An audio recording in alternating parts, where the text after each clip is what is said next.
Lord of the Mysteries, Silver Key by author Xiang Bu Dao by Ming Liao. Chapter 251-275. Chapter 251, The Tradition of the Storm Church. Damn it, if we're going to fight, why suddenly flip the table? Syrian cursed and pushed his hands forward. Layers of ethereal blue light rippled out, and a vague, insubstantial door silently appeared. Under the mottled, rust-red blockade at the edge of the mirror world, he couldn't escape to other mirror worlds nearby. He could only choose to exit the mirror world and enter the telegraph office in reality. The moment his figure vanished, the illusory cracks covering the entire mirror world solidified completely, then shattered. Crash! Amidst a somewhat ethereal and illusory sound, this mirror world fragmented into countless pieces, disappearing into the boundless darkness. In reality, all the glass, mirrors, and anything reflective within the telegraph office shattered into countless pieces at the same time. Syrian, who had just exited the mirror world, listened to the crashing echoes with lingering fear. He had almost been destroyed along with that mirror world. He hadn't expected such a huge mistake to occur when his spiritual intuition was interfered with. It was the destruction of the entire mirror world, yet I mistook it for an attack solely targeting me. Fortunately, I reacted quickly enough to open the door to exit the mirror world in time. As his thoughts drifted, his figure thinned, became brittle, and transformed into a crudely cut paper figure, which was grabbed by a slender hand reaching out from the darkness and crushed.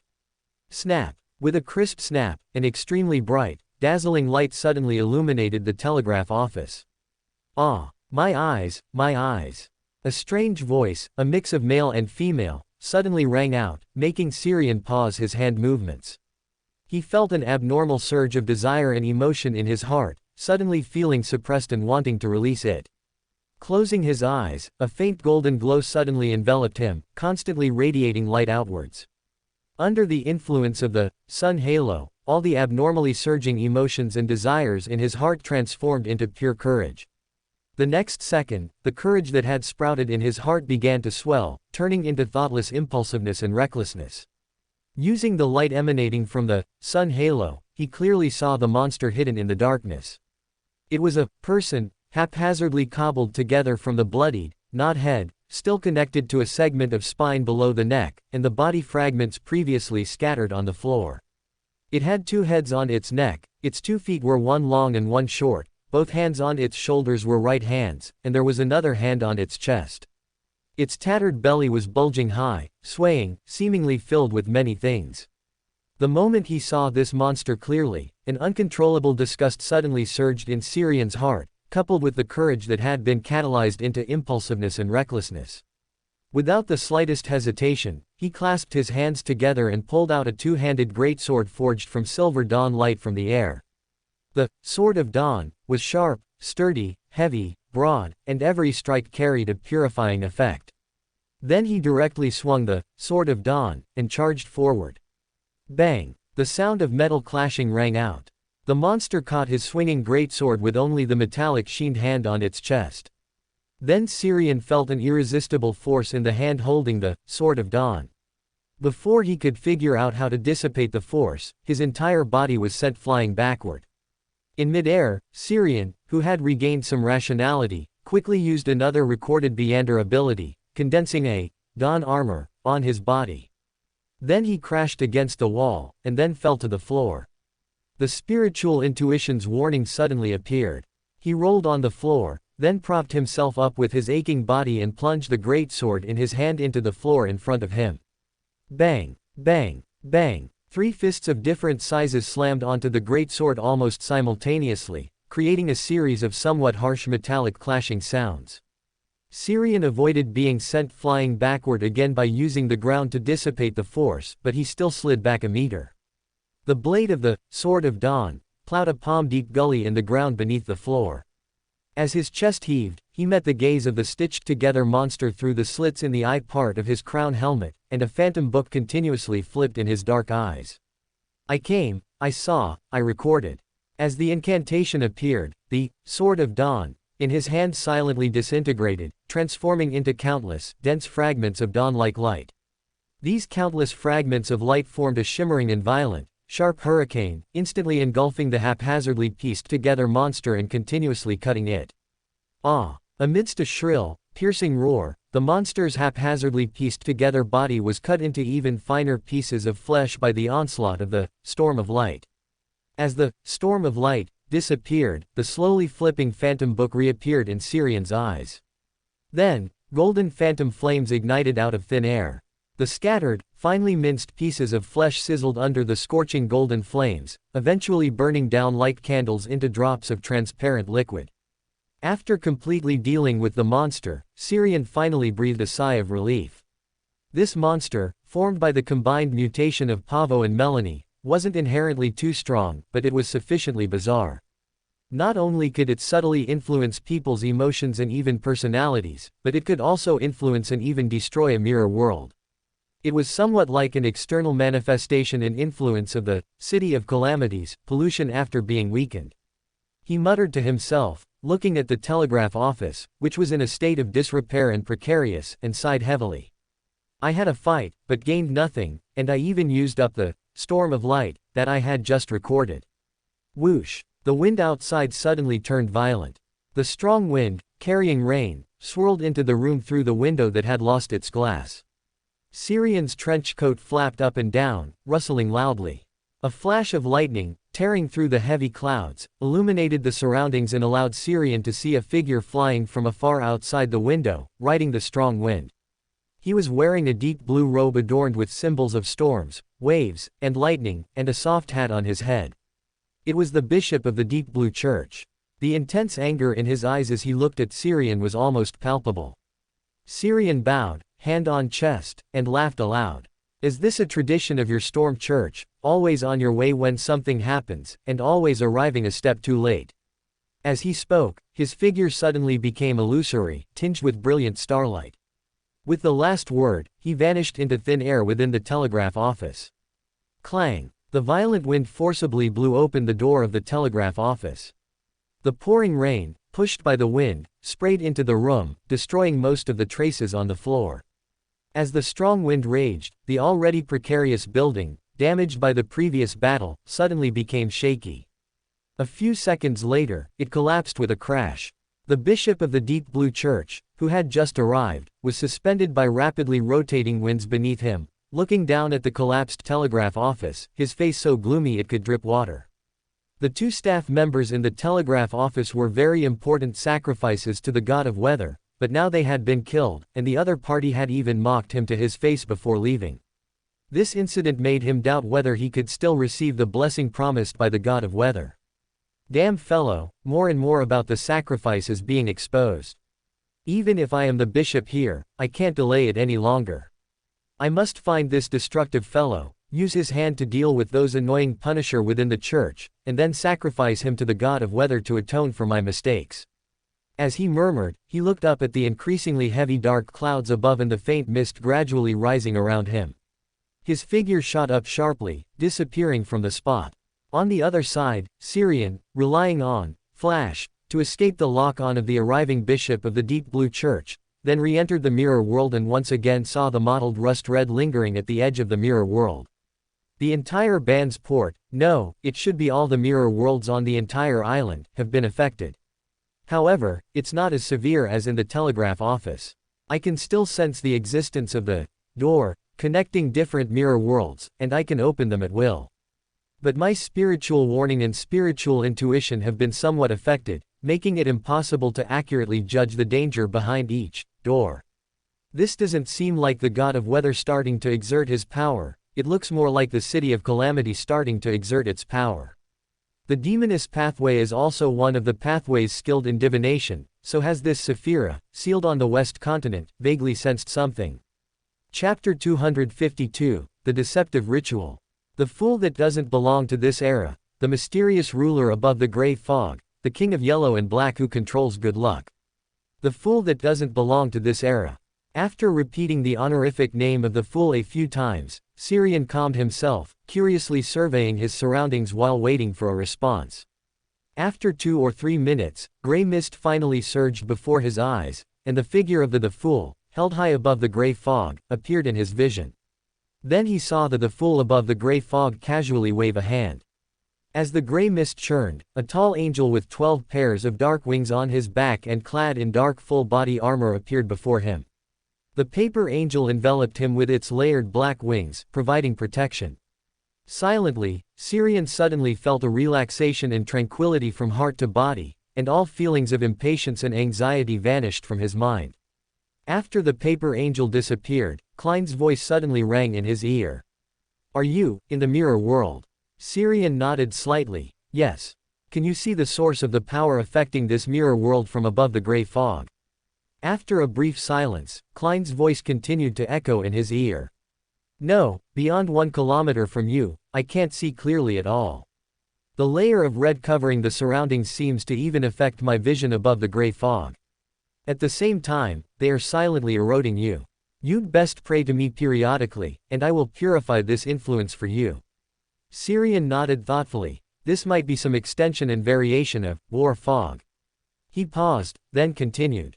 "I need to retrieve the Red Priest card and use its sensitivity to high-sequence items of the same pathway to find the source of this influence." When he was on the white onyx, he hadn't been in a hurry to retrieve the Red Priest card after sacrificing it above the gray fog. This was an activated heresy slate. Even without actively stimulating it, it would generate aggregation effects from time to time, causing him to encounter high-sequence items of the hunter pathway. In Ban's port, a place with the god of weather and pollution emanating from the city of calamity, this aggregation effect of the hunter pathway was not a good thing. But now, only through this aggregation could he quickly find the source of the pollution seeping from the city of calamity. He worried that if he delayed any longer, by the time the storm church reacted, Ban's port would be gone. Hopefully, the pollution from the city of calamity has a higher priority than the god of weather. I don't want to stumble into an angel's lair. Above the gray fog, Klein glanced at the playing card placed face down to his right and casually said, "No problem, but do you have the conditions to prepare a ritual now?" As soon as he finished speaking, he saw Xiang, who was in the mirror world, pull out a repeatedly folded drawing paper from his pocket and shake it open before his eyes. The front of the drawing paper depicted a scene of a prepared sacrifice and bestowal ritual. Xiang casually tossed out the drawing paper, then raised his hand and snapped his fingers. Snap! The colors on the drawing paper rapidly faded, and at the same time, a complete ritual of sacrifice and bestowal appeared in the mirror world. This. Klein's mouth hung open in surprise. Xiang simply explained, an illusion that turns falsehood into reality. Although the materials are fake, the ritual is real, and you should be able to respond. It felt very troublesome to look for materials everywhere on the white onyx before, so I came up with this method. Klein, I feel like I've been taken advantage of. Accurately speaking, it should be this space above the gray fog that's been taken advantage of. After all, my sacrifice and bestowal borrowed the power of this space. He paused, then couldn't help but complain. I thought I had already streamlined and gone against the mainstream enough by omitting those unnecessary steps and materials, but I didn't expect that with you, even the materials for holding the ritual could be faked. In the mirror world, hearing Klein's complaint in his ear, Xiang smiled with an expression that said, "You flatter me. But it's convenient and economical, isn't it? Besides, how can there be seers, apprentices, and marauders who don't cheat? You'll also be faking things like this in the future." As he spoke, he gently rubbed his fingers to light the 2 candles in the center of the ritual, then chanted the incantation in ancient Hermes language. "The fool that doesn't belong to this era, the mysterious ruler above the gray fog, the king of yellow and black who controls good luck. Your loyal believer implores you to open the door of your kingdom, implores you to bestow your grace." A wailing gale suddenly swept through this mirror world, swirling continuously around the ritual on the ground that sought bestowal. In the center of the ritual, the flickering candle flame on the candle representing the fool suddenly surged, gradually twisting and stretching into a phantom door of dark green. The moment the phantom door appeared, a playing card-sized card flew out from behind the door, landing precisely in Xiang's hand. Glancing at the Red Priest card in his hand, he raised his hand and lightly snapped his fingers, making the illusory materials disappear. In an instant, the flickering candle flames on the ground, the ritual materials neatly arranged around, and the parchment inscribed with mysterious and complex symbols all vanished.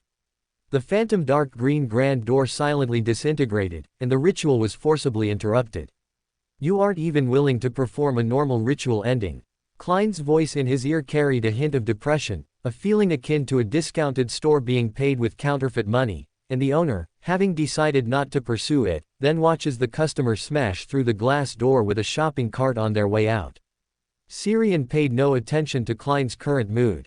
After obtaining the Red Priest card, he immediately infused it with spirituality to activate this heresy slate.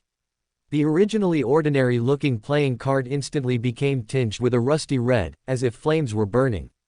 Vaguely, a phantom cosmos appeared before his eyes, and each phantom star within it gave him a subtle sensation. However, most of them were blurry and indistinct, making it difficult to pinpoint their exact location. Two of these phantom stars seemed particularly close to him, so close that he could clearly perceive their locations and smell the faint scent of gunpowder that inexplicably rose to his nostrils. Just as he wanted to perceive their exact locations more clearly, one of the phantom stars suddenly expanded, sending out ripples of invisible energy.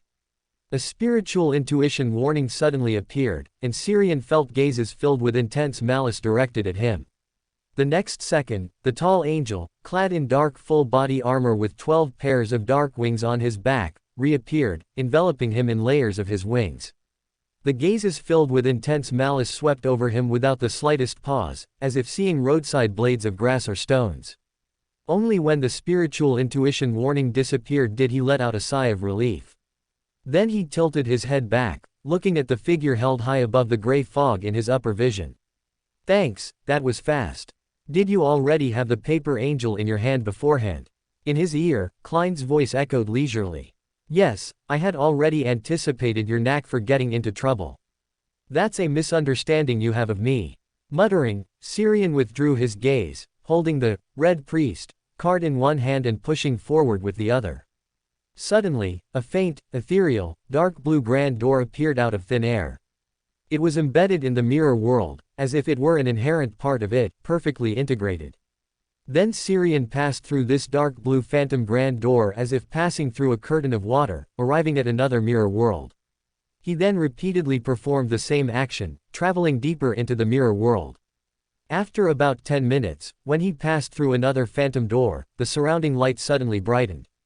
The mirror world, which should have been deep, dim, and empty, now featured towering buildings, concrete streets underfoot, and a sky perpetually shrouded in dark, misty hues. This was a modern, strangely styled city. Not far directly in front of him, a trolley bus carrying spine-attached heads slowly passed by. Behind the trolley bus, he also saw a rickshaw pulled by a headless corpse, with a beautiful young woman in a cheongsam, gently fanning herself with a round fan, sitting inside. Whether it was the headless corpse pulling the rickshaw, the beautiful young woman in a cheongsam sitting in the rickshaw, or the spine-attached heads carried on the trolley bus, they all simultaneously turned their heads and looked at Syrian. More precisely, they looked at the Red Priest card he held in his hand. Gulp. Syrian's throat bobbed as he swallowed hard. Chapter 253. People in big cities are so indifferent. Above the gray fog, the moment Klein saw this strangely styled modern city, he sprang from his seat in surprise. Whether it was the architectural style of the city, the eerie trolley bus, the rickshaws, or the cheongsam-clad girls on them, everything perfectly matched the image of a certain city in his memory. But the timing is off. This doesn't belong to the era I lived in before my transmigration, but an even earlier one. Perhaps the connection between these two worlds is far deeper than I imagined. As he murmured, he saw the sky, which was always filled with a dark, eerie mist, suddenly crack with a spiderweb-like pattern that rapidly spread downwards. It was as if an invisible, terrifying hand was forcefully squeezing this world, trying to crush it. He immediately shouted, "Run!" Crash! Illusory sounds of shattering glass rang out densely all around. The rapidly spreading sense of crisis from all directions made Syrian's scalp tingle. Fortunately, Klein's shout just now brought him back to his senses in time, and he subconsciously opened a door. The moment he stepped through the door and left this collapsing mirror world, he vaguely heard an old yet young sigh. It was only for a very brief instant, and then he left that strange and dangerous mirror world. After he left, this mirror world, which had completely returned to boundless darkness, slowly brightened again, and a new mirror world, identical to the previous one, reformed. The layer of dark, eerie mist that always enveloped the sky now had a hole, as if it had been punched hard. Through this hole, one could vaguely see a stretch of constantly flowing, serene gray-white mist. In reality, deep within the forest on Bansi Island, inside a wooden hut that was once used by hunters for rest but had long been abandoned. A group of people draped in black cloaks had dismantled the only bed and table in the hut, then gathered in the center of the room to construct a makeshift altar. In the corner of the room, a silver-plated mirror, which one of them had casually thrown on the ground, suddenly rippled with layers of eerie blue, forming a door that seemed both real and unreal. Immediately after, Syrian emerged from the door. The moment he appeared, the atmosphere in the hut suddenly solidified. A group of black-cloaked cultists of the god of weather, gathered together, looking mysterious, but holding bricks and dirt in their hands, stared at him with blank faces. 177. In the brief silence, none of the black-cloaked cultists spoke, seemingly pondering how to phrase their first words to appear more imposing. In Syrian's eyes, an illusory, slowly turning book was reflected. I came, I saw, I recorded. Whoosh! A fierce gale blew out from Syrian, pinning the cultists of the god of weather, who were gathered to build the altar, against the walls layer by layer, making the abandoned hut creak loudly. This was the Beyander ability he had recorded when he saw the bishop of the deep blue church earlier. Carried by circles of rapidly swirling and howling winds, Syrian gradually broke free from the shackles of gravity and flew out through the wide-open door that the gale had torn open. Outside the small wooden hut, lifted by the strong winds, Syrian continuously ascended, taking in the entire surrounding forest. The scorched blackness left by the wildfire and the normal lush green forest intertwined like two giant pythons, forming a vortex-like shape. And the previously abandoned small wooden hut happened to be at the center of this two-colored vortex. Klein's voice suddenly echoed in his ears. This is a ritual, Syrian affirmed. Appearing here after coming out of that strange mirror world is no coincidence. That mirror world is probably hidden behind a mirror here. Boom! A blood-red lightning bolt suddenly tore through the clouds, and then Syrian found himself losing control of the wind, plummeting uncontrollably. At the same time, in the forest below, where scorched black and lush green intertwined, several crimson flames shot towards him like arrows. Before being struck by the fiery arrows, his body suddenly became illusory, imbued with dazzling starlight, and then vanished into thin air.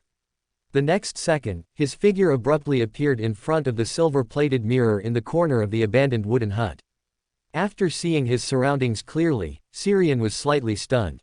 He had intended to flash directly away from this strange forest, which had already become a sacrificial ground, but for some unknown reason, his flash had deviated.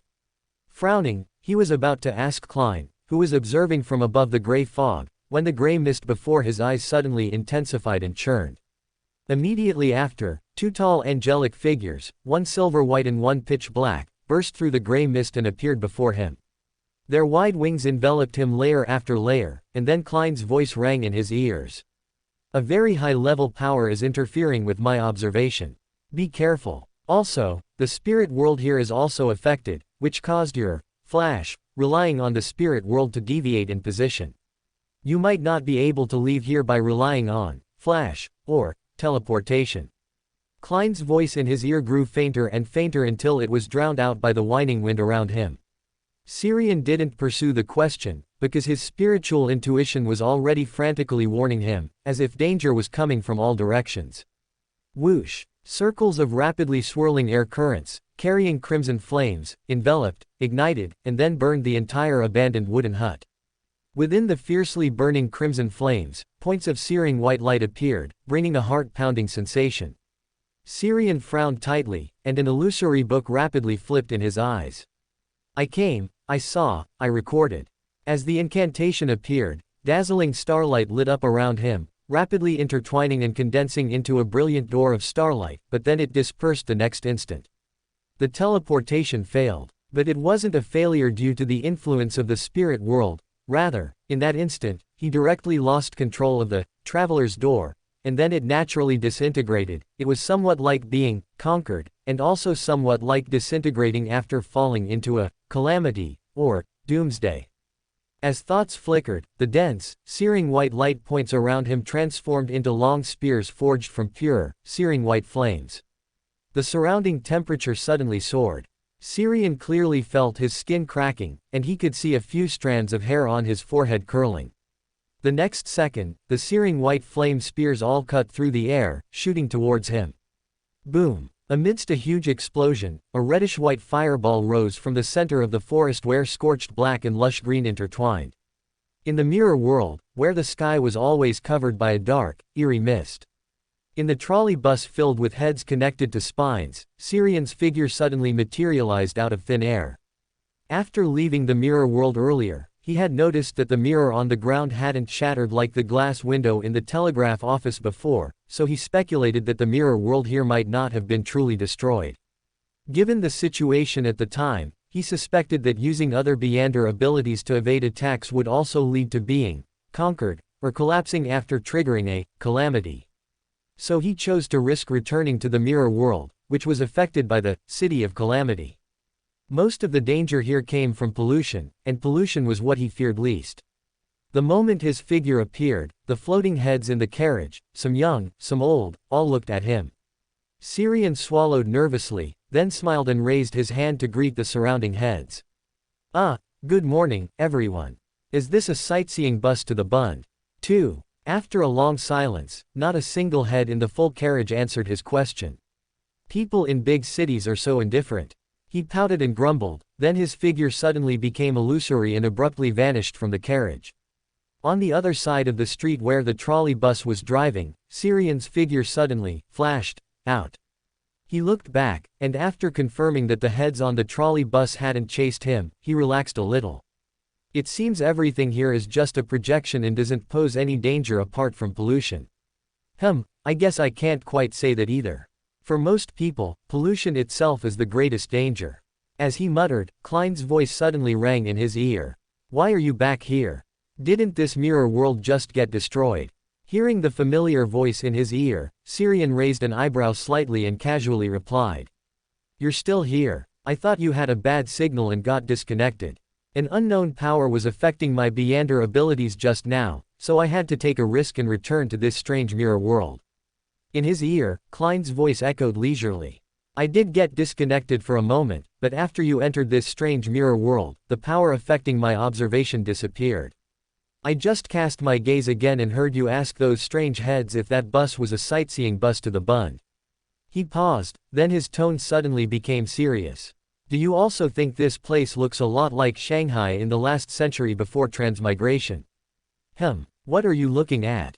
Sirian gestured towards the sky with his mouth, "Seeing if I can see the sole of your shoe from here." Klein followed his gaze upwards and then saw that the dark, eerie mist that always enveloped the sky now had a hole in it, as if punched by a giant's fist. On the other side of the hole was a stretch of constantly flowing, serene gray-white mist. Chapter 254, A Dangerous Person. Klein withdrew his gaze and looked down at his feet. The serene gray fog flowed silently and slowly. From its appearance alone, it was identical to the grayish-white fog behind the hole in the mirror world. "Could that strange mirror world really be beneath my feet?" He muttered softly, then collected his thoughts and once again cast his gaze through the prayer light representing Sirian. In that peculiar mirror world, Sirian retracted his upward gaze. It seemed there was truly no danger here, and he could explore around. As this thought arose, a rickshaw pulled by a headless corpse suddenly stopped in front of him. On the rickshaw, a charming young woman in a vibrant kippao, fanning herself with a round fan, smiled at him, a tempting smile that stirred desire. They stared at each other in silence, as if existing in intersecting, yet slightly misaligned, dimensions. After a long moment of silence, Sirian suddenly whispered a complaint.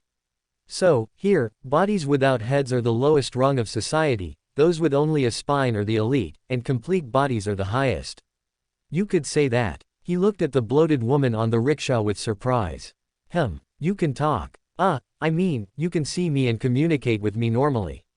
The kippao-clad young woman on the rickshaw suddenly gave a charming smile. We're face to face like this, why wouldn't I see you? Syrian didn't pay close attention to her answer. In that instant, he was completely engrossed in her beauty. When he came back to his senses, his expression froze. It seemed this place wasn't just a simple projection affected by the city of calamity. Also, charm truly was a troublesome ability. Collecting his thoughts and suppressing the surging desires in his heart, he looked at the charming young woman on the rickshaw and asked seriously. It must be quite strenuous for you to communicate with me through this projection here, so why not be more direct? The charming young woman's face showed an innocent, naive expression.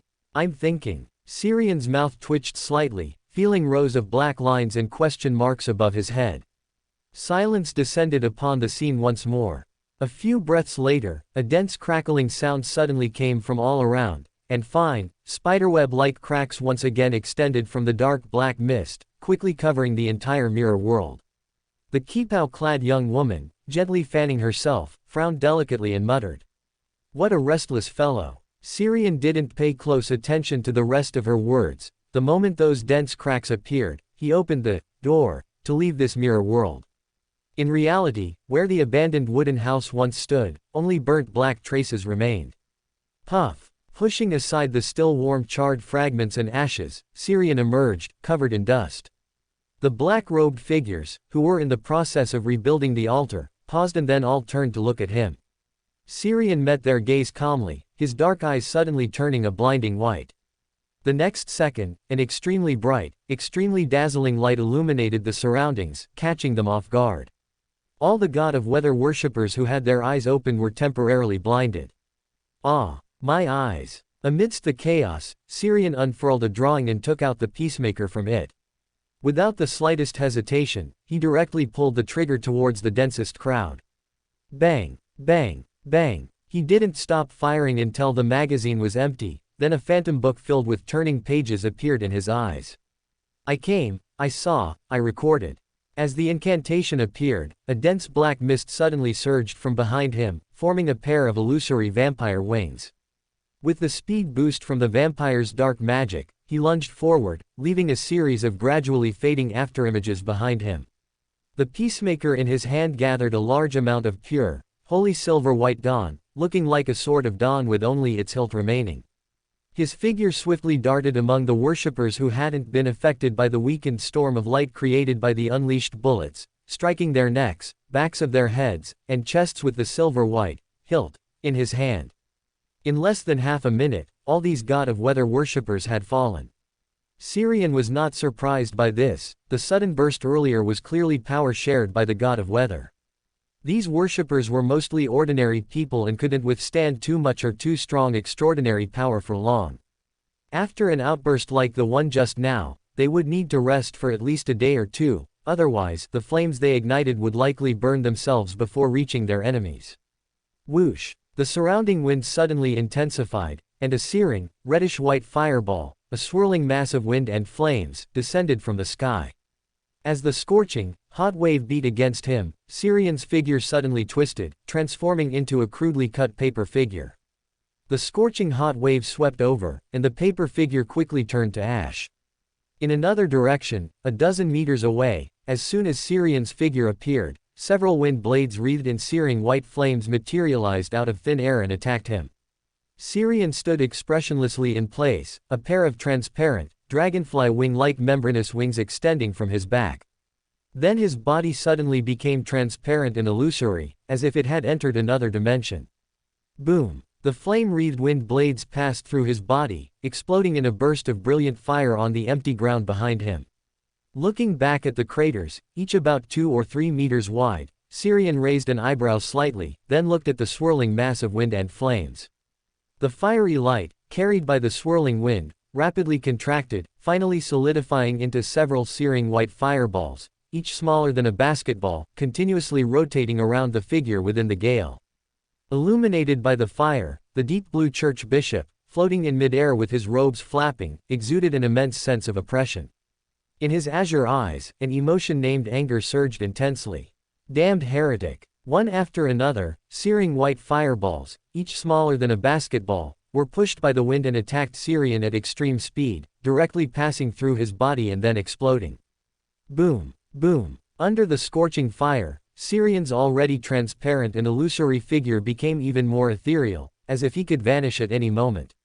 When the fire disappeared, the wings on his back gently flapped, and he floated into midair as if weightless, a head higher than the deep blue church bishop who was supported by the wind.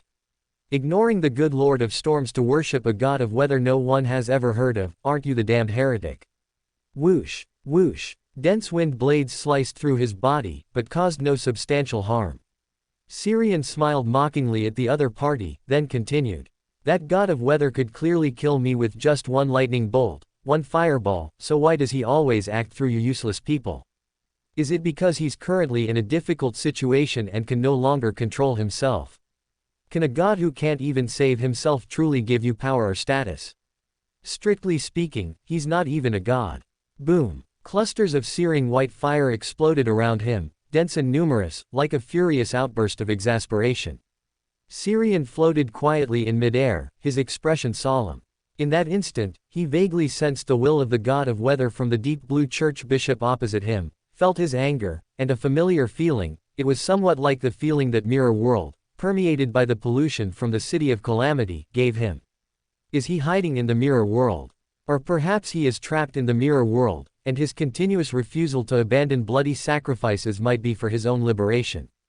As his thoughts drifted, wisps of dark black mist seeped out from the soil of the forest below and from the charred tree trunks. They quickly intertwined into an expanding, slowly rotating vortex, encompassing both Syrian and the deep blue church bishop. Syrian then saw the bishop's originally deep blue robe turn red, as if soaked in blood. Flames rose in his azure eyes, his exposed skin and hair emitted a metallic sheen, and his demeanor underwent a drastic change. The direct impression he gave became violent and dangerous. As if he was no longer a person, but a powerful, irresistible, and invincible weapon. Chapter 255 Monocle. Crack. The bishop of the deep blue church's metallic-looking skin cracked, forming crisscrossing fissures, both large and small. Hurricanes and firelight constantly erupted from within, intertwining outside his body to form the image of a terrifying giant. As the firelight grew denser, Syrian felt as if the giant, woven from firelight before him, had come alive, its gaze, laden with immense will, falling upon him. Then, his heart suddenly quickened, and various extreme, negative emotions began to breed. His nose twitched slightly, and he smelled gunpowder, seeing the constantly appearing, mottled reddish-brown patches the size of fingernails on his body. Pollution from the god of weather. When his body was in another dimension, he could block most damage from reality, but pollution was not among that majority. This was not only pollution from the god of weather but also a mixture of pollution seeping from the city of calamity. As his thoughts drifted, an inexplicable urge rose within him. He became irritable, uncontrollable, and desperately wanted to escape his current dimension to confront the figure woven from firelight, to destroy him. He thought so, and he did so. The wing-like membranes on his back flapped slightly, and his figure began to solidify from an ethereal state. The giant, woven from firelight, pulled a spear of raging wind and fire, incandescent white with a hint of green, from the air and hurled it towards him. The wildly clamoring spiritual intuition in danger premonition brought Syrian back from his extremely inflated emotions. He then saw the incandescent white and greenish spear, which filled his entire vision and was still rapidly enlarging. Just as he was about to return to reality and be struck by the spear, an angel with 12 pairs of silver wings on its back suddenly appeared in his sight, enveloping him with its layered wings. Above the scorched forest, where firelight expanded, a giant silver-white serpent's phantom emerged. It opened its blood-red mouth and gently bit its tail, forming a complete, counterclockwise spinning, mercury-colored wheel. Silver light, as if from the endlessly surging river of fate, surged, causing everything around to rewind. Syrian's solidified body became ethereal again, and the mottled reddish-brown patches the size of fingernails on his body continuously shrank, then disappeared. The incandescent white and greenish spear, woven from raging wind and fire, also retracted and then dispersed. Subsequently, the terrifying giant's figure, woven from firelight, gradually faded, and the cracks and metallic signs on the bishop of the deep blue church's body also returned to normal, his aura continuously declining. The swirling, dark black mist, which formed a slow rotating vortex, retreated back into the ground. Everything returned to how it was when Syrian and the bishop of the Deep Blue Church first confronted each other. Klein's voice echoed in his ear. If you can't beat him, run. The snake of fate's corpse is gone. Syrian nodded slightly. As his body rapidly solidified, an illusory, constantly flipping book appeared in his eyes. I came, I saw, I recorded. After a brief incantation, his figure suddenly twisted like a malevolent spirit, continuously cracking open, spewing out scorching flames, blood-red lightning, ice, mist, and other things full of destruction and devastation. They all transformed into weapons like swords and spears, shooting towards the bishop of the Deep Blue Church, who was being lifted by the raging wind. An altered version of remote bombardment from the evil spirit Medici Soren Einhorn. The surrounding wind suddenly intensified, forming an expanding transparent barrier around the bishop of the Deep Blue Church, attempting to push away the destructive and devastating weapons shooting towards him one by one. His attempt was unsuccessful. The violent and intense wind only slightly hindered the speed of these dangerous weapons, but could not truly stop their attacks. The next instant, incandescent white and greenish flames ignited on his body. Then he completely transformed into pure flame, continuously splitting and shooting out in different directions. Seeing this, Syrian manipulated the weapons, conjured by remote bombardment, to change direction, chasing after the divided flames.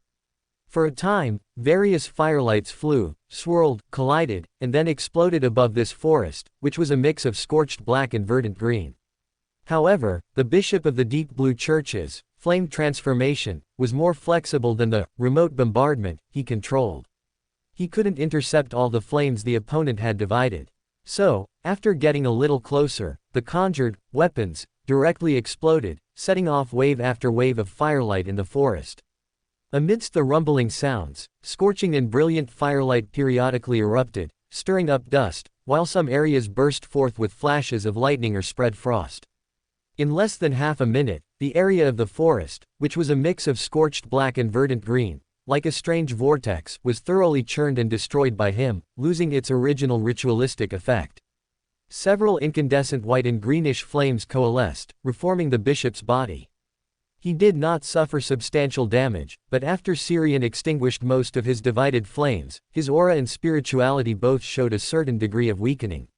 The moment the opponent appeared, streaks of electric light flashed in Syrian's eyes. Mental piercing. The mental and spiritual attack caused the bishop's eyes to briefly lose focus, his mind dazed. The illusory, slowly flipping book reappeared in Syrian's eyes. He slightly opened his mouth, mimicking the sound of gunshots. Bang, bang, bang. Air bullets shot out, landing on the opponent's chest, shoulders, and neck, splattering crimson blood flowers. At the same time, he threw several blank drawing papers like throwing knives. The Beyonder ability, paper into soldiers, turned these ordinary papers into sharp throwing knives, lethal enough for most Beyonders. A gust of wind swept through, blowing off course the drawing paper knives Syrian had thrown. The bishop of the Deep Blue Church, surrounded by the raging wind, looked at him with venomous, hateful eyes. Then his body ignited again, dividing into multiple incandescent white and greenish flames. Syrian calmly watched these flames, gently rubbing the brass ring on his index finger with his right thumb, streaks of electric light flashing in his eyes. These scattered flames strangely paused in midair, then suddenly changed direction and fled into the distance. The illusory, slowly flipping book reappeared in Syrian's eyes, but he was interrupted by a sudden sense of being watched. He frowned. This sense of being watched was very familiar. It was the god of weather, who was hiding somewhere unknown. He followed his spiritual intuition and turned, just in time to see a charred corpse struggling to get up from the ground. It was the worshipper he had killed earlier. Its corpse had already turned into a charred body due to the collateral damage from his previous fight with the bishop. Now it seemed to have become a conquered soldier. We trade terms. You leave. Perhaps because the charred corpse had lost the ability to speak normally, it could only utter a few words with difficulty, intermittently, by rubbing the air. Trade. Syrian looked thoughtfully at the charred corpse before him. After a moment of hesitation, he reached into his pocket, pulled out a monocle, and slowly brought it to his right eye. Very interesting, but I refuse your trade. Before he could finish speaking, the charred corpse suddenly lost its peculiarity and fell to the ground, its carbonized body shattering into pieces. Slightly shocked by the god of weather's decisiveness, he then murmured softly. It seems Amon's reputation is quite well known among these angels. I think so too. A voice suddenly continued his sentence. Syrian sharply turned his head and saw another charred corpse also rising from the ground. It showed Syrian a somewhat eerie smile, then reached into the air and pulled out a monocle, placing it over its right eye. Then he looked up at Syrian's head, waving his charred, branch-like hand, and greeted the air. We meet again, this one. Mr. the Fool. Above the gray fog, Klein, who had experienced a roller coaster of emotions, immediately cut off the connection established by the prayer light spot. Although this was a bit bad, who told that guy to wear a monocle randomly to scare people? Scaring people was one thing, but he even attracted the real Amon. If it weren't for the Snake of Fate's corpse, which was left above the gray fog after its restart, having dissipated after its power was drained just now, he would really want to throw down another paper angel to rewind everything again. On Bansi Island, the charred corpse wearing the monocle looked at Syrian and teased. It seems your Mr. the Fool has abandoned you and run away. Syrian. Welcome to Fanfic Audiobook, your go-to place for immersive audiobooks. If you enjoy the content, don't forget to like the video and subscribe to our channel for more amazing stories. And please support the author by link in description. Chapter 256, Changes in the Heresy Slate. Syrian stared expressionlessly at the charred corpse before him, a phantom book slowly flipping through its pages reflected in his eyes. Then, a sharp, sturdy, heavy, and broad two-handed greatsword was dragged out of thin air by him. Whoosh! Amidst the fierce whooshing sound, the charred corpse wearing a monocle was split in half diagonally. It neither resisted nor dodged, as if waiting to be cut. Syrian raised an eyebrow slightly, looking at where the charred corpse had fallen, and a small worm, coiled up with alternating transparent and opaque segments, dropped out. It seemed Amon's clone had gone offline in such a simple, almost perfunctory manner. He surveyed the surrounding forest, which had become scorched and empty, and hesitated, saying, Hermes. As his voice faded, the familiar figure in a gray-white robe quietly appeared in the corner of his vision. At his feet, a few blades of green grass, untouched by the recent battle, swayed gently in the wind, as if he had been standing there all along, and Syrian had simply overlooked him. Noticing the other party's gaze lingering on his face, he quickly took off the monocle he had bought when leaving Backland. Only then did Hermes nod slightly and shift his gaze. Next time, don't casually wear monocles, especially on your right eye. Such imitation will be detected by Amon, just like just now. After being detected, besides appearing directly in front of you, he can also choose to directly parasitize you.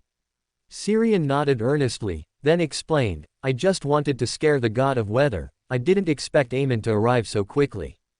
Hermes shook his head slightly. Amon has many clones, it's not strange to encounter him anywhere. Due to the characteristics of his pathway, he alone can be equivalent to those Beander organizations with many members, spread across the world, and with strict structures. His clones aren't necessarily all human, they could be a fish swimming in the sea, a bird in the sky, or even an ant passing by your feet. After a slight pause, he said with a very serious tone, so, it's best not to imitate Amon. Once a connection is established, he can immediately track you down. Syrian nodded very seriously, I understand. Hermes said no more, but after giving him a deep look, he quietly disappeared from his sight, unsure whether he had left or re-entered a state of psychological invisibility. After looking around, Syrian took out a gold coin and tossed it into the air. After a simple divination, confirming that there was no Amon or Hermes around, he then chanted the honorific name of the Fool. The Fool who does not belong to this era, the mysterious ruler above the gray fog, the king of yellow and black who controls good luck. In less than half a minute, the tranquil, surging gray-white mist reappeared before his eyes, and he saw the figure of the Fool, high above the endless gray mist. Amon left. He didn't parasitize you. Syrian silently pointed to the side of the charred corpse, which had been diagonally split in two. Not far away, the worm of time with 12 segments still lay there quietly. It seems the purification ritual won't be needed, Klein muttered softly, then pressed, did you kill it? Did you kill it completely? Are there any hiding? Are you exterminating cockroaches at home? Syrian's mouth twitched slightly, then he explained, it was Hermes who influenced Aemon, and then I chopped him with a sword. He must have been watching for a long time, didn't you notice him? Hearing this, Klein, above the gray fog, cautiously scanned the surroundings with his true sight, and after confirming there were no issues, he said. No, before, there was an unknown power in this forest that interfered with my vision. I couldn't see much. The Hermes you mentioned must have used this power to hide himself, or perhaps he was the one interfering with my vision. I think you're giving the robe a bit too much credit. Syrian added in his mind, then changed the subject. Can you detect an aura similar to the strange mirror world from before? After a brief silence, Klein's voice sounded again, I can't see it. Perhaps you can try with the Red Priest card. But I suggest you try another time. I don't have enough spirituality to keep throwing paper angels for you. If you tempt fate too much, you might actually die. All right. Nodding slightly in response, Syrian returned to the ruins of the burnt-down abandoned wooden house. He rummaged through the charred ashes for a long time but still couldn't find the mirror that could lead to that strange mirror world. How, is it gone? Syrian frowned. He didn't think the mirror would disappear on its own or be destroyed, it was more likely that someone had taken it during that time. The bishop of the Deep Blue Church, the god of weather, Hermes, Aemon. Figures flashed quickly through his mind, finally settling on Aemon. After all, this one was not only a habitual thief but also the most formidable thief. What are you looking for? Klein's voice suddenly echoed in his ear, bringing him back to his senses. He then shook his head and sighed. The mirror that was connected to that strange mirror world. I didn't find it. It was probably stolen by Aemon just now. He truly never leaves empty-handed. As he spoke, he once again took out the Red Priest card and the glass crystal ball. As starlight flickered and shone brightly within the crystal ball, the illusory cosmos reappeared before Syrian's eyes. There was no change from before, except for the two more dazzling and very close illusory stars.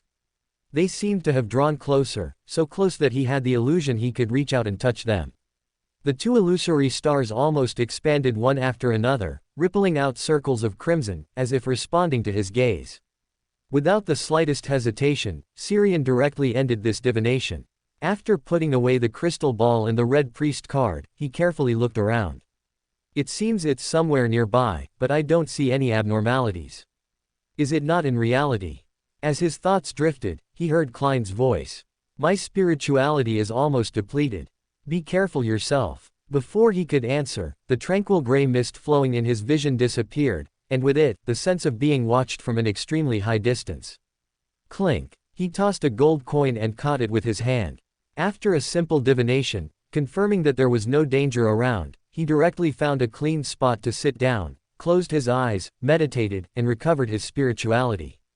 After a battle, he didn't have much spirituality left.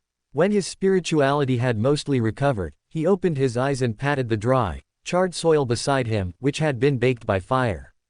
A layer of crystal clear light rippled out from under his hand. In a second or two, a layer of ice that could vaguely reflect light appeared. After the ice surface formed, he did not remove his hand but continued to vibrate his spirituality, causing layers of ethereal blue light to ripple outwards. Then, a faint blue, insubstantial, blurry door suddenly appeared. It was embedded in the ice surface, but below it was not the trace of charred soil, but a blurred and hazy modern city. That strange mirror world's old Shanghai. Indeed, the pollution seeping from the city of calamity is the key, the mirror connecting to the mirror world is just a medium. However, the mirror stolen by Aemon should also be extraordinary. At least, whether the mirror world collapsed or was attacked, it was not destroyed. As he muttered to himself, Syrian pushed himself up and jumped forward, entering the mirror world again through the door on the ice surface. After a sensation of weightlessness, he landed steadily. This time, there were no trolleybuses packed with heads around him, nor rickshaws or cheongsam-clad women. It seems I've arrived at a deeper place, he mumbled softly, then took out the Red Priest card, infusing it with spirituality to activate it. Lines of crimson ancient Phosic words appeared on the surface of the card, and at the same time, Syrian vaguely felt a subtle and strange attraction. It came from the depths of this mirror world, and yet it also seemed to come from a more distant and elusive place. Composing himself, Syrian, whose attention had returned, quickly noticed something amiss. The ancient Phosic script displayed on the Red Priest card was a bit more extensive than before. After Sequence 0, Red Priest, several more lines appeared.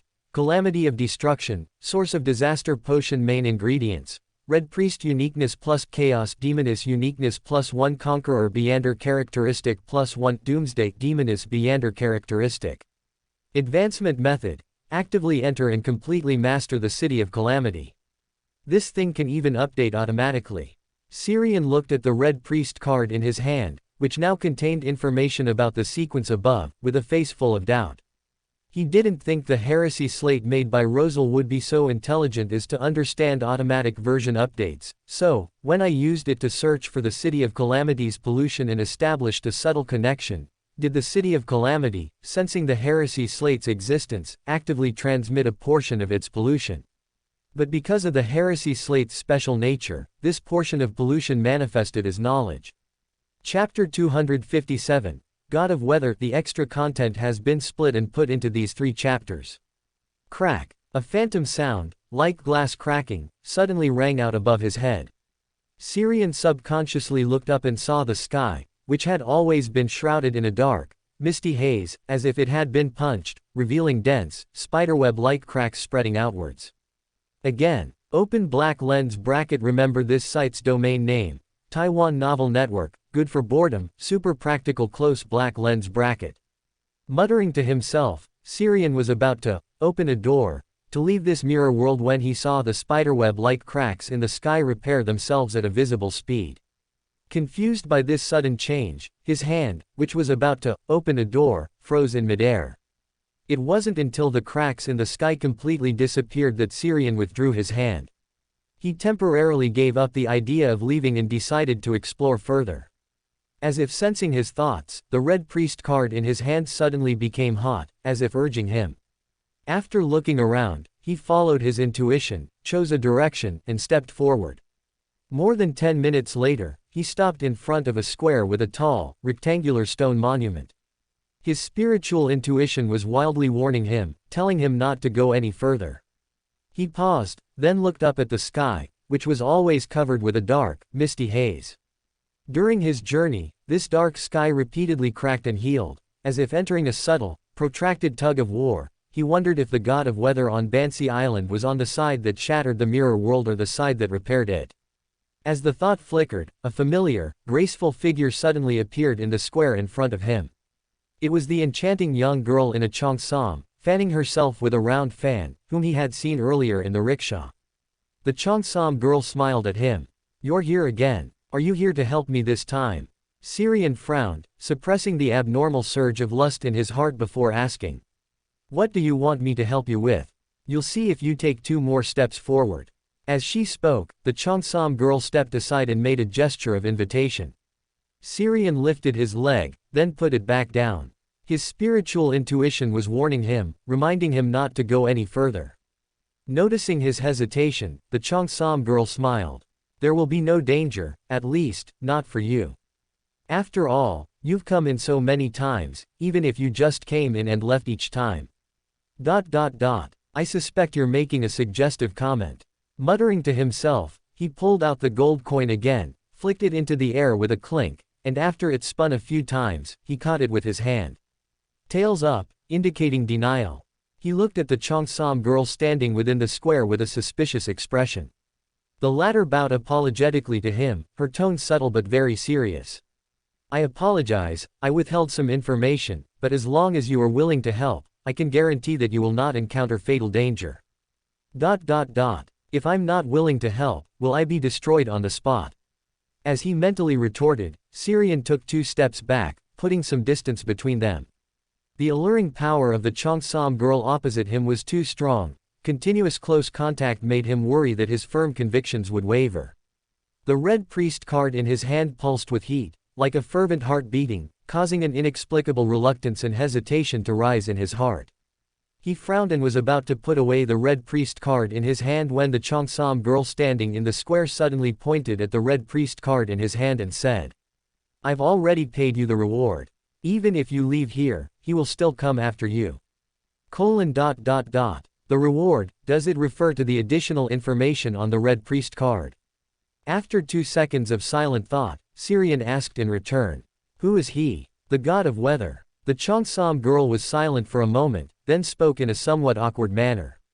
Tobias. Tobias. Syrian looked bewildered. The name sounded like it was from the northern continent, but he had no impression of it. The Cheongsam girl did not explain further but turned her head to look at the tall, rectangular stone monument in the center of the square behind her. Syrian's throat bogged, swallowing non-existent saliva. This Cheongsam girl, who looked no different from a normal person, had just casually and normally rotated her head 180 degrees. I knew it, how could anyone living in such a place be normal? As thoughts flickered, he saw a terrifying giant, bound by black iron chains, appear on the tall stone monument that had been empty moments before. He was charred all over, his flesh no longer present, and his iron-black metallic skeleton was filled with burning purple-tinged flames. These flames, in an incomprehensible way, formed a terrifying body covered with cracks of varying sizes. As the bound giant struggled, large amounts of blood-tinged, lava-like pale yellow pus continuously slipped from the cracks on his body. They blossomed in mid-air and on the ground as blackened flames and various extreme weather phenomena. The moment he saw the giant's appearance clearly, Syrian smelled a pungent scent of gunpowder, his body stung as if burned by a raging fire, his dark hair turned yellowish, began to curl, and at the same time, signs of charring and cracking appeared on his body. In addition, many pieces of knowledge about hunting, trap-making, and potions appeared in his mind. Sequence 2. Weather Warlock Main Materials. Weather Giant's Skull, Cloud Jellyfish Core Advancement Ritual. Without external help, forcibly change the weather of an area in a very short time. Kill me. No. Destroy. Bansi. Kill me. Broken, contradictory, and terrifyingly echoing whispers suddenly exploded in Syrian's mind, bringing him back to his senses. Then, all abnormalities instantly disappeared, and the terrifying giant, bound by black iron chains to the tall stone monument, also disappeared. He looked down at himself. His exposed skin was still charred and cracked, but it hadn't worsened. Then he grabbed a handful of hair on his head. It felt dry and curly. The Cheongsam girl standing on the edge of the square turned her head back, looking at him with a smile. Fulfilling his request is the help I need. You can consider it. You have already received my reward. This connection will make him cling to you. This is forced buying and selling, a bit like a demoness's curse. But if I sacrifice the heresy slate to Klein, can this connection still find me? As his thoughts flickered, he nodded slightly to the Cheongsam girl in front of him. Okay, I'll consider it. I'm planning to leave here. Can you release the blockade on this mirror world? Since he arrived at this square, the door he had always been able to sense had disappeared. His previous 2 steps back were also to test whether the disappearance of the door he was sensing was due to the special nature of this square or the mysterious and enchanting Cheongsam girl in front of him. The Cheongsam girl standing at the edge of the square smiled and nodded. Then Syrian once again felt the presence of doors around him, and not just the door representing the mirror in reality, but also the doors connecting to other mirror worlds. Syrian placed his hand on his chest, bowed to the other party, then gently pushed his hand into the air in front of him. A phantom, insubstantial, dark blue door quietly appeared. Tiana Port, the white onyx, which had departed from Bansi Port, finally arrived at this port after a 3-day voyage. After the ship was docked and the passengers who had arrived or were temporarily disembarking had left, Captain Erlin took the first mate to the local telegraph office. Out of caution, he first reported Randolph Carter's information in written form, then began to draw his portrait from memory. Soon, a realistic sketch was completed. Captain Erlin and the White Onyx's first mate stared intently at the drawing spread out on the table. 1 second, 2 seconds. Half a minute passed, and the drawing showed no changes, nor any signs of self-destruction. Indeed, as long as there is enough distance, the ability to manipulate the portrait to mysteriously self-ignite will fail. Muttering softly, Captain Erlin also transmitted Randolph Carter's sketch to the governor's mansion in Bayham, the capital of the Rorstad archipelago, via the latest telegraph machine. Then he looked at the first mate beside him and said thoughtfully, "We'll make another trip to the Storm Cathedral here. I'm a bit uneasy about the bloody sacrifice that fellow mentioned. Backland, a bright and sunny morning. Syrian yawned as he got out of bed, washed up briefly, ate breakfast in the downstairs dining room, then returned to the desk in his room and sat down. Tonight would be another full moon, and he would need to help the Abraham family shield the words, so he had returned directly to Backland after leaving the mirror world last night. He was also curious if the god of weather in Bansi would follow the pollution on the Red Priest card and come to affect him. Judging from his undisturbed sleep last night, it would probably take some time for him to be affected. Collecting his thoughts, he glanced at the unusually clear sky outside the window and whispered, "Adam." As soon as he spoke, the sunlight in his vision suddenly brightened, causing him to instinctively squint. When he felt the surrounding light recede and reopened his eyes, he found himself in the grand and enormous bone church, with towering black stone pillars. In front of the 100-meter-high cross, surrounded by dense bones of different races, he and Adam sat facing each other in rows of black chairs with backrests. Adam did not speak, always looking at him with a gentle smile. After organizing his words slightly, he finally spoke. "I probably know about the pollution seeping from the City of Calamity on Bansi Island. The power of the City of Calamity has formed a special mirror world there, or perhaps it's a rift attached to the real world. It connects with mirrors in reality, but it doesn't entirely rely on them. At least, I've seen it shatter repeatedly, but no mirrors in reality broke because of it. That god of weather is in an uncontrollable state after being polluted. In that special mirror world, he appeared before me in a bound and restrained posture. At the same time, he has a tendency to self-destruct, or perhaps another personality has emerged within him. The true source of Bansi's bloody sacrifices is the City of Calamity. One of its purposes should be to continuously strengthen its connection with Bansi through constant sacrifices. The second purpose might be to continuously deepen control over the god of weather through bloody sacrifices, eventually completely conquering, or charming, him, or sacrificing him to the City of Calamity. As for whether there are other purposes, I don't know." Then he took out the Red Priest card and showed Adam the changes on it. "Oh, and there's a mirror tainted with the pollution of the City of Calamity and strongly connected to that special mirror world, but it seems to have been stolen by Amen." Adam nodded slightly, his expression unchanged. Chapter 258. Amen and Adam. The bonus content was split and put into these 3 chapters. A moment later, his gaze retracted from the Red Priest card, and he said calmly, "The effects of this heresy slate have been strengthened in some aspects. Now it has a strong aggregative effect on all things of the hunter and demoness pathways, with itself as the center. This aggregation is bidirectional. If you don't want to frequently encounter hunter and demoness beyonders, you can choose to seal it, but it cannot be completely sealed." "I understand." Syrian nodded, not overly concerned about the issue. Anyway, when he wasn't using it, he could just throw it above the gray fog with Klein. No matter how strong the aggregation, it would be ineffective there. As his thoughts drifted, he heard Adam's leisurely voice. "You have completed the first stage of this mission. Next, you can continue to explore more in-depth information, or you can choose to leave that place and go to the next location to continue acting as a scribe. This progress is already sufficient for settlement of rewards. You can now consider the script you need to arrange."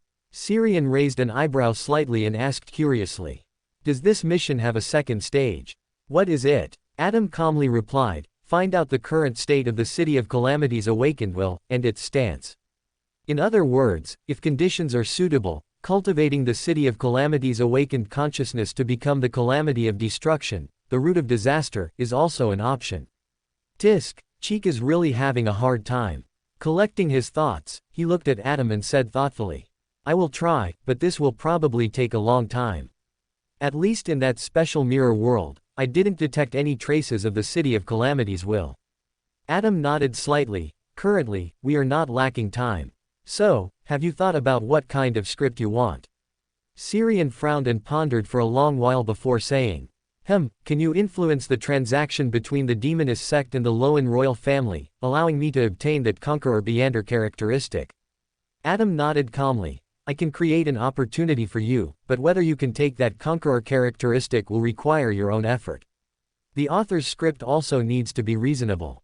Cheek is constantly monitoring this matter, and overly obvious or unreasonable traces will be detected by him in advance, and he will respond accordingly. Syrian nodded gently. That's not a problem. Afterward, he changed the subject and chatted with Adam for a while, mainly with him asking about some history of the second and third epochs, and Adam answering. After his conversation with Adam ended, before leaving the Bone Church, he recorded a demigod level, psychological invisibility, from Adam, under the guise of convenience for the second stage of the mission. Calculating the time, Captain Erlin and the White Onyx should have already arrived at Tiana port. Once Captain Erlin reports Bansi's information, the Storm Church will undoubtedly respond immediately. At that time, at least a high-ranking Punisher deacon would arrive, or even the Sea King himself, who was stationed in Bayam. If he wanted to continue to linger in Bansi to watch the show and collect some information, the psychological invisibility ability would be very important. After Syrian left, Adam clasped his hands, sitting calmly before the huge cross surrounded by white bones, as if praying, or perhaps quietly contemplating. Dong, dong. In the somewhat empty Bone Church, a series of knocking sounds suddenly echoed. Adam remained seated in the chair, not raising his eyes or moving. After a while, the knocking stopped, and Aemon, wearing a monocle, appeared out of thin air in the hall of the Bone Church, sitting in the black chair Syrian had occupied before leaving. He looked at the silent Adam before him, and after a brief standoff, he spoke first. I remember you were always very interested in the City of Calamity. Let's make a deal. It's yours, how about it? As he spoke, Aemon reached out and pulled a silver-plated mirror from the air. If Syrian were still there, he would recognize it as the mirror strongly associated with the special mirror world on Bansi Island. Adam looked up at the mirror, his golden eyes showing no emotional fluctuation as he asked. What kind of deal do you want? Aemon raised a hand to adjust the monocle on his face, smiling, help me find pails. Adam lowered his gaze slightly, falling silent again, seemingly lost in thought. Aemon curved his lips and continued. Or, tell me what secret is in the City of Calamity that makes you, someone from a non-adjacent pathway, so concerned. When you first approached me, cooperating with Tudor to kill Medici Soren Einhorn, and helping Tudor become a Sequence Zero Red Priest, it shouldn't have been simply to balance the other few, but to verify something, right? Afterward, you even got that madman Tudor and Cheek together, and as a result, one madman turned into two, and the one who was already mad became even madder. After 2 seconds of silence, Adam spoke leisurely. As representatives of the Creator's masculine and feminine domains, these two pathways are inherently special. If there was a lingering backup plan for the Creator's resurrection, it would most likely be on these two pathways. Is that all? Aemon raised an eyebrow slightly, his tone full of doubt. Adam shook his head slightly, his tone neither high nor low. Once the tide of the era pushes to a critical juncture, I can tell you everything. Aemon shook his head with a look of regret. Then forget it. Compared to such future promises, I'm more curious about which church's cleric Pales is hiding in. Is it the Knight, which claims to be the hidden mother, or that all-knowing dragon that is good at betrayal? After leaving the Bone Church, Syrian went to the Harvest Church again, and under Father Utravsky's complex gaze, he once again recorded the Beander abilities of the Dawn Paladin. Afterward, he stayed at home until night fell, and the crimson full moon broke through the clouds, casting a crimson twilight over the ground.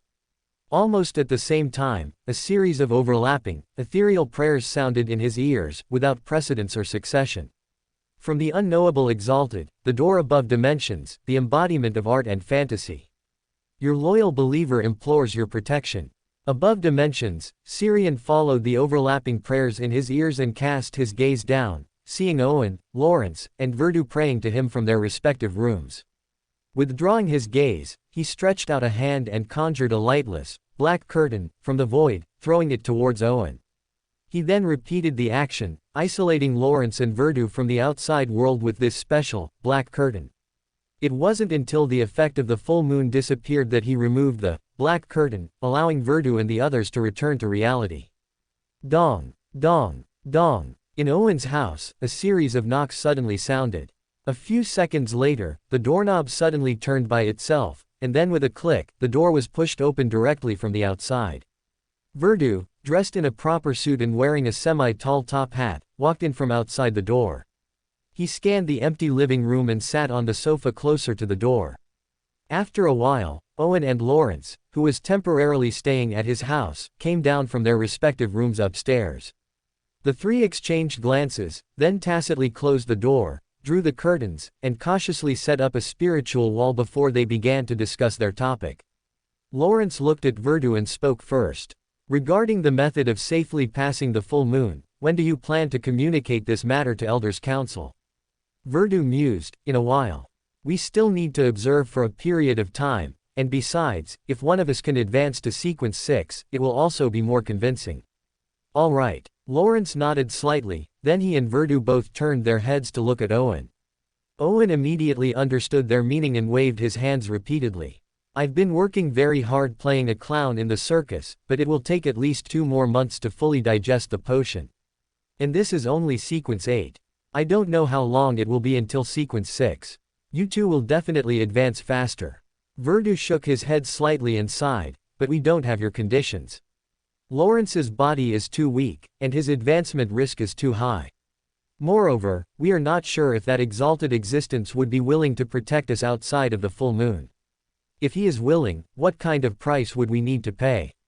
But you are different. Besides being a member of the Abraham family, you are also a friend of that favored one. You can obtain help through him. Of course, the Abraham family will prepare a sufficiently sincere gift of gratitude for you. The Beander potion formulas and materials for the apprentice pathways sequences still have some reserves in the family's treasury. That favored one chose this pathway, so he will inevitably have corresponding needs. After a slight pause, he said with rare seriousness.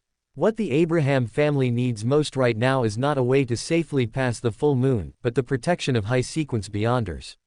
The former, through our many years of exploration, we have already summarized a relatively safe coping method. But for the latter, outsiders are not trustworthy, so currently, you are our greatest hope. Owen opened his mouth, but couldn't utter a single word for a long time. Although he had always fantasized about turning the tide and restoring the glory of the Abraham family, as he delved deeper into the mysterious world, he gradually understood his past naivety. The family's glory cannot be restored by one person, unless that person is Bethel Abraham. After a brief silence, Lawrence chuckled, breaking the serious atmosphere. This is something you need to consider in the future. For now, you only need to focus on how to digest the clown potion and how to collect the Beander materials for brewing the magician potion. Owen nodded, then recounted his progress. I temporarily can't find a better way to digest the potion, unless all the audience in the circus are replaced by Beyonders. I'm still missing many of the Beander materials needed to advance to magician. Currently, I only have the true root of the mist treant that Syrian helped me find. Besides that, I also need the mist treant sap and all the spinal fluid of the evil-patterned Black Panther. Verdu nodded slightly and said thoughtfully. I happen to know where evil-patterned Black Panthers are active. Once you've digested the clown potion, I can take you to hunt it. Mist treants are rare, we can only help you keep an eye out through the channels of the family members. Chapter 259, The Sea King. The extra content was split and placed into these 3 chapters. In Bansi Port, on the flower plaza outside the deep blue church, the whimpering wind suddenly turned violent and fierce. Immediately after, a tall figure, riding the gale, descended from the sky, landing in front of the church's main entrance on the edge of the plaza, with the swirling wind crackling around him. As it was late at night, apart from the clergy on duty, no ordinary believers remained in the church, so no one witnessed this incredible scene. Inside the deep blue church's main hall, the whooshing wind made the candle flames on the wall sconces on both sides flicker continuously. The dim yellow light, filtered through glass lampshades adorned with wave patterns, spilled onto the floor and ceiling, swaying with the flames like layers of waves rising on the sea. With a rhythmic thud of footsteps, the tall and burly middle-aged man, who had arrived riding the gale, entered from outside the main door. He appeared to be just over 40, with a hard and chiseled face and clearly defined muscles that strained against his loose storm church priest robe. His deep blue eyes resembled a calm sea under the sun, and his hair, the same color, was twice as thick as a normal person's, like tiny worms or tentacles. The clergyman on duty in the church that night quickly came forward, his face showing a complex mix of unconcealed astonishment, shock, fear, and pleasant surprise. He had recognized this church clergyman who had suddenly appeared at the Deep Blue Church. He had been fortunate enough to meet him once when he had just graduated from the seminary and arrived at sea. One of the 13 cardinal archbishops of the Storm Church, Archbishop of the Rorstad Sea, senior deacon of the Punisher, Sea King, Xiang Courtman. Originally, this matter should have been handled by a Punisher deacon from the Storm Church leading a team, one who wielded a Grade 1 sealed artifact. However, Captain Erlin mentioned in his report that the bloody sacrifices on Bansi Island showed signs of resurgence, and he subtly hinted at the strange attitude displayed by the local bishop during the incident. Thus, after praying to the Lord of Storms and receiving a revelation, the Sea King, Xiang Courtman, personally rushed over from Bayam, the capital of the Rorstad archipelago. After returning a salute by striking his left chest with his right fist, Xiang Courtman looked at the pastor on duty in the church and asked in a deep voice, "Where is Miller?" The pastor on duty suppressed his excitement and slightly trembling emotions, replying earnestly, "Bishop Miller is recovering from injuries. Yesterday, Beyonders fought in the forest deep within the island. Bishop Miller went to investigate, encountered an attack, and returned severely wounded." Xiang Courtman's gaze slightly darkened. "What about the Punisher? Shouldn't the Punisher handle such matters?" Sensing the low pressure emanating from the Sea King, the pastor on duty quickly explained. "Recently, a group of cultists of unknown origin has appeared on the island. They secretly kidnap lone tourists and conduct bloody sacrifices in secret. The Punisher on the island have been busy apprehending them these past few days. Furthermore, Bishop Miller also discovered an intruder with unknown intentions on the island, which has also been handed over to the Punisher for investigation. Currently, the Punisher cannot spare any more manpower for other matters." After speaking, the pastor on duty cautiously glanced at the Sea King in front of him, only to find that the low pressure around him had intensified. The oppressive feeling from the superior made him tremble uncontrollably, not daring to utter another word. Bloody sacrifices, an intruder with unknown intentions, a severely wounded bishop. Why was none of this reported? The Sea King, Xiang Courtman's voice carried clear anger. If before he had only been suspicious and worried, now he was 100% certain that the Storm Church on Bansi Island had a major problem. As his emotions fluctuated, a violent gust of wind suddenly swept through the previously quiet church hall.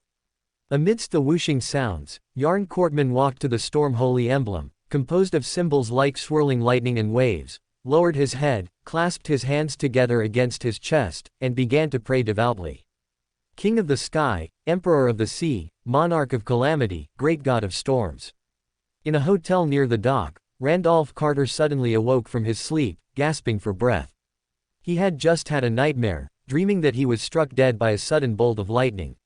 He touched his hair, which was neither curly nor standing on end, and let out a soft sigh. It was just a dream. As he sighed, his hand, which had subconsciously reached for a coin, suddenly froze. A clone has no human rights. Even though there's an extra astrologer Beander characteristic, they wouldn't even give me a share, so now I can't even do a divination. As soon as he finished speaking, Steve, depicted in the painting hanging on the wall with his hands cupping his head in a screaming pose, spoke up at the opportune moment. "My great master, perhaps I can help you with divination." Randolph turned his head to look at the painting he had hung on the wall, then nodded. That could work. No sooner had he spoken than Steve in the painting suddenly froze, and then his already abstract face instantly collapsed. "Master, perhaps we don't need to do divination anymore." Randolph looked at it in surprise, a bad premonition flashing through his mind. "I've already seen it, every wisp of wind carries danger. They have already arrived. Master, please quickly call for help from my supreme, great master. I feel I might not be able to handle this." As soon as Steve finished speaking, the windows and door in the room were all pushed open by the gale, making banging sounds. Then, figures filled with a dangerous aura poured in, one after another, without a word, only simple, direct attacks. Bang, bang, bang. Thin, sharp wind blades mixed with bullets assailed Randolph from all directions, leaving bullet holes and lacerations on his body. Under the fierce assault, Randolph's figure rapidly blurred, turning into a portrait that was mostly destroyed. The unfamiliar Beander who had suddenly rushed into the room and launched the attack showed no change in expression, the leader simply raised his hand and made a gesture, and then all of them simultaneously changed their direction of attack. In the corner of the room, Randolph frowned and stepped out of the shadows. Is it the wind? These people had no intention of answering him. Those with guns fired, and those without guns created wind blades or activated talismans. The next second, all of their movements froze, and in their eyes, Steve's distorted, abstract face was reflected, constantly enlarging, before they fell into a dazed stupor. Ow, ow, it hurts, help me, I'm just a painting. In the corner, Randolph was grimacing, holding the painting where Steve resided in front of him as a shield. All the bullets, wind blades, and electric flashes just now had been blocked by the painting, but although the attacks were blocked, the powerful impact still pushed him into the corner, making him grimace in pain. Control them a little longer. After giving instructions to Steve, he quickly whispered his honorific name. The sublime from the unknowable, the door above dimensions, the embodiment of art and fantasy. After repeating it twice without any response, he turned to recite the honorific name Hermes had previously told him. Observer of the mind world, creator of Beander language, founder of human mysticism, Great Hermes. 1 second, 2 seconds, as he was thinking about who else he could ask for help, a familiar voice suddenly echoed in his mind. Oh, just ordinary, are you the true identity separated from a dream weaver? Are you trying to accelerate the digestion of the potion by having multiple people role-play simultaneously in this way? Hearing Hermes' familiar voice, Randolph slightly relaxed, then replied. Yes, I, as a clone, will role-play to digest the potion, while the main body secretly investigates the mission on the island. Your grand movements aren't exactly subtle. After a slight jest, Hermes brought the conversation back on track, speaking with a hint of seriousness. I will help you control the Sea King who has rushed over from the Rorstad archipelago. As for these Punisher, you should be able to escape with the painting in your hand. Randolph was surprised. The Sea King. Yarn Courtman. He's the one who came, and he immediately targeted me. Hermes did not answer his question, continuing on his own. After escaping the pursuit, be careful to hide yourself, it's best to leave Bansi directly. Not long ago, the Lord of Storms cast his gaze here. The traces on the island cannot escape the eyes of a deity. Perhaps in another day, or half a day, Gad too, who is staying at the Storm Abyss Church on Passu Island, will personally arrive to cleanse the pollution and heresies here. 1. I wonder how they managed to pinpoint me so quickly, especially when the bloody sacrifices in the City of Calamity are far greater and more serious problems. Collecting his thoughts, Randolph nodded slightly. I understand. His gaze quickly swept around the room, finally landing on the stack of drawing papers pressed face down on the table. Without any hesitation, he tossed all these drawings into the air, while simultaneously instructing Steve in his hand. Generate a whirlwind, make these drawings spin around them, that should buy us some time. No problem. Steve responded, then placed his hands on either side of his lips and made a forceful blowing motion. Whoosh! A swirling, cold gust of chilling wind suddenly rose, sweeping up the drawing papers Randolph had tossed into the air, making them spin continuously and circle around the Punisher in the room. Randolph didn't even glance at the drawing papers. He quickly rushed towards the door with his head down, ran through the corridor, and headed for the stairwell. In the hotel room, those Punisher had just recovered from Steve's silent scream that pierced their spirit bodies, their minds still somewhat dazed. The next second, they saw the paintings, carried by the whooshing, chilling wind, floating past their eyes. In an instant, they froze in place again. Some seemed to be struck by lightning, their bodies entering an indescribable numbness. Some seemed to be submerged in a cold deep sea, falling into a state of drowning. Others seemed to see a giant dragon, their body and mind trembling. On the first floor of the hotel, Randolph had just used the painting in his hand to make two Punisher on duty fall into a daze. Immediately, he saw a brilliant starlight flying out of the void, quickly outlining an illusory door covered with mysterious patterns. Then, Syrian walked out from behind the. Randolph's eyes lit up. Before he could speak, Steve in the painting in his hand started clamoring. Great, supreme, unparalleled master, have you finally come to rescue your loyal servant? Syrian ignored it, placing his hand on Randolph's shoulder, his eyes rapidly flipping through an illusory book. I came, I saw, I recorded. After a brief delay, brilliant starlight lit up again, outlining the shape of the illusory door. Above the street outside the hotel, the Sea King, Yarn Courtman, floated in the air, supported by the gale, gazing down with a profound look. A few seconds later, brilliant electric light suddenly burst forth from his deep blue eyes. Boom! As if responding to his mood, silver-white bolts of electricity slid down from the clouds above, illuminating the entire Bansi port. After glancing around, he murmured in a terrifyingly low voice. Dreamweaver. Chapter 260, In a Dream. Below, in the hotel, swirling circles of cold wind suddenly erupted, like a pair of invisible hands, gathering the painting papers in the wind and then tearing them to shreds. Recovering from the repeated controls, the leading Punisher turned to look at the figure floating outside the window, his face pale. Your Excellency, Sea King. Yarn Courtman raised his hand, interrupting him. Proceed with the next mission.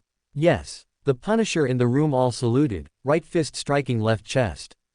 At the port of Bansi Island, inside the cabin of a steamship that had just docked that evening. Countless tiny starlights surged from the void, quickly intertwining to form the shape of an illusory door. Then, Syrian emerged from behind the door, bringing Randolph with him. In the scroll Randolph held, Steve was depicted lying on the ground, utterly exhausted. Phew, I'm alive again. Throwing the scroll aside, Randolph looked at Syrian and asked curiously. Even if you heard my prayer, you shouldn't have arrived so quickly, right? It was the spiritual intuition of an astrologer, but it was still a bit late, Syrian explained simply. Randolph nodded, then said. Hermes said the Lord of Storms cast his gaze, so your intuition might have been interfered with by him. He paused, then asked, Are you going to reclaim me? Syrian nodded, Yes, it won't be peaceful here next, and I'm afraid you might accidentally die, and that's my digestion progress. Syrian raised his hand and patted his shoulder, comforting him. Don't worry, when we get to other places, I'll let you out again. Randolph, you're just purely exploiting a clone.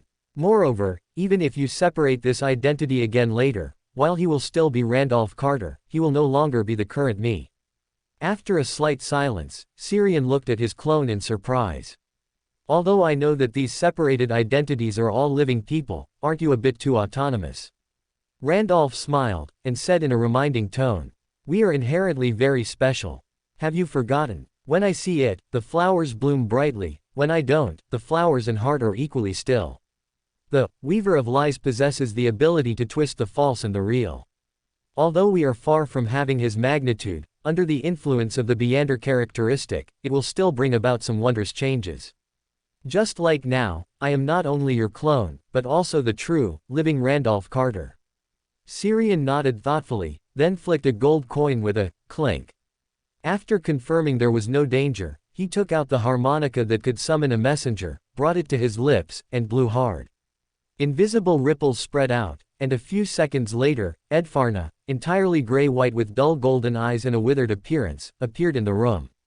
Seeing that Edfarna didn't try to reduce his presence like playing hide-and-seek this time, Syrian raised an eyebrow slightly, then politely said. Could you please help me retrieve this clone? That is simple. Edfarna nodded slightly, his dull golden eyes looking at Randolph Carter, who stood quietly to the side. Immediately, Randolph Carter's figure rapidly faded, like a reflection in water, rippling with the flow of air, then was drawn by an invisible force towards Syrian, completely merging into his body. The moment the identity of Randolph Carter returned, a series of monotonous memories of his past few days flashed through Syrian's mind.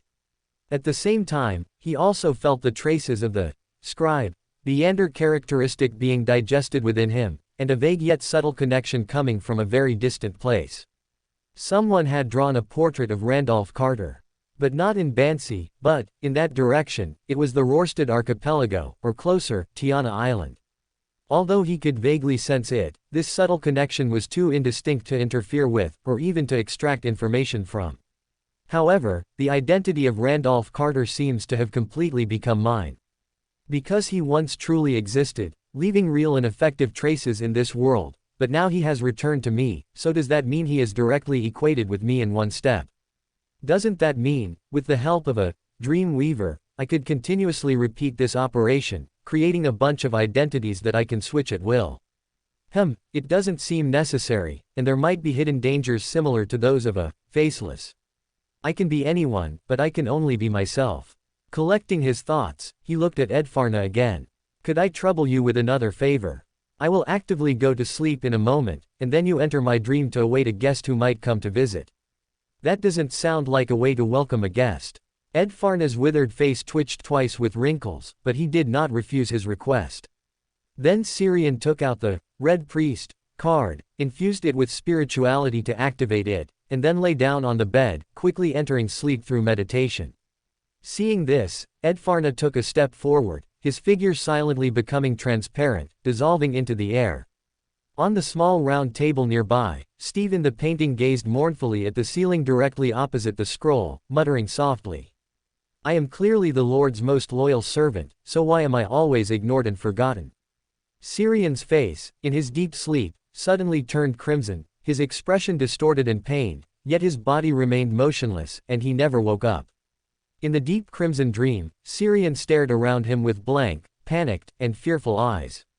No matter which direction he looked, everything around him was a fiery red, as if he were deeply entrenched in a sea of fire, and even his body was starting to feel parched and hot. He tried to escape, but no matter how hard he tried, he only ended up circling in place. It seemed as if a mysterious force had trapped him here. The more he struggled, the more this force pulled him deeper into the mire. After an unknown amount of time, just as he was about to collapse from exhaustion, a blood-red hue, like spilled ink, suddenly covered his vision.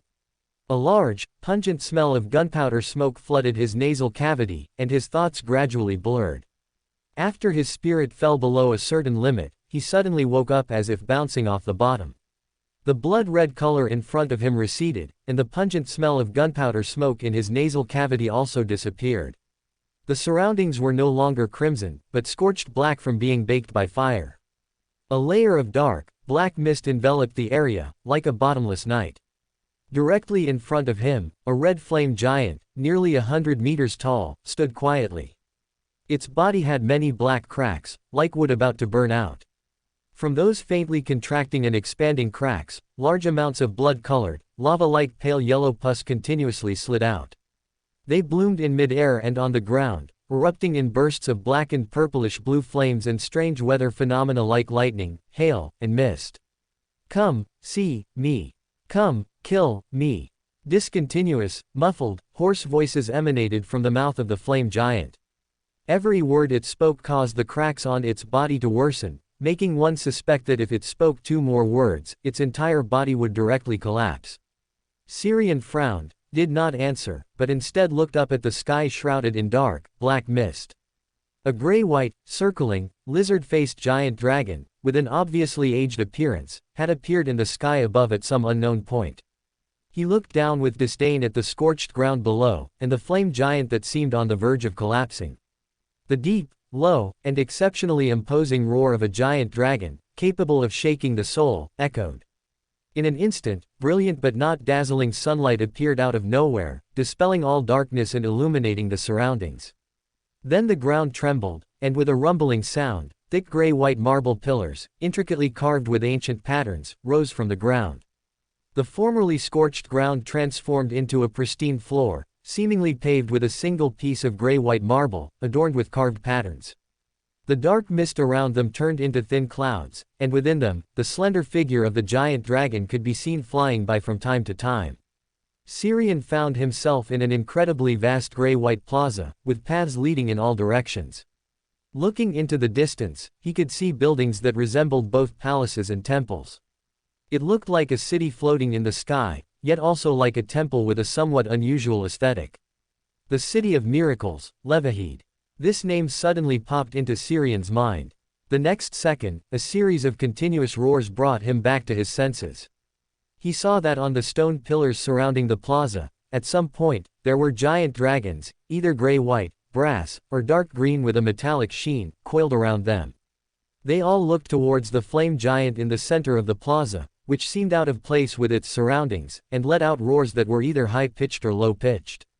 The flame giant, which had been full of momentum just a moment ago, suddenly became timid, seemingly falling into an indescribable state of fear. Does a flame giant count as a giant? This thought flashed through Syrian's mind, and the next second, all the giant dragons on the surrounding stone pillars suddenly fell silent. Then a shadow covered the flame giant's body, constantly growing larger with a whooshing sound. Boom! With a huge sound, Syrian felt the city beneath his feet tremble. As a faint dust settled, Syrian finally saw the enormous shadow that had descended rapidly from the sky. It was a gray-white giant dragon, much larger than all the other giant dragons. Its eyes were dull gold, its pupils vertical, and it had two grayish, leathery wings on its back. The gray-white scales on its surface were inscribed with complex and three-dimensional mysterious symbols. The flame giant was pinned under its foot, motionless as if petrified. Looking closely, various extreme, deep, and negative emotions surged in the flame giant's crimson eyes, as if it had completely fallen into a spiritual shock, unable to control itself. Dreams are also part of the spiritual domain. In the spiritual domain, no beyonder creature or mythical creature can compare with a giant dragon. Edfarna, maintaining his giant dragon form, quietly landed beside Syrian. His lips were not moving, but his voice echoed around them without any obstruction. This unlucky weather warlock is too severely corrupted. His body, spirit, and beyonder characteristic are all occupied by another consciousness, only occasionally and for very short periods finding some self. Simply put, he is beyond saving. Chapter 261, Conversation. As soon as Edfarna finished speaking, the flame giant, pinned under the gray-white giant dragon's foot, awoke from its mental tremor. It looked up at Edfarna in its dragon form, and a hoarse, low voice came from its mouth. "No, save me. You are an ancient dragon, you can. I am willing to agree to your terms." Edfarna did not answer. Instead, he turned his head to look at Syrian, and his voice echoed leisurely. "You can communicate with him now, but be quick, this lucidity won't last long once the contamination on his body takes effect." Syrian nodded slightly, and at the same time, he couldn't help but sigh in his heart. As expected of a powerful and ancient spectator. I hadn't even spoken, and he had already handled the matter. Beyonders of this pathway are simply the ideal subordinates in the eyes of all leaders, they can anticipate intentions and even. He paused for a moment, reined in his thoughts, and then looked at the flame giant, who was prostrate on the ground, pinned by the gray-white giant dragon, and said thoughtfully, "Your true body has been too severely infected by the city of calamity, it cannot be saved. If you are willing to give up the identity of the god of weather, and abandon the angelic rank and power, perhaps there's still a slight chance of rescue." The flame giant, prostrate on the ground, hesitated only slightly before nodding and replying, I am willing. As long as I can get rid of that damned contamination, I am willing to give up the beyonder characteristic on my body." After a slight pause, he asked, "What do I need to give?" Syrian curved his lips and stated the condition he had already prepared. "A period of freedom, approximately 14 or 15 years.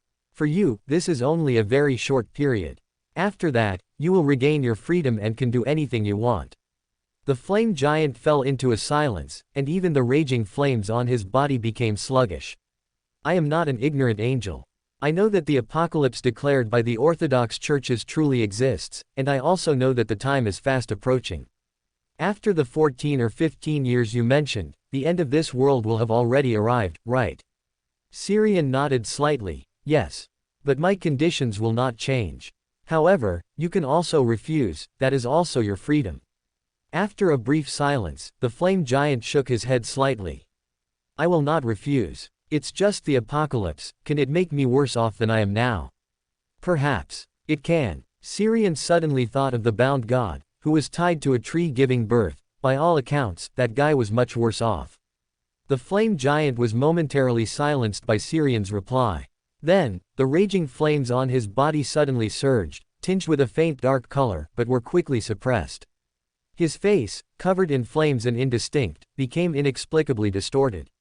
His chest heaved violently, and with each breath, a large amount of blood-tinged, magma-like pale yellow pus flowed from the cracks on his body.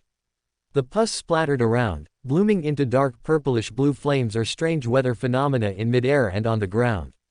The flame giant's voice was hoarse and somewhat intermittent as he said, It's influencing me again. Speak, how do you need me to cooperate? Preferably, quickly." I can't suppress the malice in my heart much longer.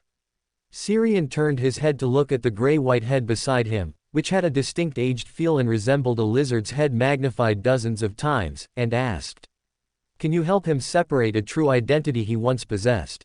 Edfarna shook his head slightly. "This not only requires his active cooperation but also requires me to go to his side. The former I can achieve by planting psychological suggestions and hypnosis in advance, but the latter, even if it's not those two most easily influenced pathways, the contamination there is still very troublesome for me." "Just troublesome," Syrian subconsciously retorted. Edfarna corrected him leisurely, "It's very troublesome. Contamination can counteract contamination. I have already been contaminated by the Chaos Sea, a place that is very dangerous for ordinary angels, but I can temporarily stay there. A small amount of contamination can, to some extent, help me resist the erosion from the Chaos Sea. However, this, small amount, is only theoretical and difficult to control. Once it becomes unbalanced, it will be a disaster for me. For you, who is staying by my side, an out-of-control angel is also a disaster." Syrian fell silent, his mind constantly recalling the eerie and dangerous square in the special mirror world. The terrifying giant bound by black iron chains on the square's stone tablet was clearly the true body of the god of weather. Whether the city of Calamity wanted to conquer him or sacrifice him, his self-awareness was clearly an obstacle. Following this line of thought, if I help it extract the god of weather's self-awareness, it will most likely not hinder me, and may even offer help. If I negotiate terms, asking for another Beander characteristic of a war bishop is not impossible. As the thought flashed through his mind, Edfarna's voice rang out beside him. "Your idea has some feasibility, but how do you guarantee that the City of Calamity and the new consciousness within him will be willing to cooperate with you?" Syrian raised his hand and rubbed his chin, saying, "In the face of a worse outcome, a relatively bad outcome is not so unacceptable." He paused, then looked at Edfarna's lowered head.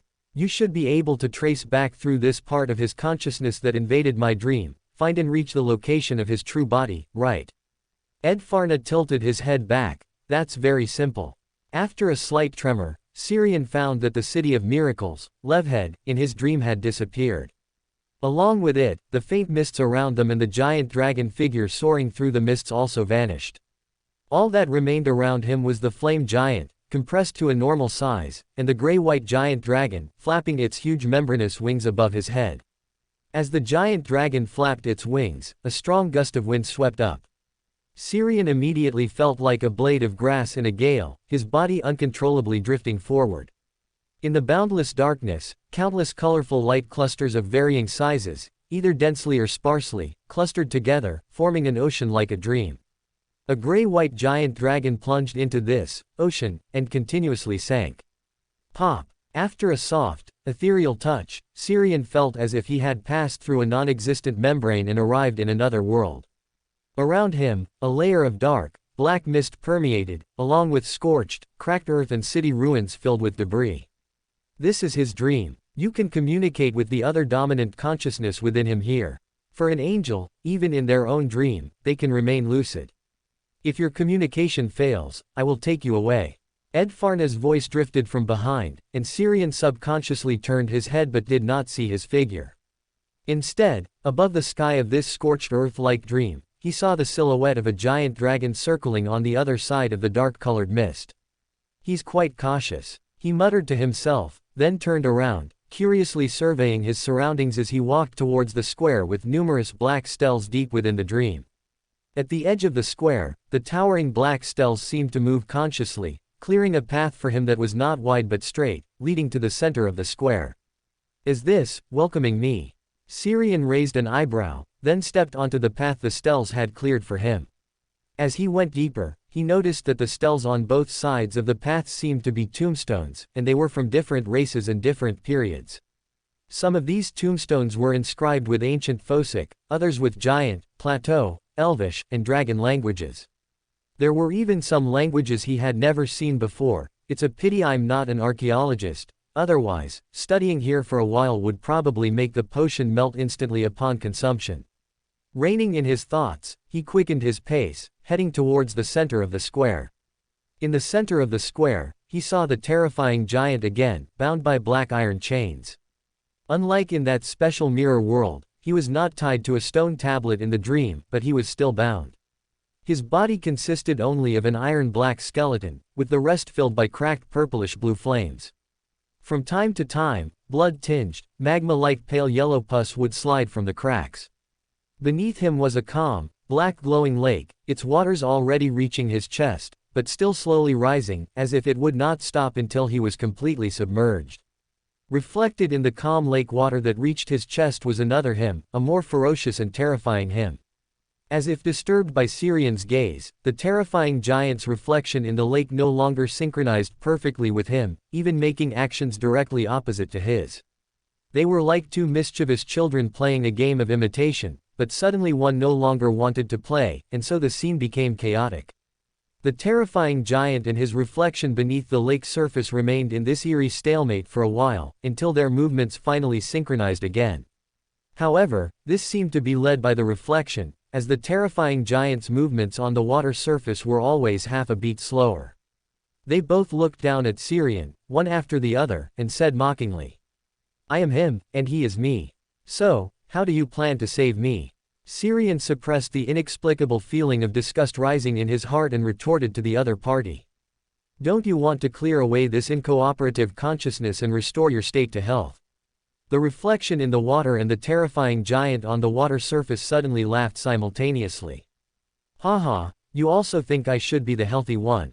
Syrian nodded without hesitation. "Of course, you are closer to the essence of war than he is, and you are stronger than him."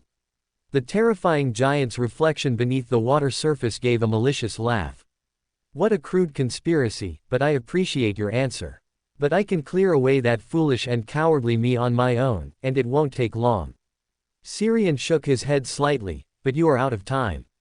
The Lord of Storms has already noticed this. At the latest tomorrow, the Pope of Passu Island will personally arrive, and there might even be divine punishment. At that time, the believers who helped you conduct the bloody sacrifices will die, and you will also die. Perhaps the entire Bansi Island will be wiped off the map. After that, it won't be easy for the City of Calamity to expand the seeping contamination to this extent again." The terrifying giant and his reflection spoke in a low, hoarse voice simultaneously. "Are you threatening me?" As they spoke, the entire dream seemed to boil, and the surging heat waves in the air made Syrian feel like he was being cooked alive. Even breathing was an ordeal. He gently rubbed his fingers, trying to cool down with a ice seal trick, but under the beating of the scorching heat waves, the trick failed as soon as it formed. It wasn't until a somewhat ethereal, aged, deep roar sounded that the boiling dream gradually calmed down. Chapter 262, Arrogant and Retarded. After the dream returned to tranquility, Syrian looked at the water level on the terrifying giant's chest, which seemed to have risen again, and frowned slightly. Then, he calmly shook his head and said, "I'm just a kind reminder." "Kindness?" The terrifying giant scoffed. Syrian nodded and said, "Of course, it's of no benefit to me if you are dealt with by the Storm Church. Moreover, the lady in the mirror world has already paid the remuneration." He had originally wanted to take out the red priest card to prove it, but realizing this was a dream, and not even his own, he gave up. He then continued, "Of course, if possible, I would also like to obtain a War Bishop Beander characteristic from you. After all, I'm taking a big risk by choosing to help you at this time. I'm already on the Storm Church's wanted list. Staying in Bansi at this time could easily lead to me being dealt with when they come to deal with you." "Hey, greedy human." The terrifying giant and his reflection simultaneously scoffed with disdain. Syrian ignored his mockery and continued, "So, do you agree? If not, I'm leaving Bansi now. I don't want to be baptized by the Lord of Storm's lightning punishment." After a brief silence, the terrifying giant and his reflection nodded in unison, agreed. "But it must be witnessed by the City of Calamity. That ancient dragon must swear an oath not to take advantage of the situation to influence me, and not to destroy any of my arrangements in Bansi." Syrian immediately nodded, "No problem." After he and the god of weather reached an agreement, the layer of dark, black mist that had always covered the dream's sky suddenly dissipated. Then, Edfarna, who had been hovering outside the dream, flapped its wings and flew in. With Edfarna's appearance, Syrian felt the air in the dream improve. It was no longer scorching and acrid, no longer inciting emotions. Boom! A dark, square stone tablet shot up from beneath the lake, like a sharp sword pointing directly at the sky. The terrifying giant, whose entire body was burning with blackish-purple flames, also ascended high into the sky with the stone tablet, displaying an unprecedented terrifying aura. Whirlwinds circled around his feet, supporting his body, and exaggerated thunderstorms roared above his head, accompanied by hail, snowflakes, flames, and rain. The entire dreamland trembled, cracked, and spewed out scalding red magma.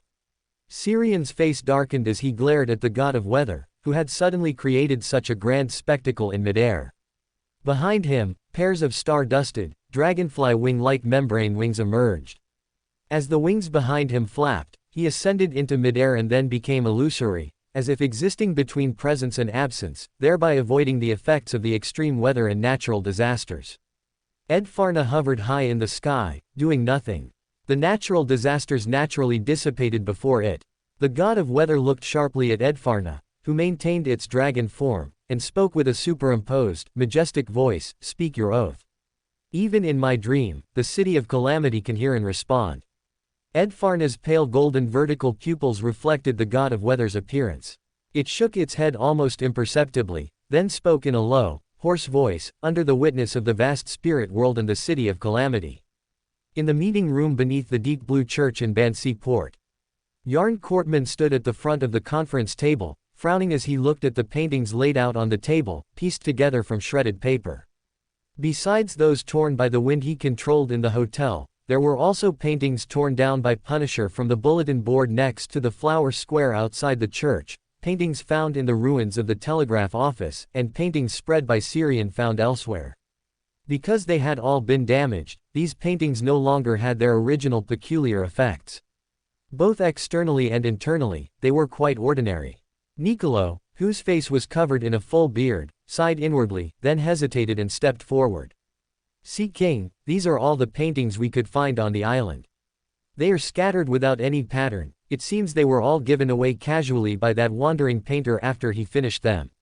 These paintings haven't caused any negative effects to their holders." Yarn Courtman looked at him and said succinctly, "Speak." Niccolo organized his thoughts and continued. "After statistical analysis, we discovered the only commonality among the people who received these paintings. They were all more or less connected to the bloody sacrifices secretly emerging on the island, including the painting in the church, which should point to the missing Bishop Miller. That mysterious wandering painter seemed to have come specifically for the bloody sacrifices on the island from the start, and it appears he is hostile to that god of weather." Yarn Courtman shook his head slightly, correcting him, "Not missing, but defected. He and the god of weather are not necessarily hostile, perhaps it's just utilization, using it to conceal his true purpose. According to intelligence compiled from the Rorstad archipelago, ever since he appeared in Bansi, many people have been overtly or covertly inquiring about information here. In the special mirror world, on the ground with the large stone tablet. Syrian, transparent and in a spiritual body state, stood side by side with Edfarna, who had disguised himself as a human again, in front of the square stone tablet stained with mottled rust red. Black iron chains rattled, making a clanging sound. The bound god of weather's body rapidly shrunk. In 1 or 2 seconds, he transformed into a human of normal stature. He was estimated to be over 1.8 meters tall, with long, dark red hair, bronze skin, and profound, handsome features, clearly characteristic of people from the southern continent. He wore only a thin, dark robe, revealing a large expanse of his chest covered with deep and shallow scars. This did not detract from his aura, instead, it gave him a beauty of strength and violence. The change in size did not free him from the dark chains, they merely shrunk with him, continuing to entwine his body. Syrian gazed at the god of weather, who had revealed his true form, with curiosity. As a qualified painter, he could tell that this was not a human form disguised like Edfarna's, but his original appearance. The god of weather entrenched on Bansi Island was not a naturally born mythical creature. However, it also seemed reasonable. Since he was worshipped by the descendants of the Medici family, he must have come to Bansi after Medici's downfall. Perhaps he advanced during that period. Perhaps he wanted to explore the secrets of the Medici family here, or perhaps for some reason he intended to protect them. In any case, after arriving here, he was polluted by the city of calamity, eventually falling into an uncontrollable state. As his thoughts drifted, he saw the god of weather, now in human form, say to Edfarna with a displeased expression, "Please hurry up. I don't want to spend another second with that foolish and cowardly self." Edfarna did not mind his attitude and explained calmly, "I will first separate the two personalities within you, and then separate the past personality along with all the identities you once possessed. This requires your active cooperation. I don't know your past, so you need to actively tell me which period of identity needs to be separated. After separation, both of you will be independent entities. Even if one dies, it will not affect the other." The god of weather slightly raised his chin. "Hey, of course I know. I'm not some ignorant angel hiding away from the world. I am ready. If you are not, I can separate that war bishop Beander characteristic first." Edfarna nodded slightly, understood. Syrian quickly interjected, "I want one that hasn't been polluted." "Hey, there isn't one." The god of weather shook his head disdainfully. "I have wholeheartedly served my lord. Naturally, my body, spirit, and the Beander characteristic on me will all bear my lord's mark. Even that foolish and cowardly me that this ancient dragon will separate later. Your transaction with him is just another one of his self-deceiving attempts. In the end, he will still return here and become a part of me. Of course, taking a war bishop Beander characteristic from me and receiving the aura bestowed by my lord, you won't lose out."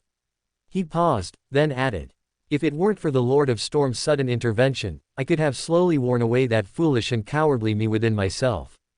Syrian nodded thoughtfully, then asked, "What kind of existence is the Lord you speak of?" A hint of impatience flashed in the god of weather's eyes, but thinking that he was about to completely get rid of his former weak self, he patiently explained.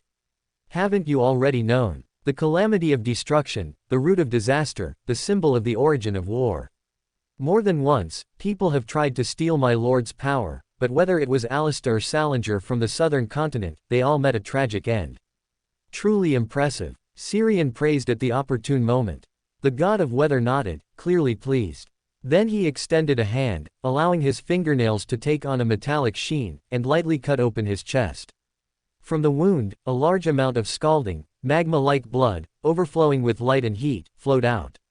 This blood was drawn by an invisible force, gathering in front of his chest, gradually interweaving, and finally forming a phantom core intertwined with red flames and black metal. As soon as this strangely shaped heart condensed, he casually tossed it to Syrian. Syrian, in his spiritual body state, had a black line on his forehead.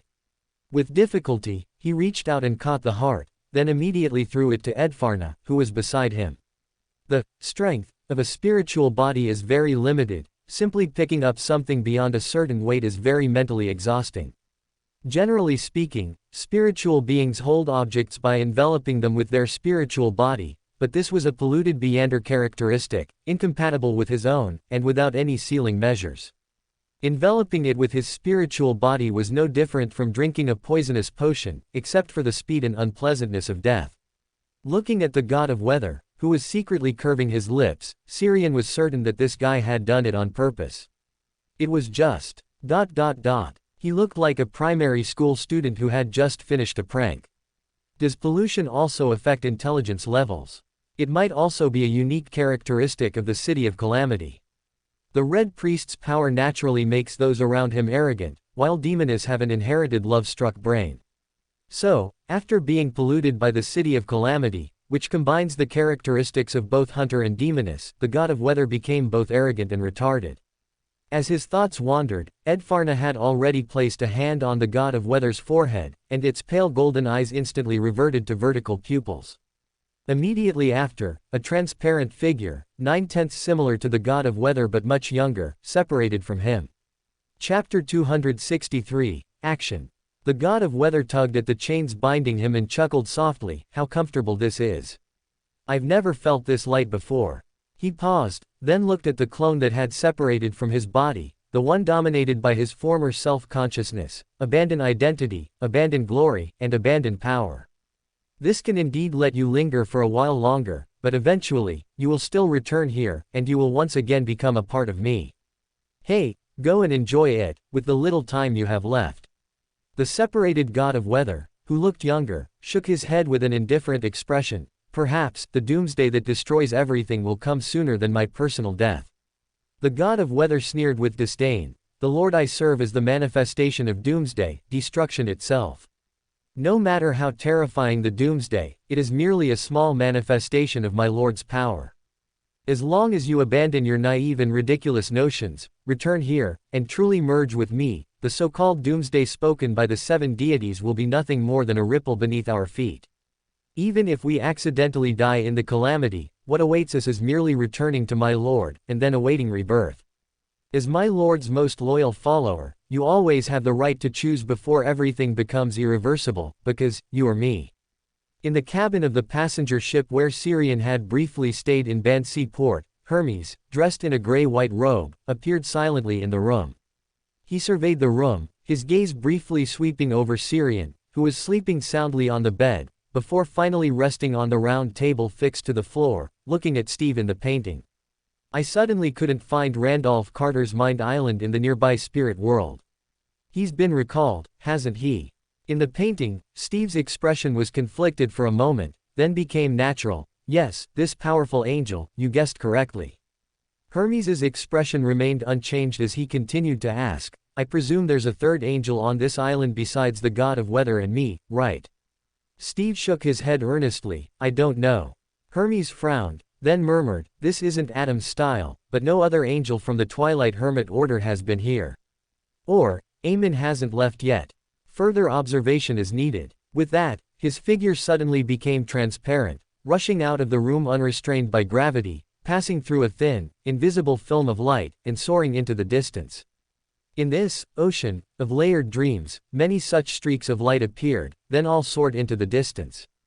In the real ship's cabin, Steve in the painting suddenly woke up, his eyes blankly scanning the ceiling directly opposite the painting, then turning to look at Syrian lying on the bed, reaching out to pat his chest. Fortunately, his momentary distraction and dozing off were not discovered. East of Bansi port, not too far from the island, an unmanned 3-masted schooner was sailing towards it, its sails unfurled. Before the open window of the captain's cabin, the hanged man Alger, dressed in a dark blue priest's robe, stood by the bay window, frowning as he gazed at the distant sea, which appeared deep blue, almost black, in the night. At the horizon, the outline of Bansi Island was faintly visible. After the last Tarot Club meeting, he held a temporary meeting on the ship. After clever argumentation and explanation, with the unanimous vote of the crew, he changed the original destination from Danos Island to Bansi Island. Information about a Beander characteristic at the demigod level in exchange for a portion. As an important port with constant traffic, even if there are hidden dangers, they should be concealed. I will only stay in Bansi port, not delve deeper or investigate, so there should be no danger.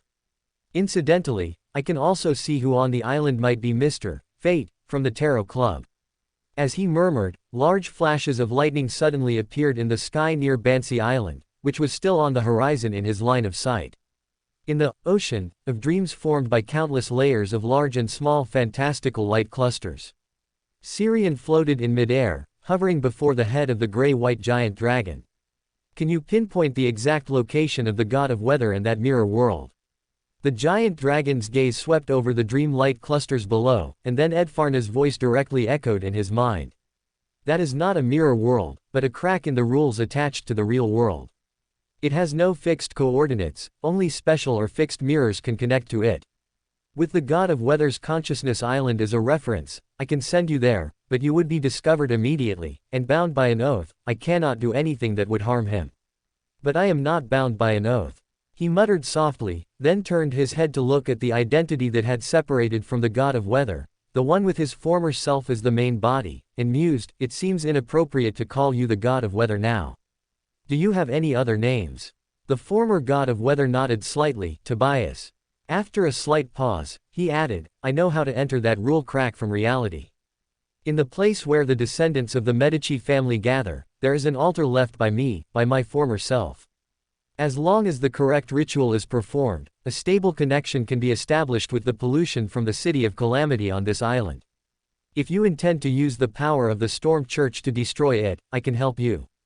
Syrian nodded, then said, before that, I need to return to my own body.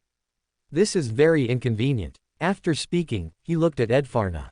The latter gently flapped its huge, membrane-covered wings, and a howling wind stirred up from nowhere, blowing him and Tobias rapidly backward through the dream ocean. After a blur of light and shadow, Syrian abruptly sat up in bed. After calming his breathing, he turned his head to the side. Tobias also appeared in the cabin, curiously observing everything around him. His eyes revealed intense interest at the sight of anything, giving off a distinct impression of a country bumpkin in the city, disconnected from society. In the center of the room, on the small round table fixed to the floor, the illusory core, intertwined with red flames and black metal, lay quietly. Beside it was a piece of tan parchment with strange golden patterns. Syrian agilely swung his legs off the bed, took out a pre-prepared painting with a world within it, and placed the illusory core, intertwined with red and black, inside. Then he turned back to Tobias and handed him the tan parchment with golden patterns. According to our previous agreement, you need to sign it now. This contract is valid until the doomsday that destroys everything arrives. He paused slightly, then added. If there's a better option, I don't recommend using the Beander characteristic of a war bishop that's separated from yourself. It is more or less tainted with pollution from the city of calamity, and this kind of pollution cannot be removed by simply crudely crushing the characteristic. Tobias calmly accepted the parchment, signed his name on it, and then said, of course, I'm not so foolish as to fall into the same pit twice. When do we go to the altar I left on the island? Or should we just tell the Storm Church about the information there? My other self must have thought of these things and set up an ambush there in advance. We can go now. Syrian chuckled, then signed his name on the parchment as well. Pale golden illusory flames instantly ignited on the parchment. After burning to ashes, two golden specks of light, the size of a fingernail, entered Syrian and Tobias's bodies respectively. Syrian closed his eyes. He could clearly feel a golden, stamp-like mark on his spiritual body, along with a heavy sensation of bearing illusory shackles. Opening his eyes again, he looked at Tobias and calmly said, let's go. With that, a phantom, slowly turning book appeared in his eyes. I came, I saw, I recorded. After a brief delay, brilliant starlight lit up around him, quickly intertwining to outline an illusory door covered in mysterious patterns. Syrian raised a hand, making the painting on the table fly into his hand, then he and Tobias disappeared one after another into the illusory door. In the depths of Bansi Port, on a half-abandoned street, countless tiny, brilliant starlight flew out of the void, quickly intertwining to form an illusory door. As soon as he left the spirit world, the illusory book reflected in Syrian's eyes reappeared, flipping rapidly. I came, I saw, I recorded. As the incantation appeared, a strange fluctuation spread from him, carrying him and Tobias into the blind spot of consciousness. This was psychological invisibility, recorded from Adam, which he had deliberately suppressed to the demigod level. Then, led by Tobias, the two walked deeper into the street. Not long after they left, the whimpering wind in the air suddenly intensified. Then Yarn Courtman arrived here on the wind, his light blue storm church robe flapping in the strong gusts. He held a brass-colored, seemingly very heavy nautical clock in his hand, its pointer swaying erratically. HMPH, there are still cultists of the god of weather active. Are they preparing to resist, or are they fleeing? Guided by Tobias, Syrian led him through several sturdy and thick walls, arriving at the edge of the sacrificial plaza beneath the abandoned street. Tobias cautiously looked around and explained in a low voice, this place was built to mimic the plaza within the Rule Crack. Through long periods of sacrifice and infiltration of pollution, it has established a strong connection with that place. We'd best not step into the plaza. You might be fine, but I would most likely be detected by my other self. Syrian nodded, then pointed at the god of weather's followers in the center of the plaza, who were dancing strange ritualistic dances in two circles, one large and one small, and asked, do we still need to perform the ritual now? Tobias shook his head slightly, no. Be careful to restrain your gaze. Two of those people are descendants of the Medici family, one is a Sequence 5 Reaper, and the other is a Sequence 6 Conspirer. Although the Hunter Pathway's spiritual intuition isn't particularly strong, overly direct gazes and malice would still attract their attention. Syrian nodded slightly, then explained, astrologers have the ability to interfere with divination and spiritual intuition.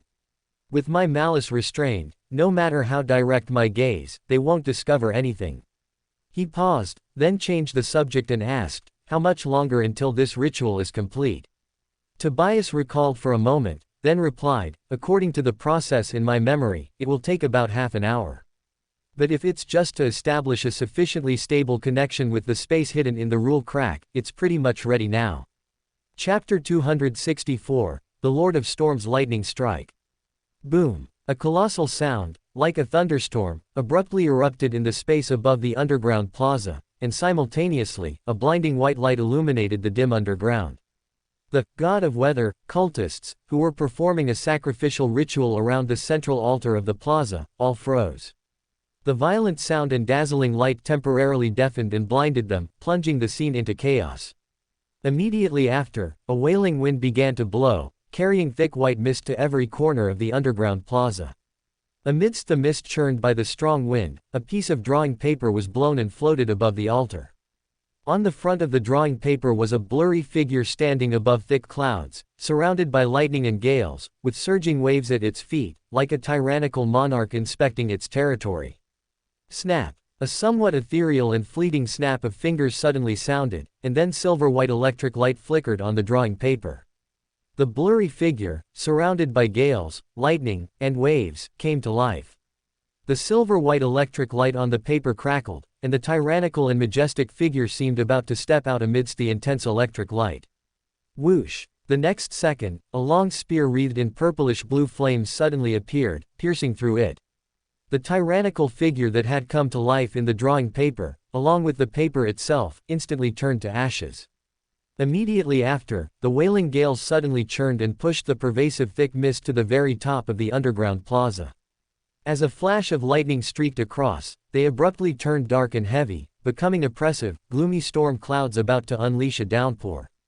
In front of the altar at the very center of the underground plaza, a handsome red-haired man in a black cloak sharply looked towards the shadowy direction where Syrian and Tobias were located. The god was right, you truly came. Heretics who brought calamity to Bansi. As he spoke, scorching white, faintly blue flames rapidly condensed in his hand, and a flame-long spear, indistinguishable from a physical one, quickly formed. Syrian frowned slightly. The astrologer's spiritual intuition and premonition of danger simultaneously screamed wildly in his mind. He was locked on, and it was a lock-on that even paper substitute and illusion would find hard to escape. This was weakness detection at the angel level. It also indirectly proved a strong connection between this place and the space within the rule rift. As his thoughts drifted, he gently rubbed his fingers together. Above the underground plaza, from the thick mist that had transformed into dark clouds, pieces of drawing paper with different portraits floated down. For a moment, the entire space of the underground plaza echoed with low chants, completely different in vocal timbre but exceptionally uniform. King of the sky, Emperor of the sea, calamity. King of the sky. The red-haired man in the black robe, with a dark face, through the scorching white, faintly blue flame-long spear he had just condensed towards the drawing papers floating down from midair. Upon leaving his hand, the flame-long spear suddenly disintegrated, turning into flaming arrows that pierced through and incinerated all the drawing papers in midair. No, not all of them. One piece of drawing paper was not burned after being struck by a flaming arrow. Steve, holding his head in the painting, glared fiercely at the person below who had thrown the flaming arrow at him, his low chanting voice unwavering. King of the sky, Emperor of the sea, calamity monarch, god of storms. Boom! A purplish-blue fireball suddenly smashed onto Steve's face. The drawing, which was originally immune to fire, was scorched and blackened by this vibrant flame, showing faint signs of being ignited. Wah! Help, master, help! I'm going to die as a painting. In front of the altar, the purplish-blue flames in the red-haired man's hand condensed again. Rumble! A silver-white lightning bolt, as thick as a bucket, appeared out of thin air and struck him. In an instant, a Beyander who could borrow the power of the god of weather turned into a charred corpse on the spot. After the silver-white lightning disintegrated, dense electric snakes scurried around the altar, causing the nearby god of weather believers to fall into a state of paralysis and numbness. Boom, boom, boom. After a brief interval, dense thunderclaps sounded, and silver-white electric snakes shot out, carrying a strong, almost tangible, tyrannical and destructive aura, striking densely towards the central altar and its surroundings in the underground plaza. In less than a second, the entire underground plaza was enveloped in a silver-white forest of lightning. Wherever the electric light raged, whether it was bricks, stones, soil, the cultists performing the ritual, or the illusory door condensed from starlight, all were rapidly shattering, evaporating, and disappearing. In the deep blue church, a wailing, violent wind suddenly swept through the church. In the prayer hall, rows of neatly arranged long benches creaked, and the praying believers and clergy all lost their footing, either falling prone or tumbling. In less than half a minute, Sea King Yarn Courtman arrived at the lightning-ravaged area, riding the gale. By this time, the violent, destructive lightning had ceased. The dark clouds in the sky were dissipating, and the semi-abandoned street that had been there was gone, leaving only a scorched, dozens of meters deep and hundreds of meters wide pit. Yarn Courtman was suspended in midair, supported by rapidly swirling winds, his brows tightly furrowed, his gaze cold and solemn as he scanned the surroundings, searching for any possible survivors. At a private dock in Bansi Port, Alger, who had just docked the Azure Avenger, looked with astonishment towards the depths of Bansi Port, the area where the lightning had been so fierce. Behind him, several crew members from the Storm Church, whose identities were concealed, also looked in that direction with astonishment. As beyonders of the sailor pathway, they could feel the fear that made one's body, mind, and spirit tremble from the lightning just now, far more intensely than ordinary people and beyonders of other pathways. After gazing for a while, Alger slowly withdrew his gaze, his head lowered. As the captain of the Azure Avenger, and a member of the Tarot Club, he knew more and thought more than the others on the ship. This direct feeling of tyrannical terror and majesty even surpassed that of God's Singer I had seen in Backland before, and also that of Sea King on the Rorstad archipelago. Although I have never seen them angry, there's no way it could be more terrifying than the lightning just now. Could it be that an angel from a church came here, discovered the hidden danger in Bansi, and carried out a cleanup? Collecting his thoughts, he turned to face the crew members behind him, half warning, half instructing. We'll disembark in batches, acquire some supplies on the island, and leave here tomorrow. Remember to be cautious, don't cause trouble. We're just here to resupply and exchange some information. The crew members behind him echoed. Don't worry, Captain. If it weren't for how pathetic it would look to turn back, I'd actually suggest we leave this island right now. Inside a cabin of the passenger ship docked at Bansi Port, fragmented starlight suddenly emerged, quickly outlining an illusory door in the room. Immediately after, Syrian and a dust-covered Tobias emerged from behind the door.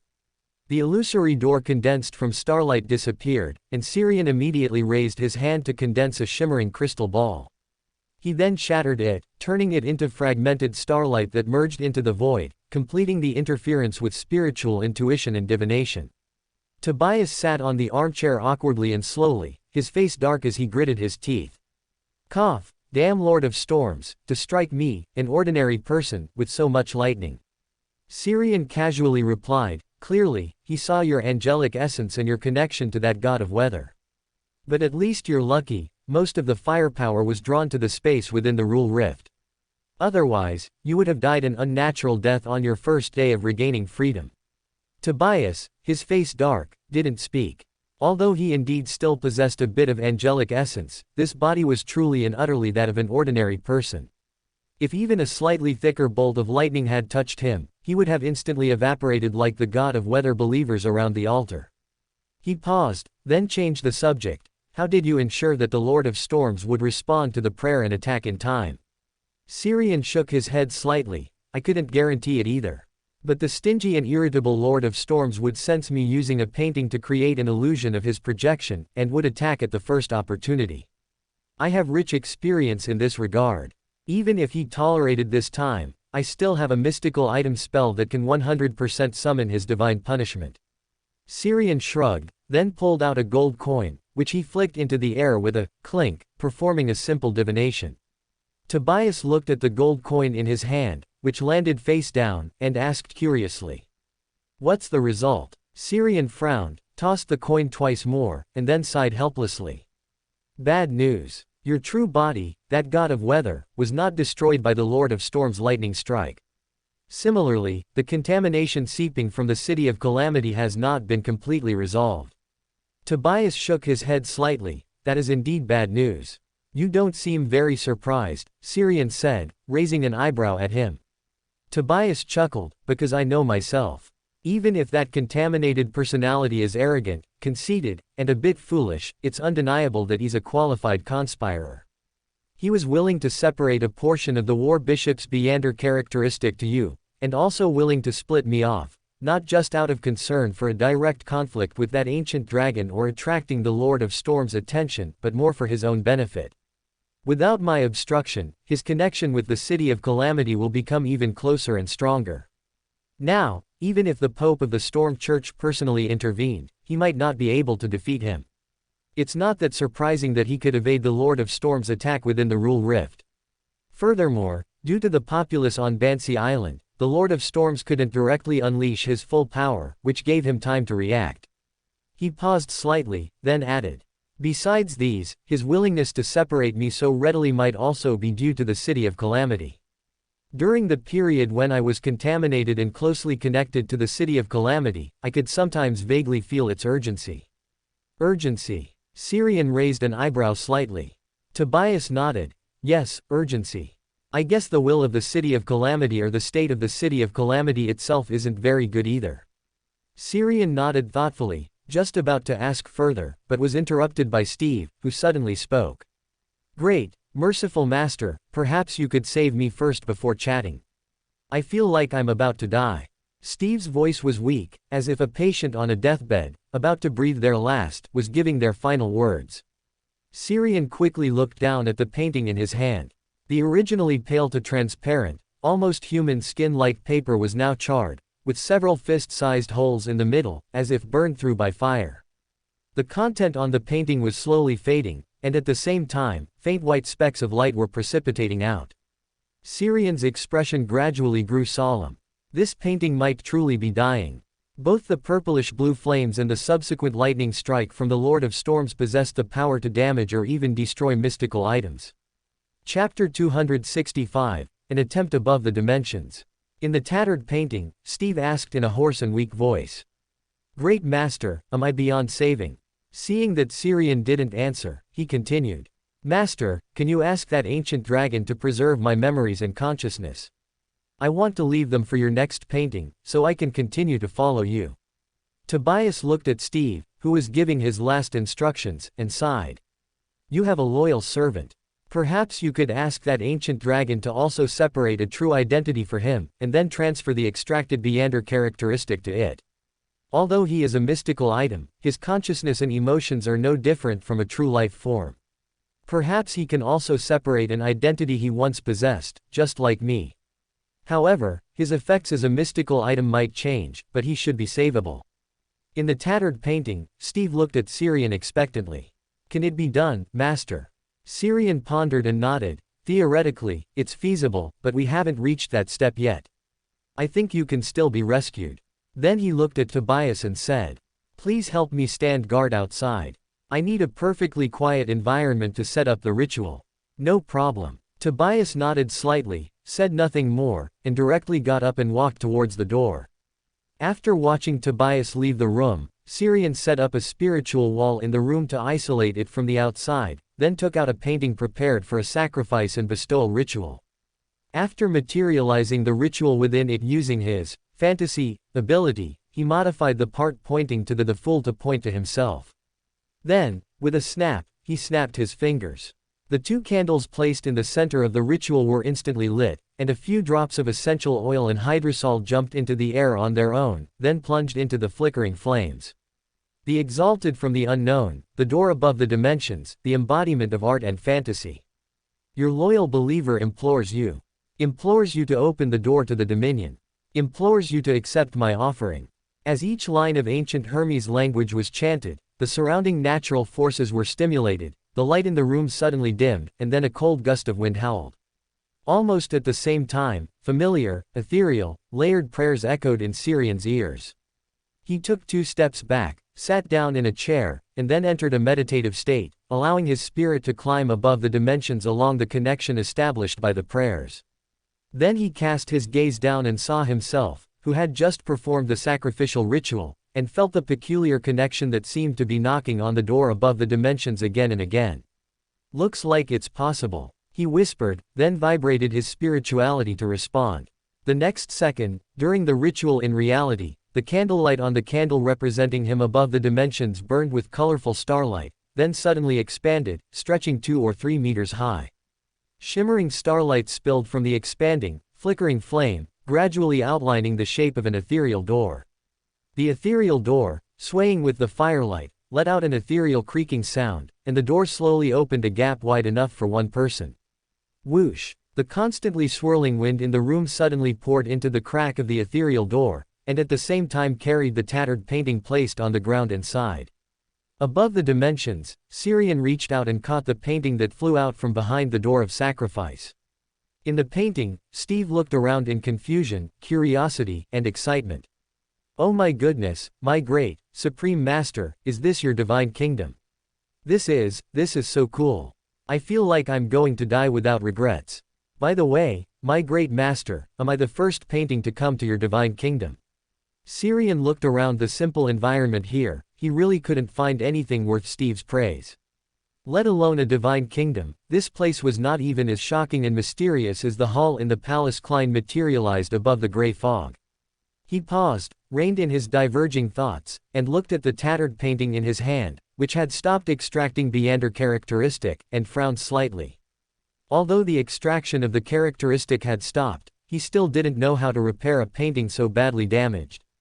"I wasn't an archaeology professional working in cultural relic restoration before, was I?" He sighed inwardly, covered his hand with spirituality, and then reached out and wiped the tattered painting. Starlight, stained with colorful hues, rippled out from under his hand like liquid, circle after circle. I feel so good, so comfortable." Steve in the painting let out an indescribable moan, accompanied by gasps. Syrian's spirituality in his hand paused, and the rippling starlight on the painting instantly disappeared, revealing a painting that was no longer charred and had been restored to its entirety. Steve, whose spirits had already recovered in the painting, looked at him with longing and said, "Great Master, can I stay in your divine kingdom to serve you?" "No." Syrian shook his head directly. "Aren't you supposed to follow me? How can you stay here all the time? Also, you need to go back quickly and re-aggregate the characteristics that have already been extracted. Otherwise, if those characteristics are attracted and aggregated by other things, the revenant characteristic on you will be incomplete, and it will be very troublesome to complete it later." Steve in the painting saluted with his hand on his chest, his tone fanatical and respectful. "Your will is the direction of my progress." Syrian nodded, temporarily placed him in this space above the dimensions, then detached his spirit from there, returned to reality, and performed a ritual of prayer for bestowal again. After a simple process, an ethereal door emerged from the surging candlelight, swaying and splitting open a gap wide enough for one person. Then, the repaired painting flew out from behind the door, and landed on the floor of the room. As the painting appeared, the faint white light spots that had been slowly floating and gradually dissipating in the air seemed to find their backbone and quickly aggregated. On the adjacent chair, Syrian opened his eyes and stood up. He glanced at the ethereal door of sacrifice and bestowal, then raised his hand and snapped his fingers. Snap! All the materials, fantasized, out abruptly disappeared, and the ritual of prayer for bestowal was directly interrupted. After putting away the painting with the complete ritual again and removing the spiritual wall in the room, he opened the door, and then Tobias walked in. He looked at Steve, who was spread out on the floor and restored as new, and his eyes widened slightly in surprise. "It's truly amazing, a mystical item on the verge of collapse can actually be repaired. If I hadn't already seen you use the Beander ability of a scribe, I would have suspected you were a seasoned artisan." Syrian nodded slightly, then proactively skipped the topic. "I plan to leave Bansi. This place is no longer suitable for me to digest the potion. For a while, the Storm Church here will be unusually active, and they might even directly destroy this place. Do you have any desired destinations or suggestions?" Tobias said without hesitation. Stay away from Bansi, stay away from any place contaminated by the city of calamity. If possible, I hope to go to places where hunters are more active, which will make it easier for me to recover my strength. Hunters, huh? Syrian rubbed his chin in thought for a while, then said. There are actually many bounty hunters or pirates at sea who belong to the hunter pathway, but you probably don't want to stay at sea anymore. I'll send you to Backland. Although Loan is not a country where hunters are concentrated, as the capital of all capitals, it's relatively easy to collect low-sequence potion materials there. Mid-sequence materials might also be found with some effort. You can recover some strength there first and help me with some things. Soon, there will be a transaction involving a conqueror, Meander characteristic there. If you are there, my chances of getting it will be higher. Tobias's expression changed. He actually wanted to say that he didn't mind staying at sea, as long as it was far away from this dreadful place, Bansi. But upon hearing that there was a conqueror, Meander characteristic in Backland, that thought was instantly thrown to the back of his mind. With him, a former weather warlock, and the Red Priest card, there was indeed a high probability of encountering a conqueror characteristic through the aggregation effect. Coupled with the sequence 2 ancient dragon that his boss could invite, there was indeed a good chance of seizing the conqueror characteristic through advance preparation and a surprise attack. And I am the former angel on this pathway, the most suitable candidate to wield this conqueror characteristic. Collecting his thoughts, he smiled and nodded at Syrian. No problem, it's been a long time since I've been in contact with bustling human society anyway. He paused slightly, then added. However, could you also keep an eye out for hunter pathway Meander materials and Meander characteristics at sea for me? They must be uncontaminated. Yes. Syrian nodded slightly. Also, once I find a way to balance the contamination in that war bishop Meander characteristic, you can retrieve it after paying a small price. Tobias smiled insincerely. Actually, I think it's quite good to recollect materials and advance little by little. Anyway, with my rank, I don't need to digest potions below the angel level much.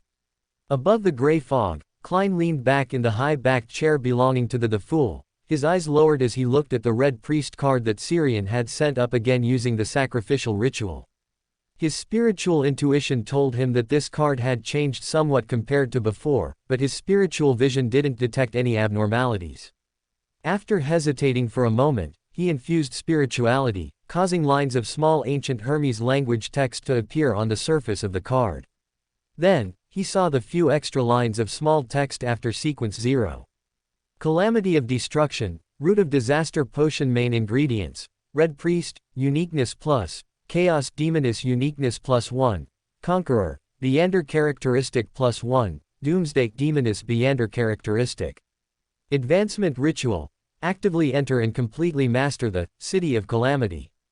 Calamity of Destruction, Root of Disaster. Placed after the sequence 0 feet Red Priest, and the main ingredients for the potion are actually the uniqueness of 2 pathways and the Meander characteristics of their respective sequence 1s. Is this the level above sequence 0, the level where the ancient sun god and the ancient gods were? No, if they were at the same level, the ancient sun god shouldn't have been able to end the era of the ancient gods so easily. It's more likely that the ancient gods were still in the first step of collecting uniqueness and Meander characteristics, while the ancient sun god had already reached the second step. I seem to have touched upon the highest level of secrets in this world. Chapter 266, Monday's Gathering. Rorstad Archipelago's capital, the City of Generosity, Bayam. Syrian stood by the ship's rail, gazing at the sparkling blue sea in the distance under the sun, and the bustling, enthusiastic city built along the undulating ridges, enjoying the warm, salty sea breeze. After observing for a while, a thick gray-white mist suddenly surged before his eyes. The tall figure of the fool above the gray fog looked down on him, and Klein's voice echoed in his ears. What's going on with that Red Priest card? Some content has been added to it. And my divination shows that it carries significant danger. Syrian lowered his head and murmured to himself. It's been contaminated. Due to the special nature of the heresy slate, this contamination manifested as information. As you saw, that method for advancing above sequence is likely real and effective. As for the danger, apart from the potential for long-term contamination from carrying it, it now has a strong aggregation effect on things related to both the hunter and assassin pathways. So, for now, it can only be kept above the gray fog to isolate this aggregation. Quote. After a period of silence, Klein complained. It seems my place has become your hazardous item storage. He paused, then shifted his gaze, seeing Bayam close at hand. Although the city's scale couldn't compare to Backland, its prosperity wasn't far behind, at least, it appeared that way. You've already left Bansi. Where is this? The city of generosity, Bayam. I obtained some information earlier, and I plan to make contact with the Moses ascetic order here. Syrian said casually, as the ship beneath his feet suddenly swayed slightly. He glanced around and saw that the ship had docked. The crew members waiting on deck were lowering the gangplank, organizing passengers to disembark. If you have any questions, save them for the afternoon. I don't want to be mistaken for a lunatic talking to himself. After a moment of speechless silence, the gray mist before his eyes suddenly dissipated. He then followed the other passengers down the gangplank and left the cruise ship, blending into the dense crowd at the dock. From start to finish, none of the passengers or crew on this ship noticed the presence of an extra person who had appeared out of thin air. Although the Captain Erlin, a sailor, was experienced and perceptive enough, he didn't possess the same keen mystical insight as Captain Erlin. As the crowd left the dock and entered the relatively prosperous urban area, Syrian observed customs and folkways that were distinctly different from Backland and Bansi Island, yet similar in many aspects. The local culture here was heavily influenced by Loan. Whether it was the architectural style or the clothing people wore, it was quite similar to Loan, but with some subtle deviations, like an imprecise imitation. The streets had many mixed-race natives with darker skin but blue eyes. They typically wore colorful feather headdresses, which were very eye-catching. As he observed his surroundings, a rather thin, brown-skinned boy of 14 or 15 spoke in somewhat broken lowness. Sir, do you need a guide? I know all the streets and shops in Bayam, and I also know all the local gossip. No, thank you. Syrian shook his head slightly, declining the local guide.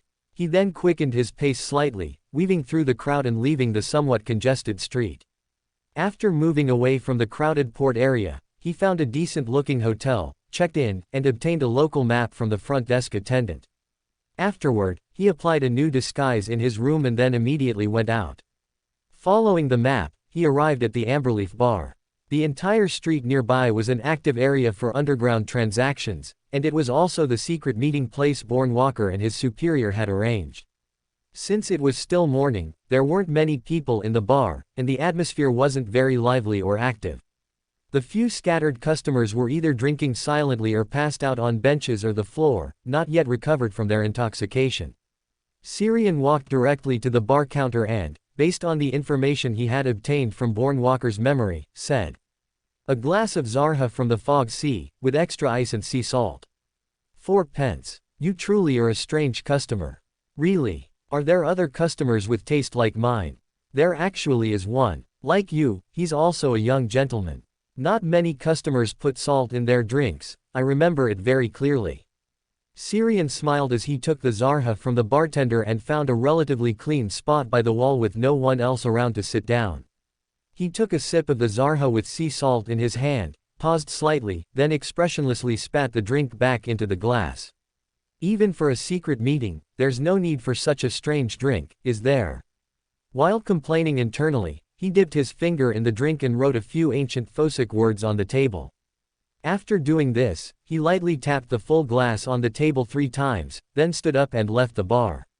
Shortly after he left, the bartender from behind the counter came over with a rag, glanced at the words written in drink on the table, wiped them clean, and then returned to the bar with the remaining drink. After leaving the bar, Syrian found a popular local restaurant for lunch, then wandered around the city before returning to the hotel just in time. After drawing the curtains and windows, and setting up a spiritual wall, Syrian lay down in the armchair, waiting for today's tarot club meeting to begin. After about 2 or 3 minutes, a thick gray mist suddenly surged before his eyes, accompanied by rising crimson light. Slightly disoriented, by the time the crimson light faded, he was already inside the magnificent and ancient palace above the gray fog. "Good afternoon, Mr. the Fool. Good afternoon, Mr. Fate, good afternoon.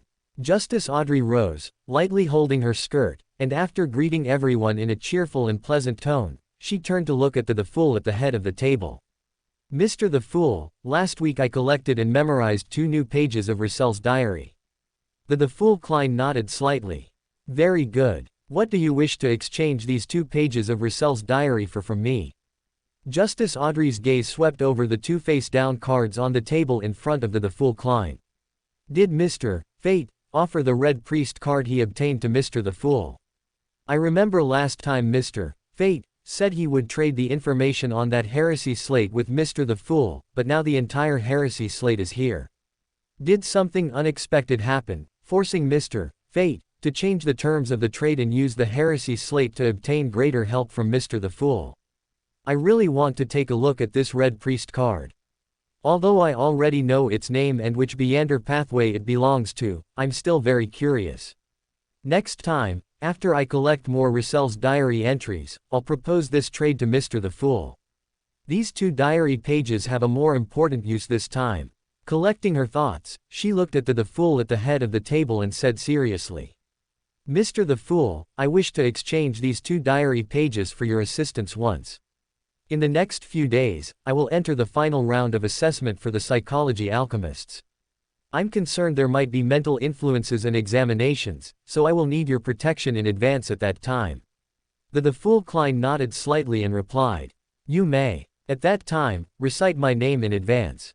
Then, with the Fool's help, Justice Audrey materialized the 2 pages of Russell's diary she had memorized. Within half a minute, Klein had finished reading the 2 pages of the diary, which contained little information. After making the diary disappear, he lightly tapped the table with his finger.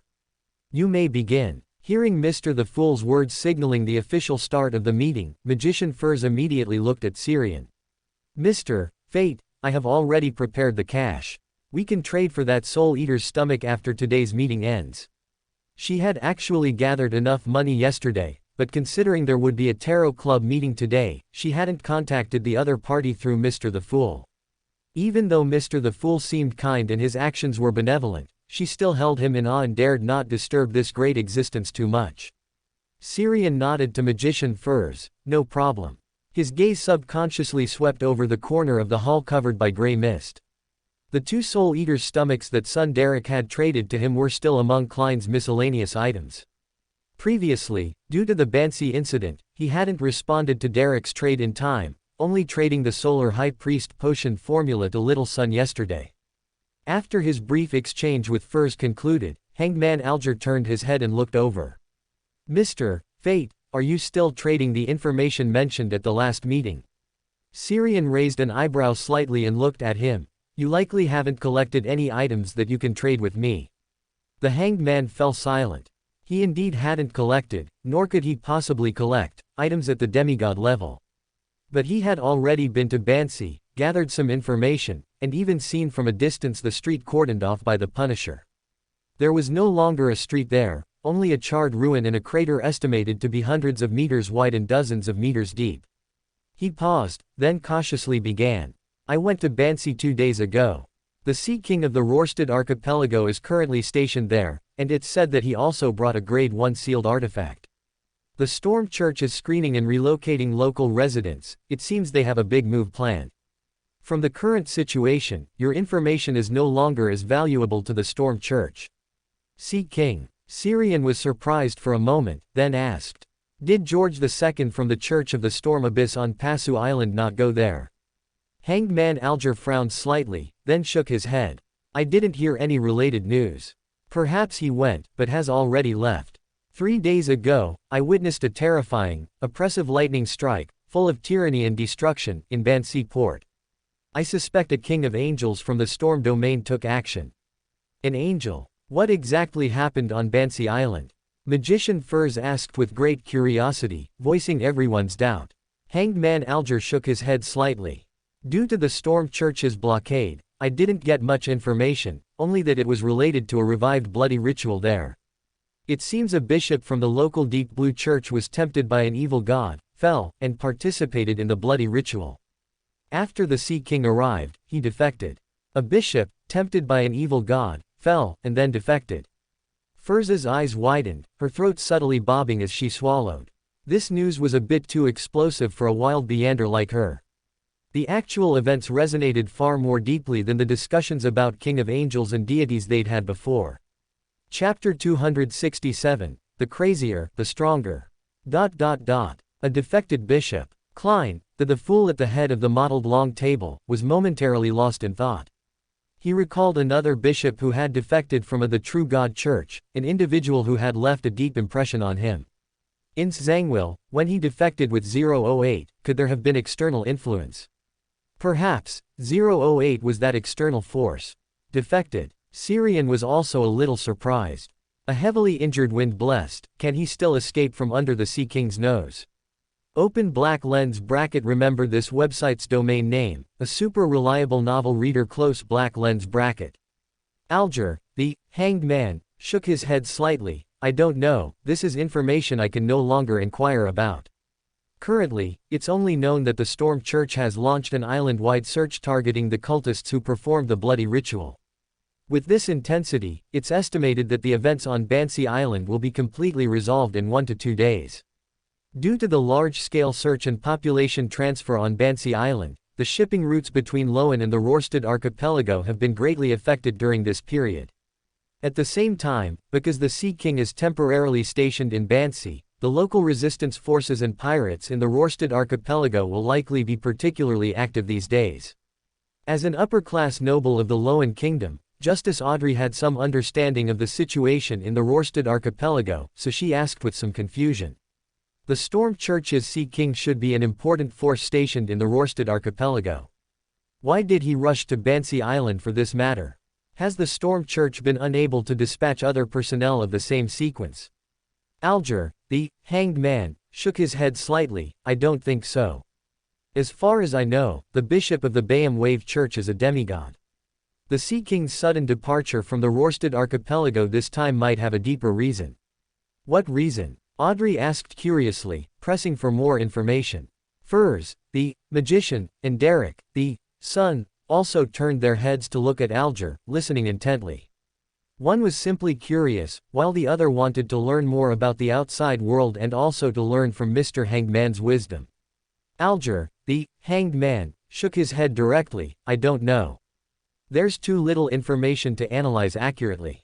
After a pause, he turned his head to look at Syrian, asking with a mix of curiosity and probing. Do you think the situation on Bansi Island can be resolved? Seeing everyone's curious or puzzled gazes directed at him, Syrian pondered and shook his head. The superficial problems can be resolved, but the root cause of the problems cannot be resolved, and the biggest trouble may not even be cleared away. Unless the Lord of Storms acts personally, not the kind of action that merely drops some lightning as before, but a divine descent, or an even stronger divine punishment. Alger frowned, then looked at him in astonishment. The lightning on the island before was from the Lord of Storms, not an angel from the church. How can you be sure? Syrian's gaze swept around, and he said very calmly.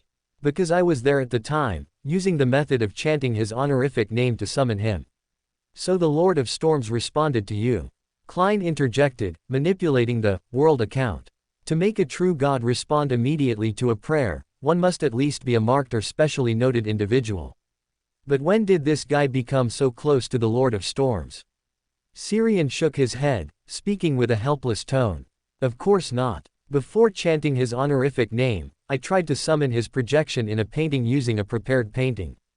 E6. The world suddenly fell silent. Klein didn't know what to make him say, only wanting to complain inwardly.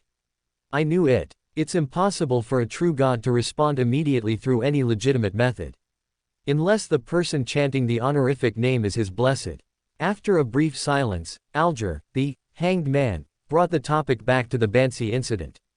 What is the root cause of the problem on Bansi Island?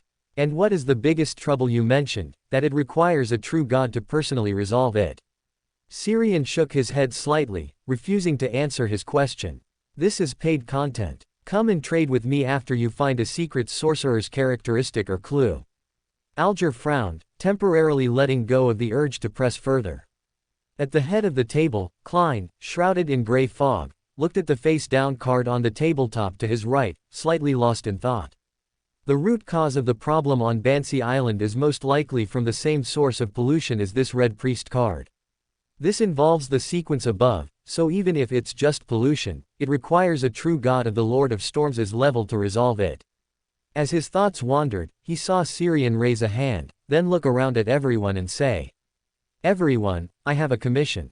I need to collect Beander materials and characteristics of the Hunter pathway. One set each from sequence 9 to sequence 5. If it's a sequence 5 Beander characteristic that includes all prerequisite sequences, then only one set is needed. It can be traded for gold pounds, or exchanged for Beander characteristics of the same sequence, potion formulas, or information of equal value." Alger, the hanged man, was slightly surprised. Hunter pathway. Syrian nodded gently. "Yes, a friend of mine needs it." Hey, the classic, "I have a friend." After an internal complaint, Klein manipulated the world to speak. You can try to rely on the aggregation effect of that Red Priest card to, accidentally, encounter and then hunt a few hunters. After a moment of silence, he replied seriously, "I don't think I can defeat the hunters or demonesses that might be aggregated. And I'm not far enough from Bansi yet. Holding it might aggregate some things I don't want to see." Klein, sticking to the persona he had given to the world, did not ask curiously, but instead said, "I will keep an eye out for you, but I am not in Fosik or Intis, so opportunities to encounter hunters will not be too many." Immediately after, Justice Audrey, Magician Furs, and Hanged Man Alger and others also made their promises. "Once I officially join the Alchemical Society, I can help you look for and inquire about it at the relevant gatherings. I will also keep an eye out at other gatherings. There are many hunters among the treasure hunters and pirates at sea. I will try to collect the characteristics and materials you need." Derek, the son, did not speak, because the City of Silver lacked items related to the Hunter pathway, and he also lacked understanding of the Beander creatures related to this pathway. When Syrian's commission came to an end, Klein, manipulating the world account, looked at Derek, the son, and asked, "I want to obtain more information about the 8 ancient gods, focusing on their respective authorities, powers, and characteristics. Can you collect it? What do I need to trade with you?" Derek pondered and nodded. "Yes, but I will need some time to consult materials in the library. For the trade, information about your outside world's true gods or evil gods will suffice." The world nodded slightly. "No problem." Syrian looked curiously at the world.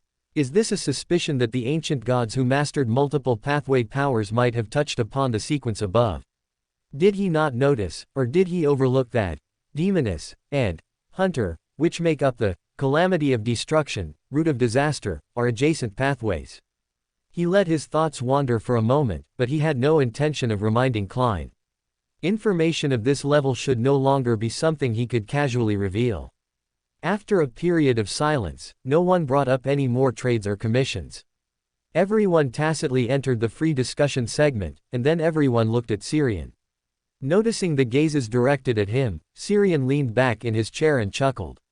"It seems everyone is very interested in what happened on Bansi Island.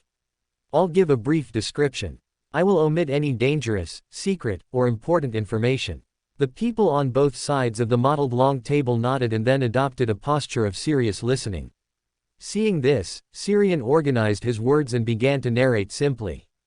The revived bloody rituals on Bansi Island originated from the god of weather they once worshipped. He was corrupted and became insane. Under his influence, the local faith became devoted to bloody rituals. At the same time, he secretly tempted the local bishop of the Storm Church, developing him into a member of the bloody ritual team. It was also for this reason that the quietly revived bloody rituals were never discovered. It wasn't until recently that I happened to encounter and rescue a group of captured outsiders. With their revelations, this matter gradually came to light. Currently, it is highly probable that those cultists on the island who were influenced by the god of weather will not escape the Storm Church's purge. This has already touched the bottom line of a true God's church. However, the god of weather himself is probably not going to be purged. His condition has greatly improved during the previous period. In some ways, this is better, but at the same time, it's more serious. Now, even if Guard 2 from Passu Island were to personally arrive, he would likely be able to defeat him. Are you saying that the god of weather on Bansi is more powerful than the Pope of the Storm Church? Furs, the magician, widened her eyes again in disbelief. In her understanding, a pope or pontiff of a church was already among the most powerful individuals apart from true deities. Syrian nodded slightly. Essentially, they are both sequenced too. But actual combat is influenced by many factors: one's own state, the mystical items controlled, and the power that can be borrowed.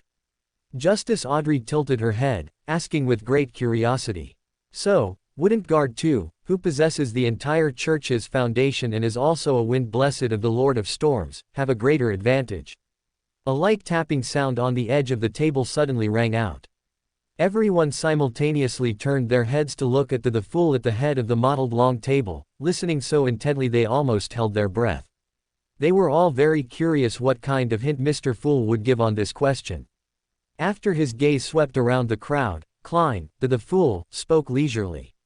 The crazier, the stronger. Furthermore, pollution also belongs to the category of power that can be borrowed. A hint of surprise flashed in Syrian's eyes as he looked curiously at the figure shrouded in gray fog at the head of the table. Did Klein already know these things? Or was the fate beacon at work? The crazier, the stronger. Derek, the son, murmured this sentence, his mind flashing with the ancient gods from the legends of the City of Silver. In the legends passed down in the City of Silver, they were all synonymous with power and madness. But those mad ancient gods were ultimately ended by the omnipotent and omniscient God, the creator of all, and the Lord was not mad. In the legends, he mercifully redeemed everyone. Thinking of this, he quickly looked up at Mr. Fool at the head of the table. He didn't think Mr. Fool was wrong, but he was curious if this involved more secrets about the omnipotent and omniscient God. Chapter 268 Moses' Ascetic Order. After, son, Derek voiced his doubts, the tarot club suddenly fell silent, so quiet that everyone's breathing was clearly audible. Everyone looked nervously and curiously at the figure shrouded in the gray mist at the head of the table, wondering how Mr. the Fool would answer son's questions. The fool Klein turned his head to look at Derek, chuckled, and instead of directly answering his question, he asked in return. Why do you think those ancient gods are on the same level as the omnipotent and omniscient God, the creator of all, you speak of? It's very pleasant to read Taiwanese novels in my free time. Ah. Derek was stunned for a moment, wanting to say that it wasn't a given, that they were all gods, although some were stronger. But just as the words were about to leave his mouth, he stopped the thought, saying with some hesitation, doubt, and even excitement. So the creator of all is a deity more powerful and on a higher level than the ancient gods. Just as described in the honorific name we use when praying, he is the God of gods, the ruler of the vast astral world. The fool Klein smiled, but did not answer the question.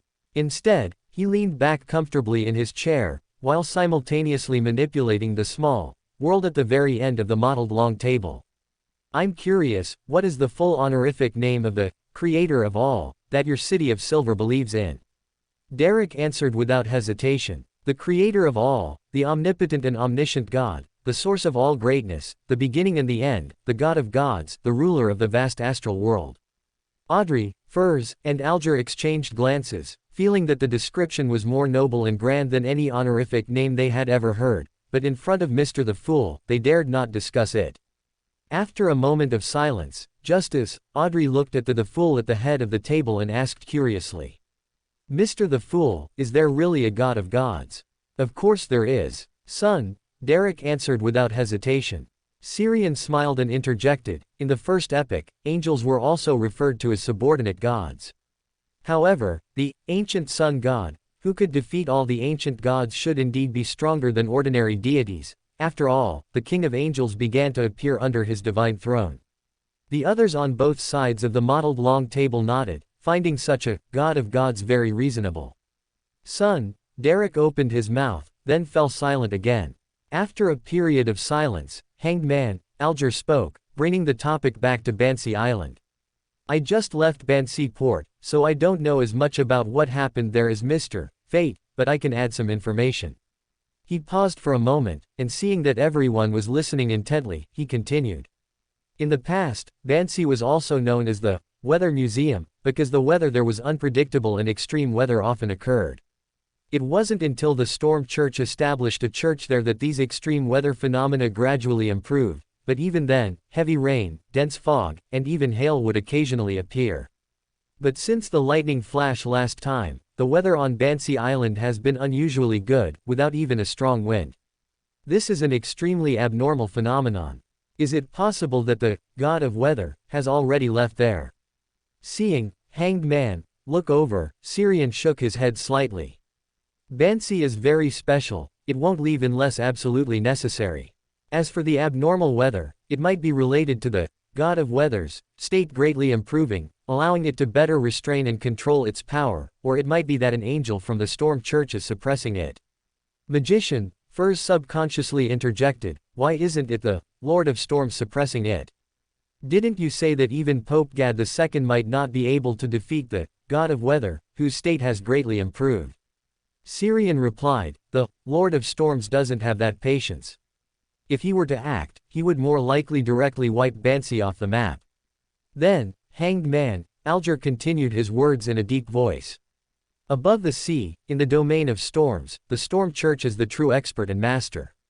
The god of weather's influence on weather should be more inclined to trigger natural disasters through extreme weather. In terms of simply influencing and controlling weather, it is certainly not as good as the angels of the Storm Church. Facing the Hanged Man's inexplicably serious words, Furs nodded somewhat timidly. Okay, I understand. Mr. Hanged Man was a bit serious on this topic, but it didn't seem like a bias towards the Storm Church, it was more like his defense of his own faith. After a brief moment of wandering thoughts, Justice Audrey looked at Syrian and asked curiously. Mr. Fate, what did you mean by, unless absolutely necessary, just now? Syrian replied thoughtfully, it probably means that the people of the Storm Church directly wipe Bansi off the map, or send an angel to be stationed there, leaving it no opportunity. Destroy an island with an important port. It shouldn't be that extreme, right? Magician, Furs was secretly alarmed, her thoughts inevitably wandering. Audrey felt this was unlikely. Bansi was an important port for Loan's traffic to the Rorstad archipelago. The kingdom's high-ranking officials would not agree to directly destroy such an island. But sending an angel to be stationed there was also very difficult. Even for the Orthodox churches, the number of angels was very limited, and it was impossible to specifically have an angel stationed there long-term. Afterward, the members of the Tarot Club chatted about Bansi for a long time, until the Fool Klein announced the end of today's gathering. Your will is our desire. After everyone stood up and bowed, crimson lights rose, carrying their figures away above the gray fog. After everyone had left, Klein made his alternate world disappear, looked around the empty hall, and then also left the space above the gray fog. At a hotel in Bayam.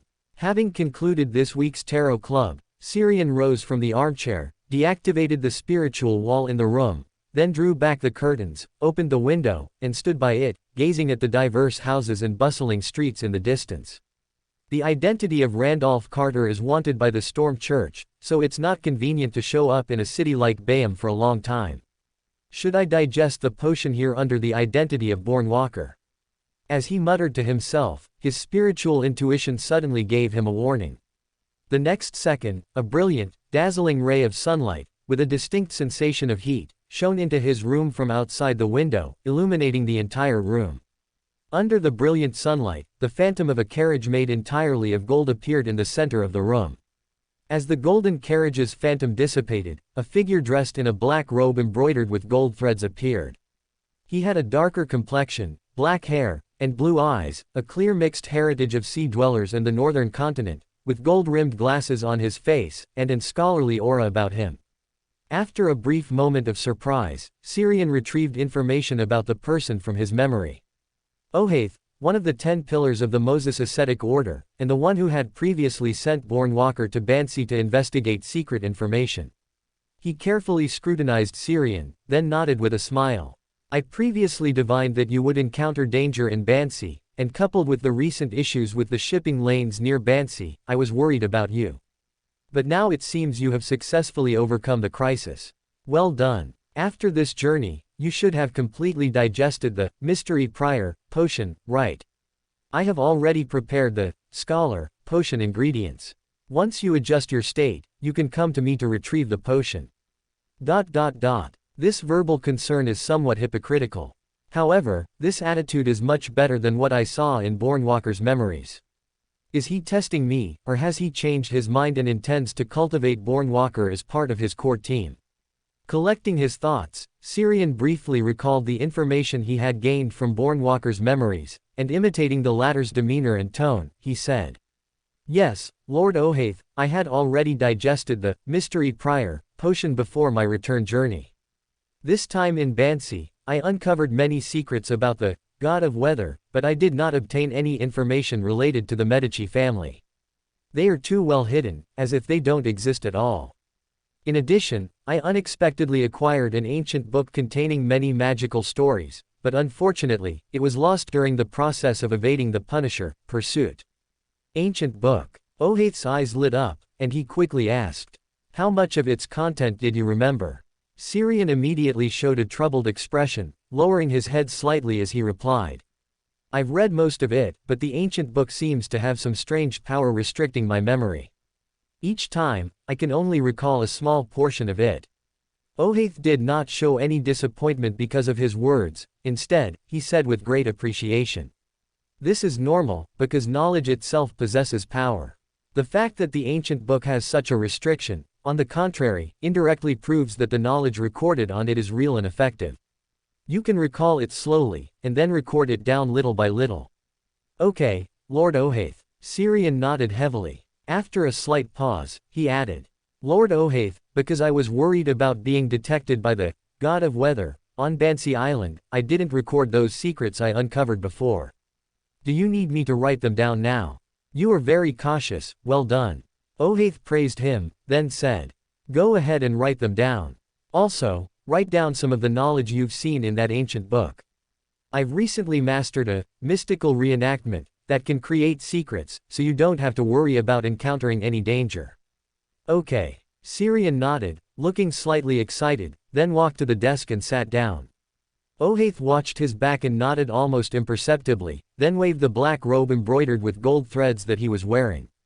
A thin, night curtain, between illusion and reality, suddenly descended, enveloping the entire room. Syrian curiously looked around. Affected by the night curtain, the light in the room became somewhat dim. Vaguely, he could also see a few scattered stars twinkling on the ceiling. At the same time, the room also became very quiet. The clamor from the street outside the window and the whistling wind seemed to be isolated in another space. Chapter 269, That's a Different Price. Syrian put down his pen, tore the paper from his notebook, and handed it to Ohaith after silently copying a portion of the secrets from Bansi Island and writing 2 stories he had heard before. The latter took it, first glancing casually, then his gaze stopped, turning into a serious perusal. Only after reading all the content did he look at Syrian and said seriously, "Your gains are greater than I imagined. Perhaps I should consider giving you the warlock potion as well, or exchange it for mystical items of equivalent value. Of course, this is after you have transcribed all the knowledge from that ancient book." Syrian nodded slightly in response, "Thank you for your generosity." Ohaith waved his hand and then asked, "Do you want to advance now, or wait a while to adjust your state first?" Syrian pondered and replied, "Can I choose to advance tonight? I feel I still need to make some preparations." Ohaith pondered and nodded. "Of course you can, but by then I should already be studying the knowledge you brought back. It takes a long time to draw power from knowledge to create magic or sorcery. How about this, I'll bring you the materials needed to concoct the potion later. When you're ready to advance, you can concoct and consume the potion yourself." Syrian nodded quickly, "No problem." This was the best outcome. If that demigod chose to stay and watch over him, he might not have been able to keep it a secret. The conversation ended, and Ohaith slightly raised his hand, causing the night curtain in the room to suddenly disappear. Then he summoned the golden, somewhat illusory and transparent carriage again. After he boarded the carriage, a brilliant and dazzling sunlight instantly lit up the room. Syrian squinted his eyes. When he reopened them, the light in the room had returned to normal, and Ohaith's was gone. What a dazzling way to travel. He mumbled, then lowered his head and whispered, Hermes. After a long moment, the room remained quiet, with no strange occurrences. He paused, then exhaled lightly, and recited in ancient Hermes language. Observer of the spirit world, creator of transcendent languages, founder of human mysticism, the great Hermes. A few seconds later, a somewhat aged voice sounded in his mind. Bam! I thought you would temporarily avoid the Storm Church. What do you need me for? Escaping the Storm Church's pursuit shouldn't be difficult for you. Syrian suppressed the urge to complain and calmly explained. The help I mentioned earlier on the white onyx. Hermes's voice sounded again, but I already helped you once when you were on Bansi Island. Syrian frowned slightly. That was true, but since the other party responded so quickly, it meant that he was most likely still paying attention to him and that there was still room for negotiation. Immediately, he pressed, So, what do you mean? To use Rosel's words, this is a different price. After a slight pause, Hermes's voice, with a clear hint of amusement, continued to sound in his mind. I'm very curious to know about your discoveries on Bansi Island. I imagine you wouldn't mind exchanging that information for a second reward from me. Syrian pondered and shook his head, but the value of this transaction is not equal. All I need is to influence the judgment of that demigod of the Moses ascetic order, to make him overlook the issues with me, not to suspect my identity, and not to question the origin of the stories I gave him. The value of that information from Bansi Island is far greater than that. Hermes added in due course, you can add some demands within a reasonable range. Syrian nodded, and after a moment of thought, said, How about adding future help? When I advance to demigod, you provide me with some help within a reasonable scope of your abilities. Ever since he became an astrologer, he had always had a vague intuition that advancing to demigod was very important to him, and also very dangerous. After advancing to scribe, this intuition became stronger. He had tried divination, but had not received any answers or revelations. He could only follow his spiritual intuition and prepare more for his future advancement to demigod. After a brief moment of contemplation, Hermes replied, All right. How do you want me to influence that mysticologist? Syrian pondered and said, Make him firmly believe in my identity as Born Walker, and at the same time, not suspect or pursue the true origins of the stories I gave him. He paused, then asked curiously, Can you make him not use the magic or sorcery he creates through mystical reenactment? In his mind, Hermes's voice slowly sounded. It's possible for a short time, but over a longer period, a demigod's spiritual intuition will inevitably discover the problem. A mysticologist masters many wondrous spells, and after discovering the problem, he is very likely to break through all psychological hints. Also, the hidden sage, whom the Moses ascetic order believes in, is an uncertain factor. Syrian sighed silently and then asked, What if I just make him maintain a sense of mystery, not displaying those spells and sorcery created through mystical reenactment in front of others, especially those from the Moses ascetic order? It would be best if he could also overlook the suspicious aspects of the spells and sorcery he created through mystical reenactment. Hermes calmly replied, The first is possible, the second is not, unless I leave a virtual personality on him, constantly influencing him, but this is very likely to be discovered by other higher-ups of the Moses ascetic order. Additionally, you'd best not give him stories that could lead to the creation of magic for self-examination, purification, or mind-affecting abilities, as this could very likely nullify the psychological hints I leave. If you plan to hunt him after he has mastered enough mystical magic to obtain a mystical item that can use those mystical magic, I suggest you find a more skilled artificer. Naturally occurring mystical items are full of randomness and may even directly precipitate Beander characteristics. Syrian nodded slightly. I will, thank you for your advice. Then he discussed the details of the psychological hints with Hermes until a brilliant and dazzling sunlight suddenly lit up the room. A carriage cast entirely in gold materialized in the sunlight, and then Ohates, clad in a black robe embroidered with gold thread, stepped down from the somewhat illusory carriage. Here are the materials needed to concoct the Malay Scholar potion. I've prepared an extra set of auxiliary materials for you, to avoid mistakes that could lead to the potion's failure. Remember, one of the essentials of combat is to always observe your surroundings, without the slightest oversight. After speaking, he hastily summoned the golden carriage again, intending to leave. The moment he boarded the carriage, he suddenly paused, turned back, and looked at Syrian. I'll give you an address. Afterwards, when you transcribe the knowledge from that ancient book, send it there, and put it in the mailbox in front of the gate. No problem. Syrian immediately nodded. Upon receiving the answer, Ohates boarded the carriage and once again transformed into sunlight, disappearing from the room. After 2 seconds of silence, Hermes's aged voice suddenly sounded in Syrian's mind. I have already left the psychological hints you requested on him, but you'd best not drag it out too long.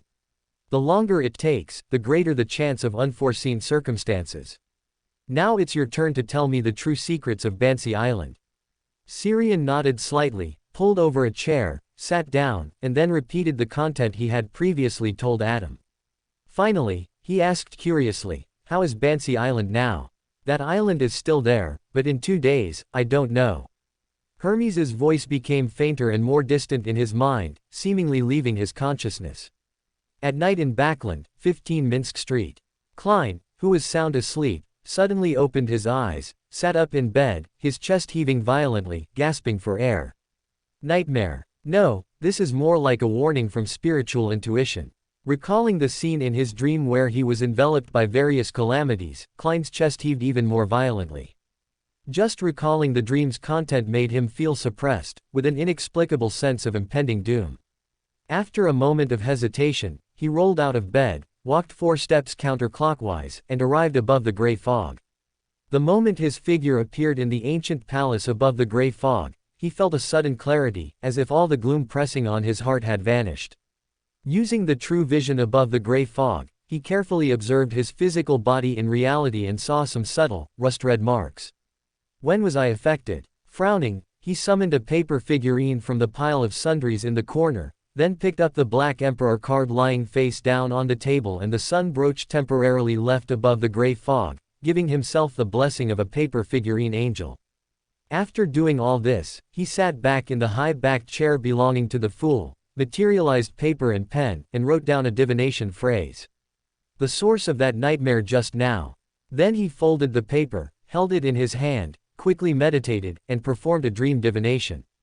In a trance, he awoke in the dream and saw the red priest card he had placed face down on the table. So, you were unknowingly corrupted by the red priest card. Syrian looked at the red priest card lying face down on the table in front of Klein with surprise, his brows slightly furrowed. Knowledge itself holds power, even just a description, a title. How did I overlook this? Yes. Klein raised a hand and pinched the bridge of his nose. After discovering through dream divination that his previous nightmare came from the influence of this red priest card, he called Syrian above the gray fog to discuss how to deal with it. Let's not even talk about where this red priest card got its corruption. The problem now is that its corruption comes from the high-level knowledge recorded on it, and you and I have both seen and know this knowledge. Which means, we will always be affected. A paper figurine angel can purify corruption, but it cannot purify the source of corruption on us. Syrian leaned back, rubbing his chin with his thumb, and said, I should be fine. As for you, you can regularly throw a paper figurine angel at yourself to purify it. The corruption brought by mere partial information won't be too strong. Perhaps you'll become immune after another advancement. Perhaps. Klein's mouth twitched slightly. Is there a more reliable method? Syrian nodded slightly. Yes, I'll go record a spectator's hypnotic ability, and then make you forget the information about the sequence above on the red priest card. After that, as long as you don't look at the red priest card again, you won't be affected at all. Klein pondered and nodded, then asked again. So, when do you plan to find a spectator to record the hypnotic ability? Tomorrow, I guess. Anyway, you've already purified the slight influence on you, so at least let me sleep until morning. Chapter 270, Fighting Poison with Poison. The next morning, Syrian used the materials Ohates provided to concoct a silver liquid, with fine bubbles constantly rising, making it look like viscous carbonated water. He then flicked a gold coin from his hand and performed a simple divination.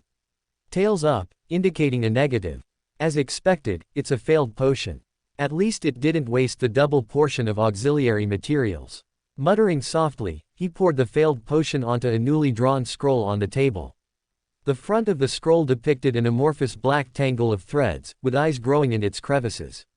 Behind the tangle, asymmetrical and incoordinated white wings, also covered in eyes, extended. This was something he had drawn after making some artistic embellishments based on the incomplete mythical creature form of a mystery prior. I clearly drew it based on spiritual intuition, so why is the final product so abstract? It must be that the underlying aesthetic of this world is chaotic and abstract. As he muttered softly, the liquid, resembling viscous carbonated water, was greedily absorbed by the painting on the paper. Then, the many eyelashes-less eyes growing in the crevices of the dark thread tangle blinked, looking at him with emotions like yearning and reverence, while the wings behind it swayed up and down. It had come alive. After a moment of mutual gaze, Syrian suddenly spoke. "You can't speak." In the scroll, the dark thread tangle covered in eyes wriggled its body, making all its eyes look at him, conveying its emotions. Approval, joy, and then loss. The next second, Syrian saw an abstract figure holding its head appear in the corner of the scroll. He was slightly stunned, then he saw the abstract figure holding its head turn within the scroll, bowing to him with an awkward yet polite smile. "Good morning, my great, benevolent, and revered master. I've come to check on this new colleague and teach it some precautions and basic manners, so it can better serve you." Syrian nodded silently, then walked to the desk on the other side of the room. While he was concocting the potion, Bernadette's speedster messenger had already arrived, leaving him a folded letter. Shaking the letter open in front of him, and quickly scanning it, his eyes suddenly reflected an illusory, slowly turning book. "I came, I saw, I recorded." Streaks of brilliant starlight appeared out of thin air, quickly intertwining to form an illusory, double-leafed gate covered in mysterious patterns. After he left, Steve, who had been visiting in the scroll, instantly shed his friendly expression, staring at the dark thread tangle covered in eyes with a serious and arrogant gaze. "My name is Steve. I am the first servant to follow and serve beside Master. Since the great Master created you, you will follow me from now on and dutifully serve my Master. As long as we always follow Master, once Master returns to his divine kingdom, we can also become holy spirits within his divine kingdom." Backland, within a forest of countless intertwining green vines, isolated from reality. Countless fragmented starlights suddenly flew from the void, quickly intertwining in midair to form an illusory gate of shimmering starlight. Having just walked out of the traveler's door, pages of Russell's diary, as if brought to life, danced in the air before him. Bernadette's voice softly echoed beside him. "These are the contents you owe for this period, needing translation and teaching." "I know." Syrian nodded slightly, casually pulling out a page of Russell's diary closest to him. December 16th. "I once again contacted that poor fellow trapped deep within the storm, lost in the darkness. He called himself Mr. Door, and attempted to teach me a complex and difficult ritual, asking me to help him return to the real world, and promised to grant me 3 requests. After completing the translation of the diary and teaching some Chinese characters, and recording the mystical reenactment of the ugly duckling at Bernadette's place, Syrian teleported back to Bayham. Closing the doors and windows, and setting up a spiritual wall, he took out the accordion for summoning messengers, infused it with spirituality, and blew it forcefully. Invisible ripples spread out, and a few seconds later, Edfarna, with gray hair and beard, pale golden eyes, and a withered appearance, appeared before him. He wasn't sure if it was his imagination, but he felt Edfarna looked even older than their last meeting, yet also more energetic. "You." Syrian opened his mouth, but before he could speak, Edfarna calmly interjected.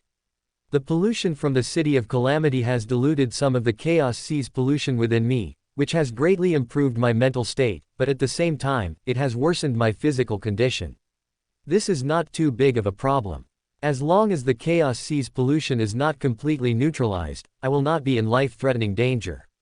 The Chaos Sea is right there. It's easy to come into contact with its pollution. It's very easy to die suddenly, isn't it?" Muttering to himself, he hesitantly asked. "If you increase the pollution again, how will it affect your state?" Edfarna calmly replied, "It might be better, or it might be worse. It seems you can already pay for the previous deliveries and assistance." Syrian nodded, and at the same time warned. "This may not have the effect you desire, and I cannot control that pollution." Edfarna didn't heed his warning. "This isn't too big of a problem." If it's not ideal, I will approach the chaos sea at the Earth's core before the pollution within me goes out of control, creating a new balance. It is now the fifth epoch, and the will of God Almighty is very weak. My tolerance for the chaos sea's pollution has also increased accordingly. Sirian was silent for a moment. He always felt that Edfarna's attitude towards pollution was completely different from other angels. Was this his own personality, or the subtle influence of the chaos sea on him? Collecting his scattered thoughts, he looked at Edfarna and said seriously, "Can you create an undisturbed space?" "That's very simple." Edfarna smiled and nodded, while his pale golden eyes instantly turned into vertical pupils, seemingly containing a deep and dark sea within them. A moment later, he calmly said, "It's done." Sirian nodded, and an illusory, slowly turning book appeared in his eyes. "I came, I saw, I recorded." As the incantation appeared, he leaned slightly forward, clasped his hands on his shoulders, and behind him, large, pure white, and illusory wings, formed from countless pristine, illusory feathers, emerged. Beneath the wings, his body transformed into a mixture of colorful starlight and countless transparent, dragonfly wing-like membranous structures. Edfarna stood still, calmly watching this scene, his pale golden vertical pupils reflecting a constantly changing, brilliant and profound cosmos. Gradually, his body began to swell and deform, growing fine gray-white dragon scales on his skin, and a pair of gray-white membranous wings extending from his back. Within a second or two, a gray-white giant dragon with a lizard-like face showing obvious signs of age appeared in Edfarna's original position. From the crevices of his gray-white scales, dark, seemingly materialized shadowy liquid continuously seeped out. This black liquid, as if alive and conscious, spread continuously over the giant dragon's body, seemingly wanting to cover every corner of him, to completely assimilate him. When the dark liquid seeping from the scale crevices was about to completely cover him, the strange symbols engraved on the giant dragon's gray-white scales flickered with colorful starlight, making it difficult for the dark liquid to approach. At the same time, under the distortion of the colorful starlight, the complex and three-dimensional mystical symbols underwent different degrees of change, as if they were about to intertwine into a magnificent, complex, and mysterious scroll. The mystical symbols shimmering with colorful starlight on the giant dragon's scales and the dark liquid continuously seeping from the crevices were like two colliding air currents. One was strong but lacked sustained power, the other was relatively weaker but continuous, eventually forming a strange dynamic tug-of-war scene. 5 or 6 seconds later, the broad wings formed by pristine, illusory feathers disappeared, and Sirian's figure returned to normal. The giant dragon, whose body was intertwined with dark and colorful starlight, as if wearing a dynamic wallpaper, also retracted its form, transforming back into the withered old man. Sirian frowned as he looked at the other party. This time, he didn't need intuition, he could see with his naked eye that the other party had aged even more, as if he would be blown away by the wind into dust the next second. He hesitantly asked, "Are you, all right?" Edfarna, so old that he seemed ready to turn to dust and dissipate at any moment, nodded slightly at him. "I feel very good. It's been a long time since I felt this relaxed. Don't mind my appearance and body, these are not important. The power of spectators comes from the spirit." As he spoke, he reached up and wiped his face, and the aged look, as if he would be blown away by the wind into dust the next second, instantly vanished. Sirian's eyebrows twitched as he watched. This seemed to be his ability to draw on his face and disguise himself. Although the manifestation was a bit different, my feeling couldn't be wrong. As if hearing his doubt, Edfarna chuckled. Pollution is also a form of power. At the angel level, whether it's pollution or a curse, it's one of the powers that can be utilized, though this power is relatively dangerous. Sirian nodded slightly, then skipped this topic and changed to say, "I hope to record a few abilities of psychological suggestion and combat hypnosis. Sub-demigod levels are fine. And at a demigod level, wisdom deprivation, or spiritual breath." "No problem." Edfarna nodded happily. The relief from the chaos sea's pollution made him feel very good. Although it was just fighting poison with another poison, it at least allowed him to experience a rare sense of ease, not having to constantly fight against the whispers in his mind and thoughts. In the evening, Sirian, now in the identity of Randolph Carter, once again arrived at the Scented Leaf Bar. A glass of Southville beer. 6 pence. After paying and receiving the drink from the bartender, Syrian first took a sip, then casually leaned against the bar and started a conversation with the bartender in front of him. "Young man, any interesting news recently?" After a brief thought, the bartender, in a mysterious manner, whispered to him. "It is said that, iceberg admiral's fleet discovered a treasure key left by giants from ancient times somewhere in the Sonia Sea. For this, Admiral of Blood's flesh and blood tree has been chasing Ice Admiral's Golden Dream ship, attempting to snatch the key that can open the treasure's door. Ice Admiral, who likes to lecture his crew." Syrian raised an eyebrow.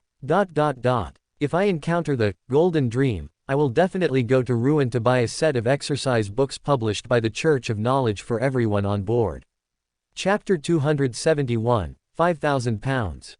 "That's right, it's Vice Admiral Iceberg, who likes to give lessons to his crew." The bartender behind the counter nodded repeatedly.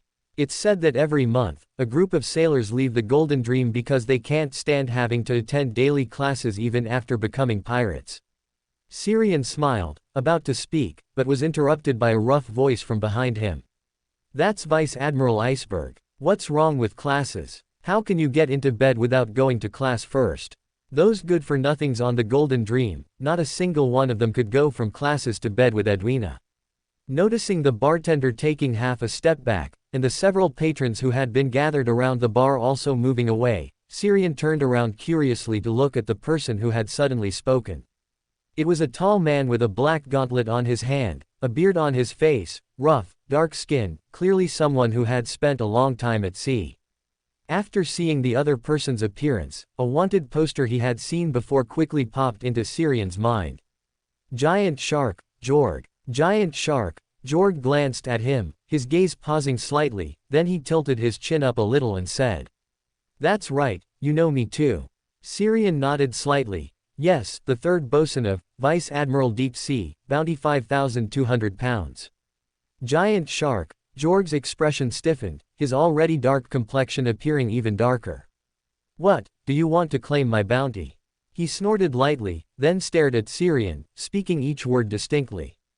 "Painter, Randolph Carter, origin unknown, was just wanted by the Storm Church last week in the Rorstad Archipelago and surrounding waters, bounty 5,000 pounds. Syrian frowned, not because he was wanted by the Storm Church. He had known about that for a long time and had even used the connection between himself and the portraits to destroy all the wanted posters in Bayham. What annoyed him was that the Storm Church had only set his bounty at 5,000 pounds, exactly 200 pounds less than Giant Shark, Jorg in front of him. He was at least a Sequence 6, yet his bounty was still lower than a Sequence 7 pirate. Thinking of this, he subtly glanced at the black gauntlet on the other person's right hand. The spiritual light was even denser than that on Giant Shark, Jorg himself, a Sequence 6 level, suspected to be a mystical item of the Black Emperor pathway. Noticing Syrian's gaze on his gauntlet, Jorg narrowed his eyes, exuding a violent and dangerous aura. "What, do you want to make a name for yourself at sea by defeating me?" Syrian shook his head and smiled. "How could that be? If I wanted to make a name for myself, I would at least choose your captain, Vice Admiral Deep Sea, Hal Constantine, not a sailor whose bounty is only 200 pounds higher than mine. What's the difference between a 200-pound bounty increasing or not increasing?" "Hey, you have a lot of courage." Jorg praised him with a fake smile. The surrounding patrons, as soon as Syrian and Jorg revealed their identities, immediately moved away from them, then eagerly watched the show.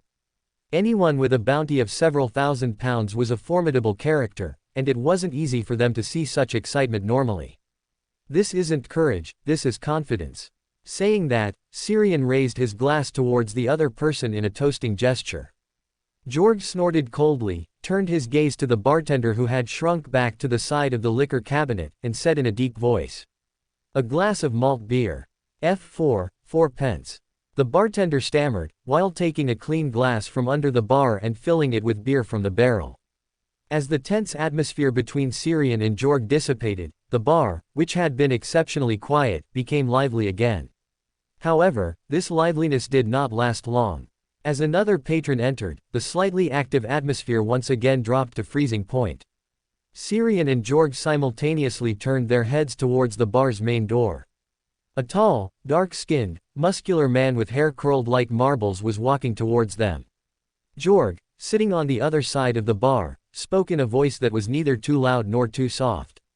Iron, McTavish, Vice Admiral Senor's first mate, a pirate with a 6,000-pound bounty. Didn't you just complain that a 200-pound bounty difference was too small? Now you can try a 1,000-pound one. Iron, McTavish paused his steps, his gaze sweeping back and forth between Giant Shark, Jorg and Syrian, then he said coldly. You two can come at me together.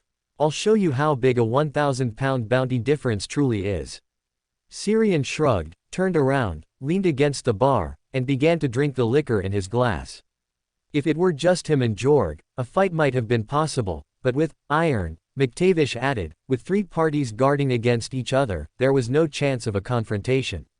Jorg also understood this and sat on one side of the bar with Syrian, both silently drinking their drinks. Two cowards. Seeing no one respond to him, McTavish spat lightly, then walked directly towards the bar's back door. Syrian looked at the bartender curiously, do you have other services here? Before the bartender could answer, Jorg, sitting on the other side, spoke first. Every pirate has their own channels for fencing stolen goods. Without a recommendation from someone inside, you can't get in, even if you're the painter, worth 5,000 pounds.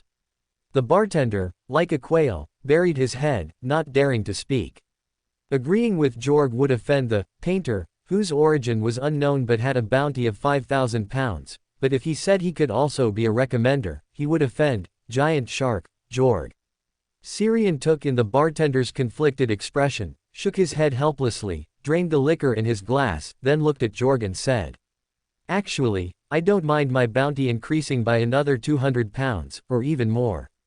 You're welcome to try. Jorg sneered disdainfully. As soon as he finished speaking, an uncontrollable urge to punch the other person suddenly surged within Syrian. It wasn't the hatred and urge to attack brought by provocation, but rather his intentions being twisted by the other person's words. The next second, he threw the empty glass in his hand at Jorg, but the other person easily dodged it. Very good, you have a lot of courage. Jorg praised him with a cold smile.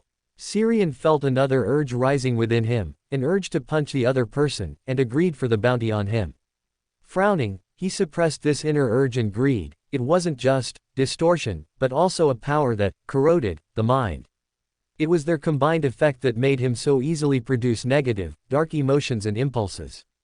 As thoughts flickered, a black gauntlet rapidly enlarged before his eyes.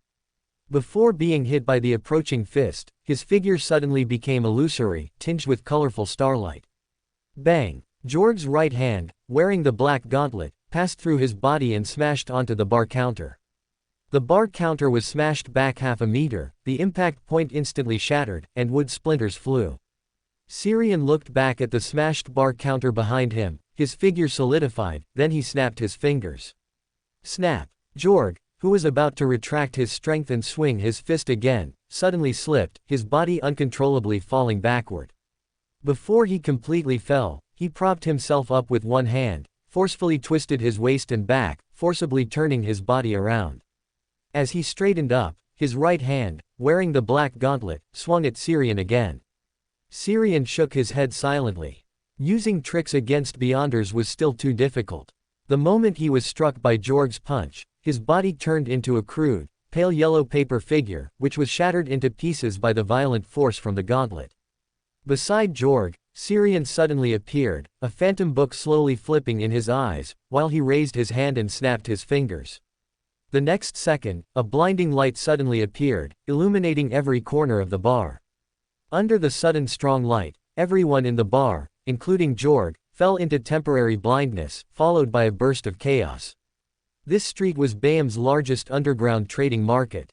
People who appeared in the bar here were either pirates, bounty hunters, or official members fishing for information. Everyone was an object of vigilance and caution. The sudden blindness made the already scarce trust among these people in the bar plummet to freezing point. They either picked up their weapons or gathered Beyonder powers in their hands. Jorg was undoubtedly more nervous than these patrons affected by the flash. He wasn't a Beyonder with powerful spiritual intuition, and the temporary blindness caused by the strong light was fatal to him. He tried to listen to the surrounding movements, but the commotion among the patrons affected his listening. In the end, he could only nervously and vigilantly assume a defensive stance, while tightening his right hand wearing the gauntlet. He attempted to use the mystical item's ability to distort Syrian's intentions, attack targets, and directions. His attempt failed. Syrian had already left his previous position the moment he created the flash. Behind Jorg, Syrian clasped his hands together, conjuring a heavy, sturdy, and sharp two-handed greatsword made of pure dawn light from thin air. The sword of dawn from a dawn paladin. Whoosh! The moment the clear sound of air being torn apart rang out, Jorg, who had adopted a defensive stance, lunged forward without the slightest hesitation. Ah! Jorg, who had dodged the swing of the sword of dawn in Syrian's hand, suddenly screamed in midair, then fell straight out. Syrian watched Jorg's falling figure, the faint electric sparks in his eyes dissipated, then he charged forward with his sword again. Thud! The sound of flesh being cut open rang out, and the silver-white sword of dawn pierced through, giant shark, Jorg's chest from his back, embedding itself in the bar's floor. Looking at giant shark, Jorg, who was already powerless to resist and whose life was rapidly draining away, Syrian nodded expressionlessly. Although the battle process was very short, he had given his all, except for the unrecorded demigod-level Beander abilities. From the moment he created the flash, to temporarily blind everyone in the bar, the battle had entered his rhythm. First, he used combat hypnosis to make Jorg temporarily ignore the use of the mystical item on his hand. Then, he used the sensitivity to sound and nervousness after blindness to make the opponent make an error in judgment, then seized the opportunity to use the interrogator's ring to attack the opponent's relatively weaker spirit, and finally, swung his sword to reap the harvest. Chapter 272, Decisive Escape. When everyone in the bar recovered from the temporary blindness caused by the flash, they saw Syrian resting one hand on a silver greatsword, his body slightly tilted, leisurely surveying everyone present. At his feet, giant shark, Jorg lay motionless, pierced through by the greatsword, seemingly already a corpse. After clearly seeing this scene, everyone in the bar fell into a deathly silence. Being able to kill giant shark, Jorg meant that the other party could also kill all of them, and not only could he kill, he looked like he would actually do it. That was the third quartermaster of the Deep Sea Admiral, a great pirate with a bounty of up to 5,200 pounds. Yet, in front of this painter, of unknown origin, he didn't last even half a minute before turning into a corpse. This was an overwhelming instant kill. Even Iron McVitie, who had just walked towards the bar's back door, might not have been able to achieve such a feat. In the midst of the silence, Syrian looked at the bartender cowering behind the bar and asked with a smile. "Where's your boss?" I'm here." A somewhat overweight middle-aged man quickly jogged over from the crowd. Syrian looked at him with a hint of surprise, not expecting that the loudest braggart among the patrons earlier was actually the boss here. The bar owner stood before him with a look of awe mixed with a bitter smile, and respectfully said, "Mr. Painter, do you need me to help you cash in giant sharks, head for the bounty?"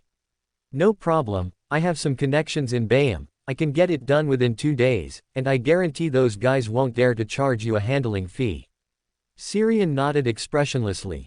"No problem, then the handling fee will be used to pay for the damage caused to the bar."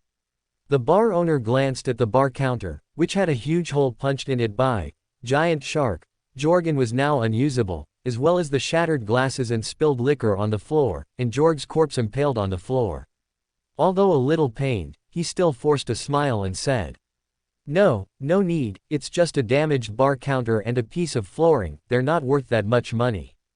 Syrian shook his head slightly, his gaze drifting towards the back door of the bar. "It might be worth it in a moment." Hearing his words, the bar owner's expression froze for a moment, then he followed Syrian's gaze towards the back door of the bar. Iron McVitie, who had left through the back door earlier, had returned at some point, his gaze wary yet somewhat eager, looking at Syrian beside him. Without any hesitation, he moved away from Syrian as fast as he could, shrinking back behind the group of patrons he had been bragging with earlier. McVitie glanced at giant shark, Jorg, who was impaled by the greatsword at Syrian's feet and had lost all signs of life. Then his gaze focused on the silver-white greatsword piercing his body, a hint of wariness flashing deep in his eyes. Don Paladin, you killed a piece of trash under a deep-sea admiral. Now, do you want to test the difference with my 1,000-pound bounty? I don't mind collecting another bounty. As he spoke, Syrian pulled the sword of Don out of giant shark Jorg's body, holding it in one hand and pointing it at Iron McVitie, who was half a bar away from him. Fortunately, this weapon forged from Dawn light had no significant weight, otherwise, a scribe with such a fragile physique would never be able to perform such effortless actions. As his thoughts drifted, he saw Iron McVitie make a whistling gesture, and then one transparent, charred or swollen wraith after another emerged from the bar's floor, corners, ceiling, and other places. They rushed towards him with chilling winds, whimpering and sobbing. A phantom book in Syrian's eyes flipped rapidly, and his free left hand lightly snapped his fingers. Snap! Suddenly, the entire bar was instantly filled with clear and holy dawn light. The wraiths rushing towards him seemed to suffer a heavy blow, instantly becoming faint, rapidly dissolving under the illumination of the holy dawn light, eventually leaving only a thin layer of water vapor in the air. The next second, Syrian held the sword of dawn horizontally across his chest. His spiritual intuition had given him a warning. The surrounding dawn light suddenly converged, forming a refined full-body armor of dawn on his body. Boom! Amidst a dull thud, a huge impact force came from his chest. Syrian staggered back several steps before finally steadying himself.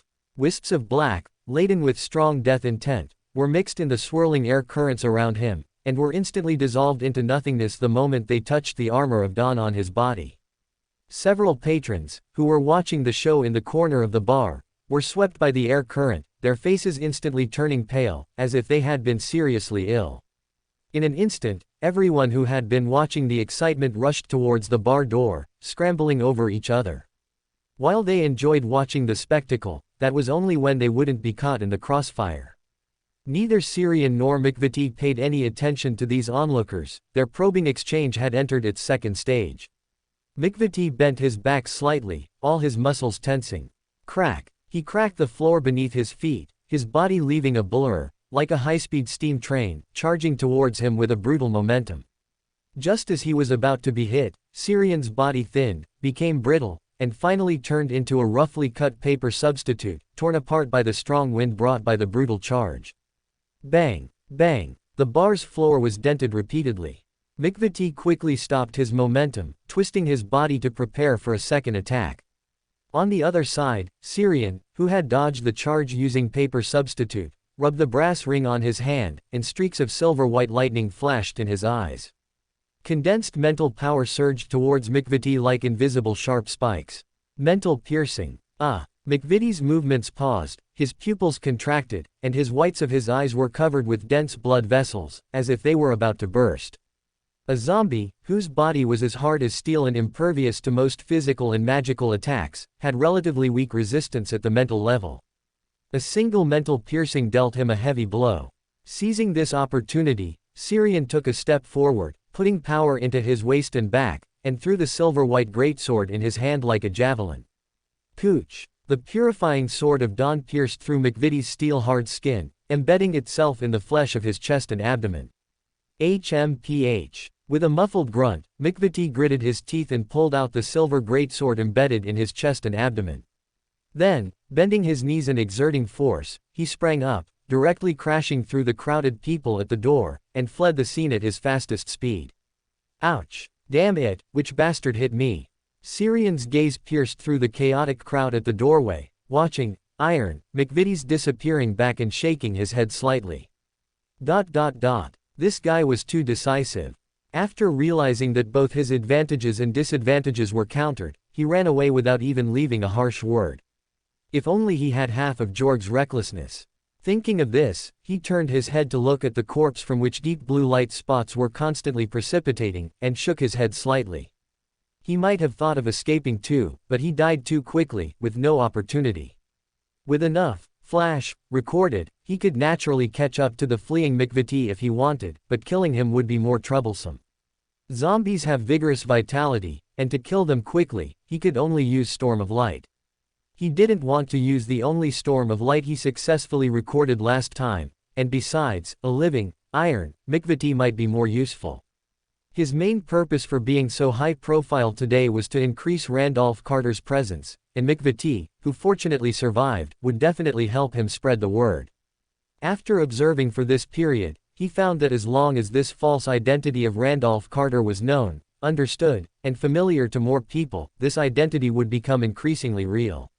In the end, it might even turn from false to true with the support of the power of fantasy, becoming a real clone or an avatar of his. However, this should at least require becoming a demigod and possessing divinity to achieve.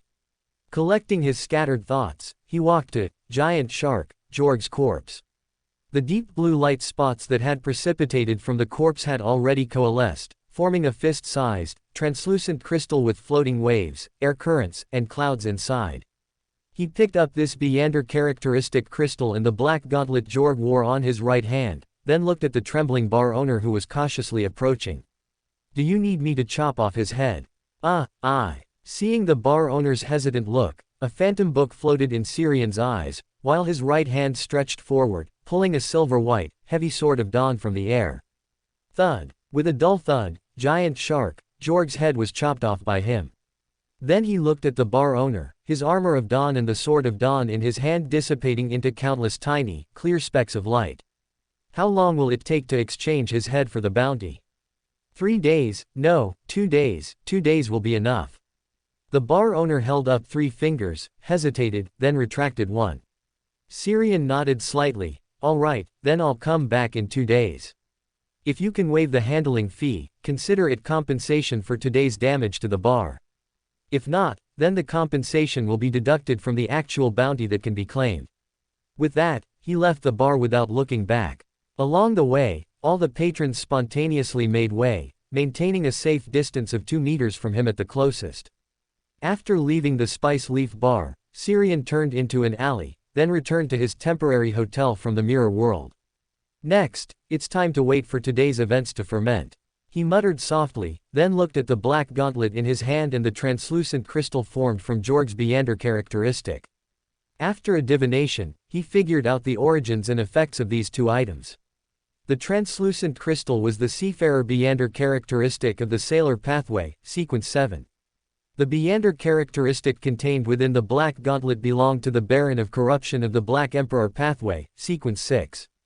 It can greatly enhance the wearer's physical qualities, and also possesses the Beander abilities of twist and corrode. Twist can distort the meaning of a target's language, actions, and intentions, and can also directly distort the direction and target of an opponent's attack. Corrode can make the minds of people within 10 meters gradually become dark and greedy, making them prone to making irrational choices. When twist and corrode are combined, they can, like Giant Shark, Jorg in the bar, use suggestive language to guide and then distort the opponent's intentions and actions, causing people to make irrational and impulsive moves in a fit of passion. Its negative effect is that it will gradually corrode the wearer's mind, making them dark and greedy. This influence can be short-term or long-term. The short-term effect is that the wearer will undergo a mental test from the gauntlet at regular intervals. Failing the test will amplify the dark and negative thoughts and emotions in their heart. The long-term effect is that the wearer's personality will gradually and irreversibly become dark and greedy.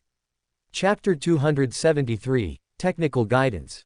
The negative effect of corroding the mind is a bit troublesome. Unless one constantly has the help of a spectator, the person wearing it will definitely not end well, just like Giant Shark, Jorg. The power of this mystical item and its corrosion of the mind made him ignore the fact that he was only Sequence 7, losing his necessary caution. The sudden shift from a verbal confrontation to a probing attack might have been because he failed the mental test from the gauntlet at that time, and it was pushed into the dark side of his heart, leading him to make an irrational choice. Although the effect of strengthening the body is very good, the negative impact is severe. Overall, it's not a very practical mystical item. It's better to restore it to a Beander characteristic, then find someone to reforge it into a mystical item, or simply sell it to someone else. After muttering for a while, he rummaged out a metal box, placed the Seafarer's Beander characteristic inside, and then threw it along with the gauntlet into the painting he usually used to store sundries and materials. Then he rummaged out the portrait of Randolph Carter he had prepared earlier, let the paper float in the air, and then raised his hand to snap his fingers. Snap! Amidst the crisp sound, Randolph in the painting gradually became three-dimensional and came to life, then walked out of the painting. Compared to other beings summoned from paintings or books using fantasy, it was more real, more closely connected to him, and required less spirituality to maintain its existence. More importantly, it was no longer just an empty shell with a superficial appearance, merely a simple interpretation of its form, personality, and abilities. It also had the spiritual radiance of a Beyonder, and although still somewhat faint, it was already capable of using Beyonder abilities.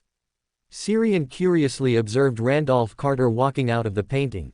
This feeling was very strange. It was like an independent entity, yet also like a second self formed by the extension of his own body and consciousness. He could freely control Randolph, who was fantasized from the painting, or issue commands to make him act according to his simple instincts. Still very rigid. Although it has gained spirituality, that's all.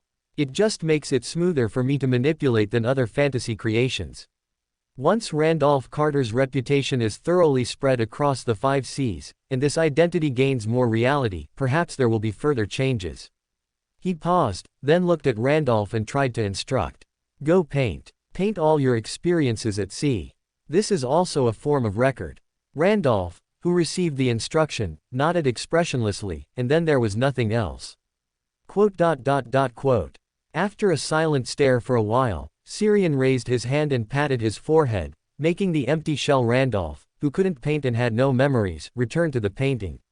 He pouted and grumbled unhappily. I thought I could free my hands, but it turns out I still have to operate it myself. Manipulating a fantasized painting to record things, how is that different from me painting? Temporarily giving up the idea of painting to record everything that happened today, he walked to the armchair, lay down, and softly chanted in ancient Hermes language.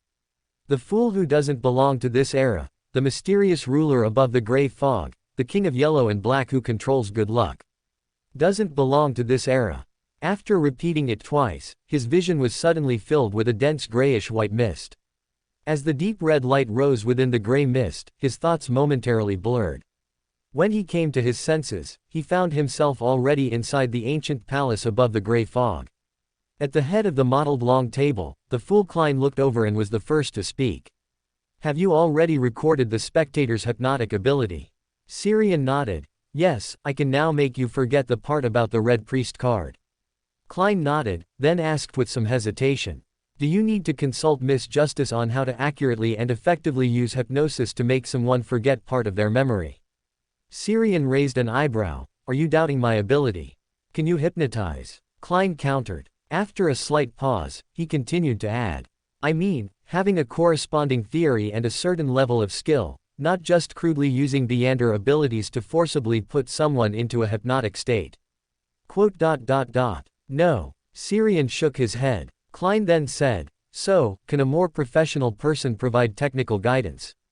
What if you make a mistake and make me forget memories I shouldn't, or don't completely forget the part that should be forgotten, leaving behind hidden dangers? That wouldn't be good. You're still doubting my ability. Klein explained softly, this is just necessary caution. You can only record other people's abilities, not their techniques and experience. Sirian shrugged, not arguing the point. After all, he indeed had no experience, and he still wanted to use Klein as a guinea pig.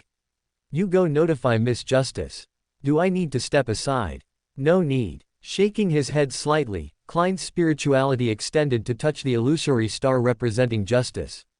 At the same time, in the luxurious villa of Earl Hall in Backland's Empress Borough, Audrey, who was sitting at her dressing table and mentally calculating her financial details, suddenly saw a very dense gray mist emerge before her eyes. She saw a blurred light and shadow beneath Mr. Fool, a figure in a black suit and a semi-tall top hat praying to Mr. Fool. Respected Mr. Fool, I hope to receive help from Miss Justice. I have learned some dangerous knowledge and need to temporarily forget it. I have found a way to hypnotize myself, but I lack relevant knowledge, so I would like some technical guidance. I am willing to exchange some mystical knowledge I possess for this help.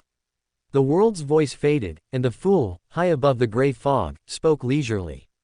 They are ready. If you agree, we can start now. Audrey was a little curious but didn't ask further.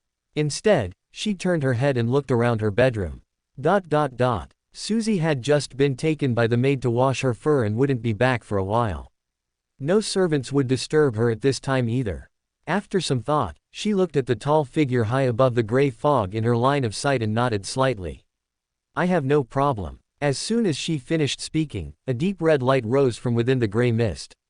After a moment of daze, when she came to her senses, she found herself already in the palace hall where the gathering was held yesterday afternoon.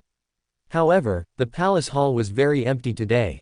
Besides her, there were only two people, Mr. Fate, who was sitting diagonally in front of her, and Mr. World, who was sitting at the very end. She curiously glanced at the high-backed chair belonging to the fool at the very top. Mr. Fool isn't here. This also seems normal. After all, it's not the Tarot Club time now, and this is only a part of Mr. Fool's divine kingdom.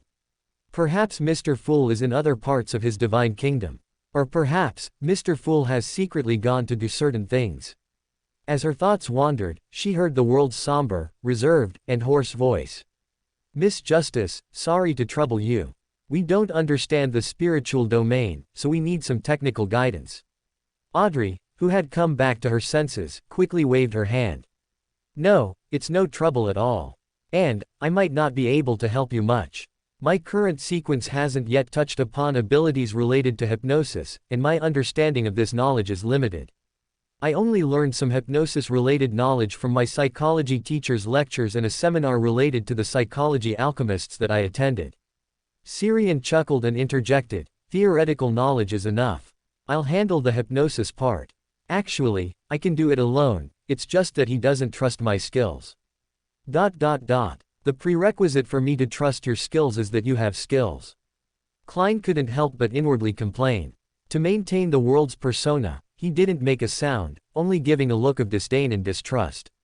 Audrey maintained a polite smile on her face, but in her heart, she had already begun to analyze according to the spectator's instincts.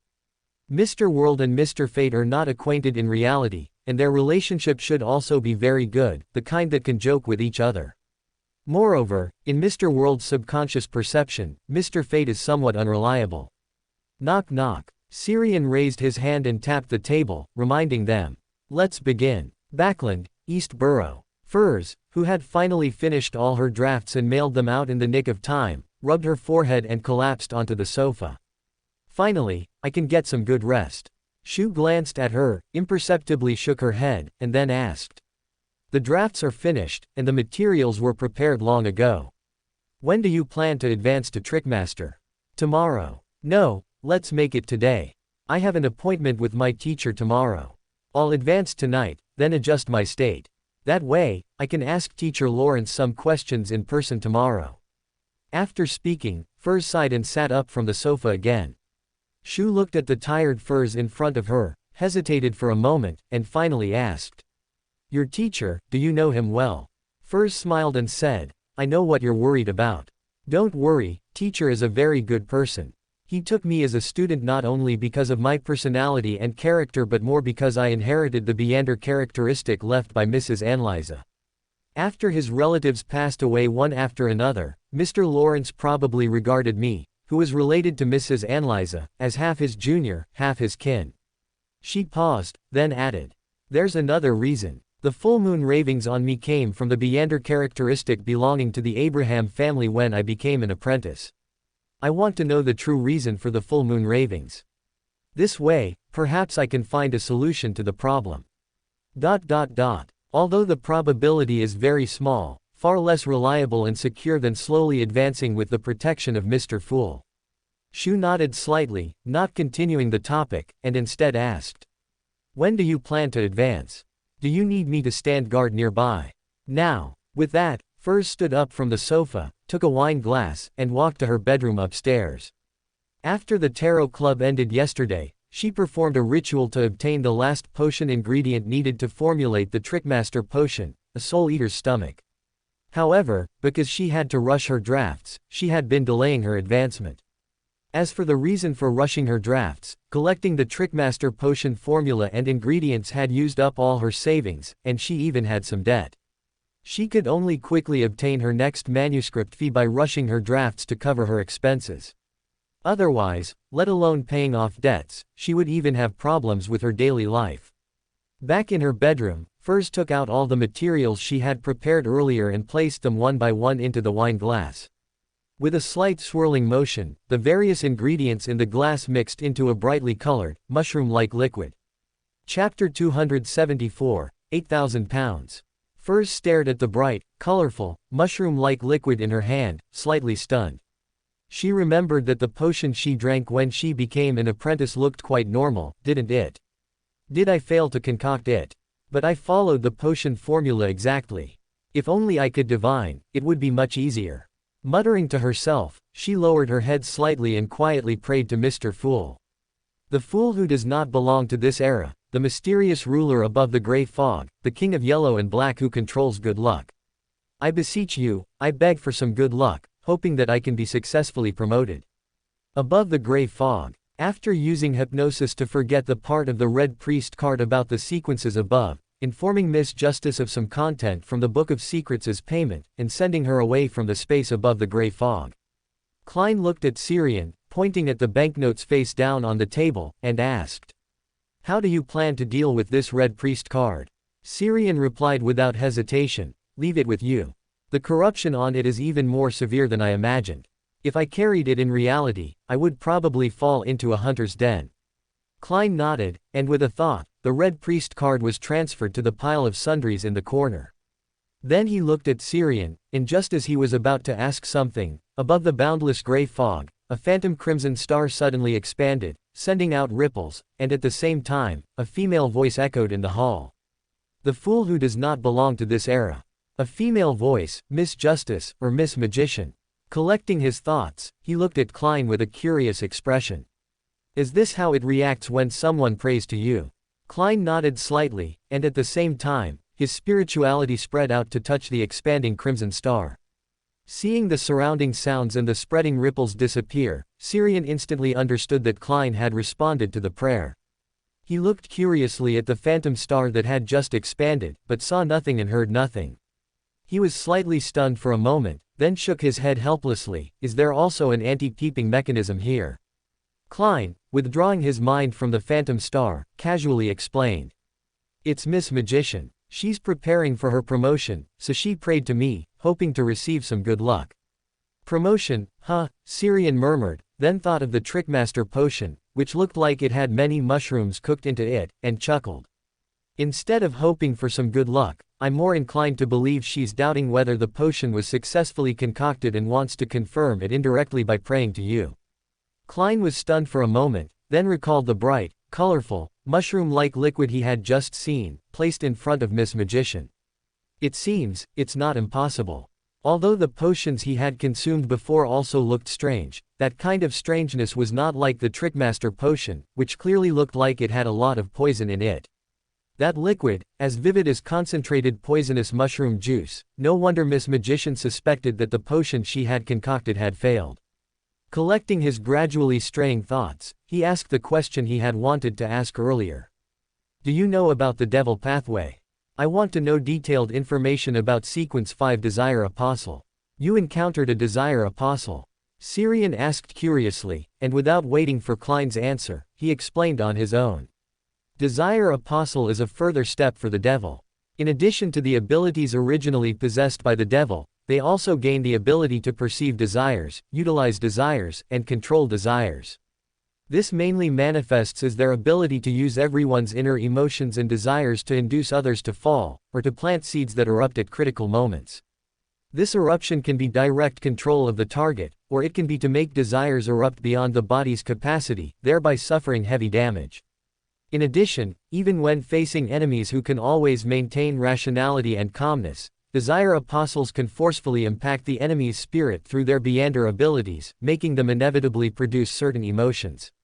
They can also change their own form, transforming their bodies into an aggregate of various emotions and desires, which can both evade damage, conceal their whereabouts, and influence enemies.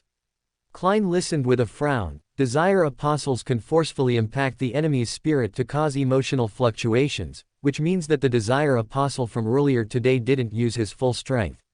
What was he wary of, or was there a deeper conspiracy? He paused, then looked at Syrian and asked, "Are there any side effects or prerequisites for the desire apostle's ability to forcefully impact an enemy's spirit?" Syrian shook his head slightly, "No. But this requires the two curved devil horns on their heads to ignite, and once the devil horns are burned out, they cannot be used. If the desire apostle you encountered was holding back, it's probably because he has another, more important goal and needs to maintain his best condition. Although beyonders of this pathway are very crazy and bloodthirsty, they are actually very rational." Thinking of the desire apostle who left without looking back after his ambush failed in the afternoon, Klein nodded in agreement. Indeed, very rational, he didn't hesitate at all when fleeing. It might not necessarily be fleeing, it's more likely that he simply didn't want to waste time on a few detectives like us. Just as Syrian said, he has a more important goal. Collecting his thoughts, he asked again, "If a desire apostle targets you, what can you do to escape the potential attacks that could appear at any time?" "Kill him," Syrian replied without hesitation. Klein's mouth twitched slightly, and he sighed somewhat speechlessly. "A method other than that?" Syrian thought for a moment, then sincerely suggested, "Lie low. A high-profile desire apostle like that will become a corpse in a few days." "Why, the churches?" Klein immediately thought of the reason. Syrian nodded slightly. Although the ability to foretell danger seems bizarre, unsolvable, and troublesome, there are meander pathways that can restrain them. It's been so long since the Backland serial murders, the three great churches must have already prepared sealed artifacts that can deal with desire apostles, just waiting for him to show up. "Which pathway can restrain the devils, foretell danger?" Klein asked curiously. "Warrior. Sequence 4 of this pathway is called Demon Hunter, and the demon in it also covers the devil." The next morning, Syrian got out of bed at the inn. After a quick wash, he asked the inn's waiter for breakfast and the morning paper. Sitting at his desk, he ate breakfast while flipping through the newspaper. Soon, he saw a report about himself in a rather conspicuous spot. The strongest bounty hunter of the Rorstad archipelago appears. The mysterious painter Randolph Carter kills giant shark, Jorg, defeats Iron, McVitie. He quickly scanned the somewhat exaggerated descriptions in the newspaper, and at the end of the news, he saw the content he cared about most, Randolph Carter's wanted poster. The painter, Randolph Carter, Storm Church bounty amount £8,000. Since it's in the newspaper, it's estimated that the identity of Randolph Carter will be well known throughout the Rorstad archipelago seas in the next 2 days. If I were to draw a picture book with Randolph Carter as the protagonist and release it, I wonder if it would bring positive changes to my acting. He muttered to himself for a few sentences, then continued to flip through the newspaper in his hand, and then saw a report about Bansi. The shipping route between Loen and the Rorstad archipelago has returned to normal. Bansi port will undergo upgrading and renovation and will be temporarily closed. Upgrading and renovation. It should be reconstruction, right? Although the old pigeon from the Storm Church was a bit slow to arrive at the scene, he's still very decisive in dealing with problems. Dong, dong. A sudden knock on the door interrupted Syrian's complaints. Before he could ask, the person knocking outside the door spoke proactively. "Hello, Sheriff Personnel Registration, please open the door and cooperate." Personnel registration. It couldn't be for me, could it? His thoughts wandered for a moment, then he casually replied, "Okay, just a moment." He quickly swallowed the food in his mouth, wiped his mouth, and then went to open the door. Outside the door were two sheriffs in black and white checkered uniforms. Their faces were distinctive, clearly showing one Lonus and one local mixed-race native. Next to them also stood an inn waiter holding a guest registration form. "Hello, sir, sorry to bother you, please cooperate with us for personnel registration." Syrian nodded slightly. Born Walker, a painter who came to the sea to seek inspiration. As he spoke, he took out the identity document he had drawn himself. In this world without computers or big data statistics, the authenticity of the document in his hand could not be discovered at all. What's more, it wasn't even fake, as the identity of Born Walker truly existed. A painter. Both sheriffs and the inn-waiter simultaneously fixed their gaze on him. Syrian maintained a polite smile on his face and asked calmly, "Yes, is there a problem?" The mixed-race native sheriff shook his head and said in somewhat broken lowness, "No, can we enter your room to check? This is a necessary procedure." "You may." Syrian nodded and simultaneously stepped aside, making way for them to enter the room. This sheriff did not inspect carefully, he only stood at the doorway and generally looked around. After his companion had checked his identification document and completed the registration, the two left together for the next room. Syrian reached out and stopped the waiter who was about to follow them, asking curiously, "Is the public security in Bayam so strict?" The waiter shook his head slightly, "Of course not. I heard there's a dangerous individual, and the Public Security Bureau is conducting an emergency investigation. But this kind of investigation won't be of much use anyway, since there are quite a few dangerous pirates here, but none have ever been discovered or caught by the Public Security Bureau." Syrian nodded, then pressed on, "What kind of dangerous individual?" "That I don't know." The waiter shook his head, then followed the two sheriffs. Returning to his room, Syrian pondered and shook his head. "It shouldn't be me. An £8,000 bounty isn't worth such a grand display." Chapter 275, Teaching. In the hotel, Syrian, who had just finished breakfast and was about to go out to find a place to continue digesting the potion, paused. His gaze turned to the bay window. Edfarna, dressed in gray and white, stood quietly there, calmly gazing out at Bayam through the window. It seemed he had been standing there for a while. Syrian muttered to himself, "I always feel that a spectator makes the best assassin." He raised his hand, and the folded letter placed on the windowsill flew into his grasp. At the same time, he asked, "When did you arrive?" 2 minutes ago. Syrian nodded and unfolded the letter before his eyes. It was a letter from Lawrence, briefly describing his current progress and his plan to convene the first Beander gathering this weekend. Syrian pondered, looking at Edfarna, who had not yet left. "Can you do me a favor?" Edfarna's expression showed a hint of surprise, then he nodded slightly. "It seems to be something other than a reply." Syrian nodded, then took out the brass-colored compass, wrapped in a layer of transparent amber, from the painting where miscellaneous items were stored. "I hope you can help me crush this mystical item." Edfarna calmly took the compass wrapped in transparent amber. His pale gold eyes suddenly turned into vertical pupils, and a layer of fine, gray-white scales inscribed with mysterious symbols appeared on his hand. His right hand transformed into a broad, sharp claw belonging to a dragon. As he tightened his dragon-clawed hand, a series of crisp, dense cracking sounds echoed. The transparent amber encasing the compass instantly shattered, and then the brass-colored compass also disintegrated, dissipating into the air.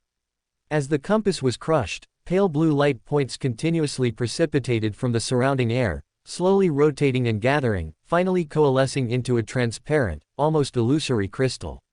Edfarna looked at the almost illusory crystal in his hand, frowning slightly. "There's a relatively strong mental imprint on it." As he spoke, a gray-white dragon figure emerged behind him, its mouth slightly open, exhaling an invisible, transparent breath. Crack! With a crisp sound, the transparent, almost illusory crystal instantly shattered, then recoalesced under an invisible gravitational pull. In less than a minute, the transparent, almost illusory crystal reformed. Syrian looked at this illusory crystal, which had not changed much, and inexplicably felt it was purer than before. Taking the illusory crystal Edfarna handed him, he asked with some curiosity, "Can the mental imprint remaining in a Beander characteristic be cleaned up like this?" Edfarna nodded slightly. "Simple ones can. Rather than calling it a mental imprint, it's more like a residual mental pollution, the strongest and most extreme emotions and desires remaining at the moment of a Beander's death. Most of it disappears if the characteristic is directly crushed. Even those that become stronger due to external influence can be dissipated using special methods.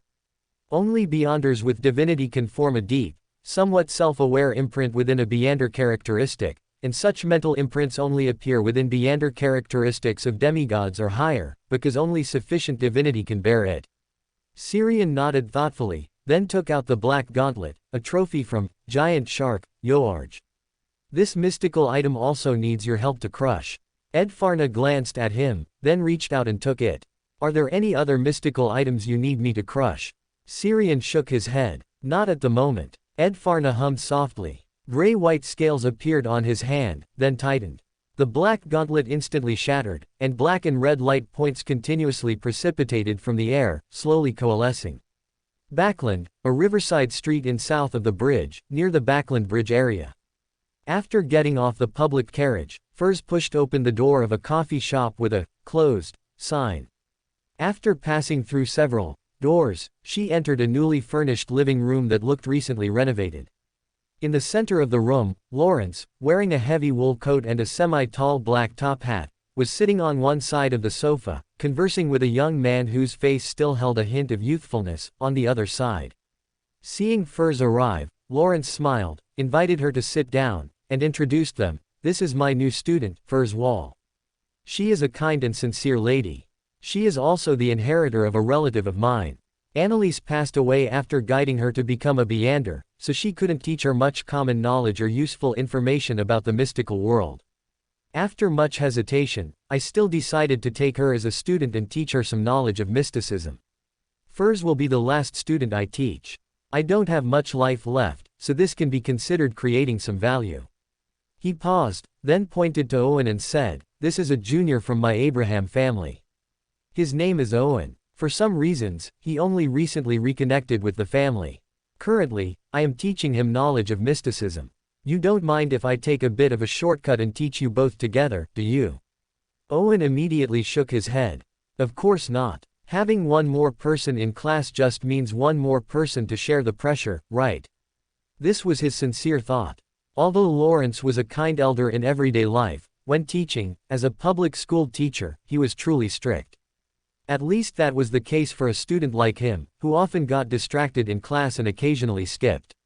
He had finally managed to graduate from Backland University, and his free and comfortable life hadn't even begun when, due to reconnecting with his family, he found himself back in tutoring mode.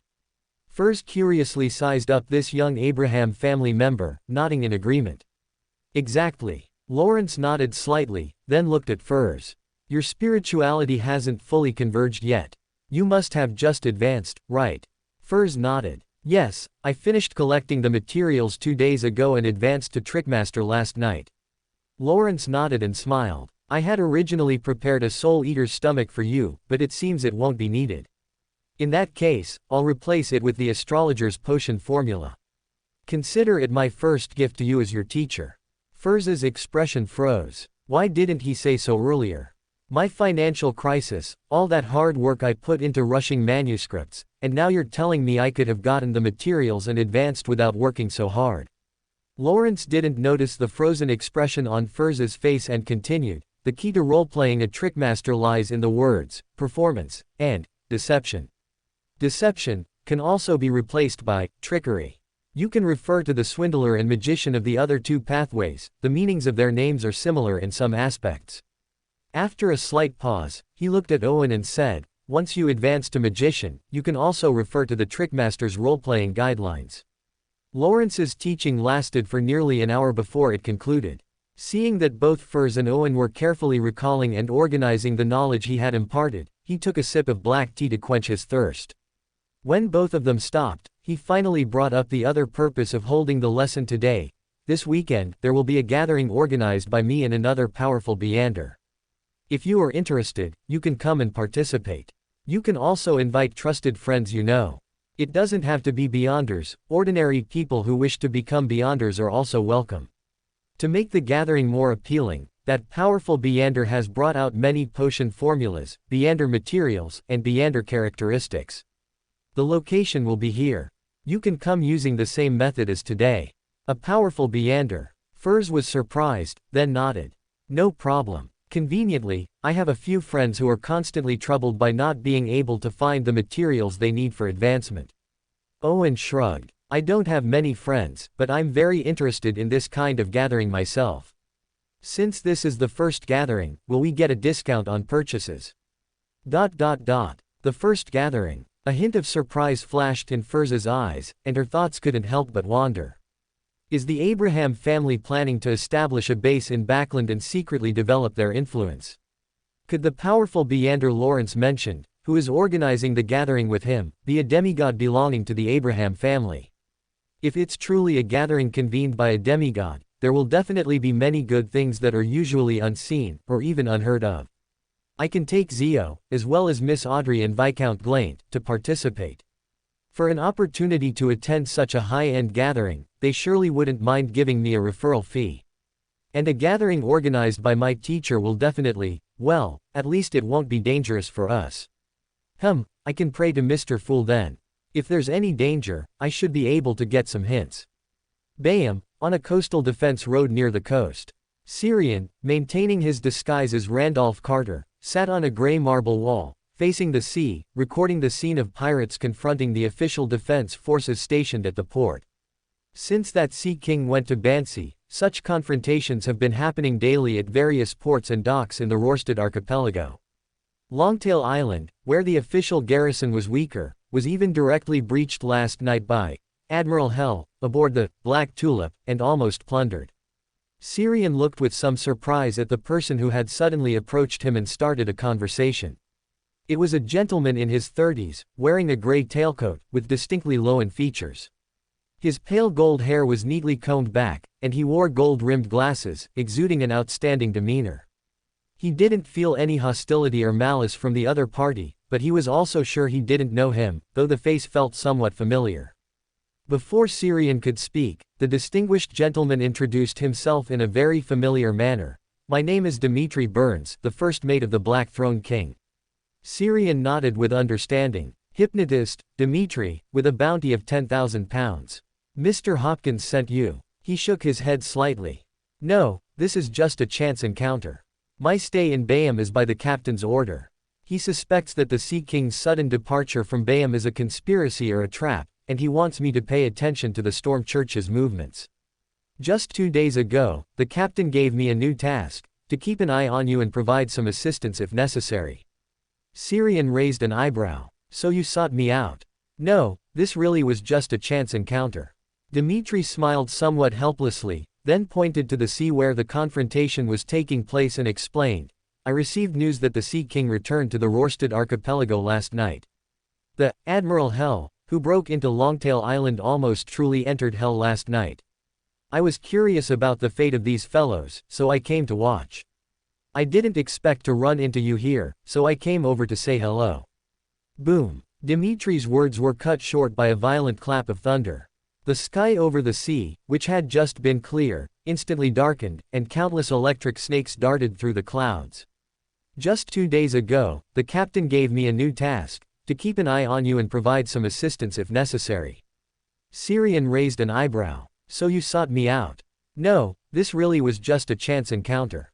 Dimitri smiled somewhat helplessly, then pointed to the sea where the confrontation was taking place and explained, "I received news that the Sea King returned to the Rorstad archipelago last night. The Admiral Hell, who broke into Longtail Island, almost truly entered hell last night. I was curious about the fate of these fellows, so I came to watch. I didn't expect to run into you here, so I came over to say hello." Boom. Dimitri's words were cut short by a violent clap of thunder. The sky over the sea, which had just been clear, instantly darkened, and countless electric snakes darted through the clouds. For more thrilling fanfiction stories like this, check out my channel Fanfic Audiobook. Dive into epic adventures, mysterious realms, and legendary journeys brought to life through immersive storytelling. Don't forget to like, share, and subscribe for more amazing audiobooks.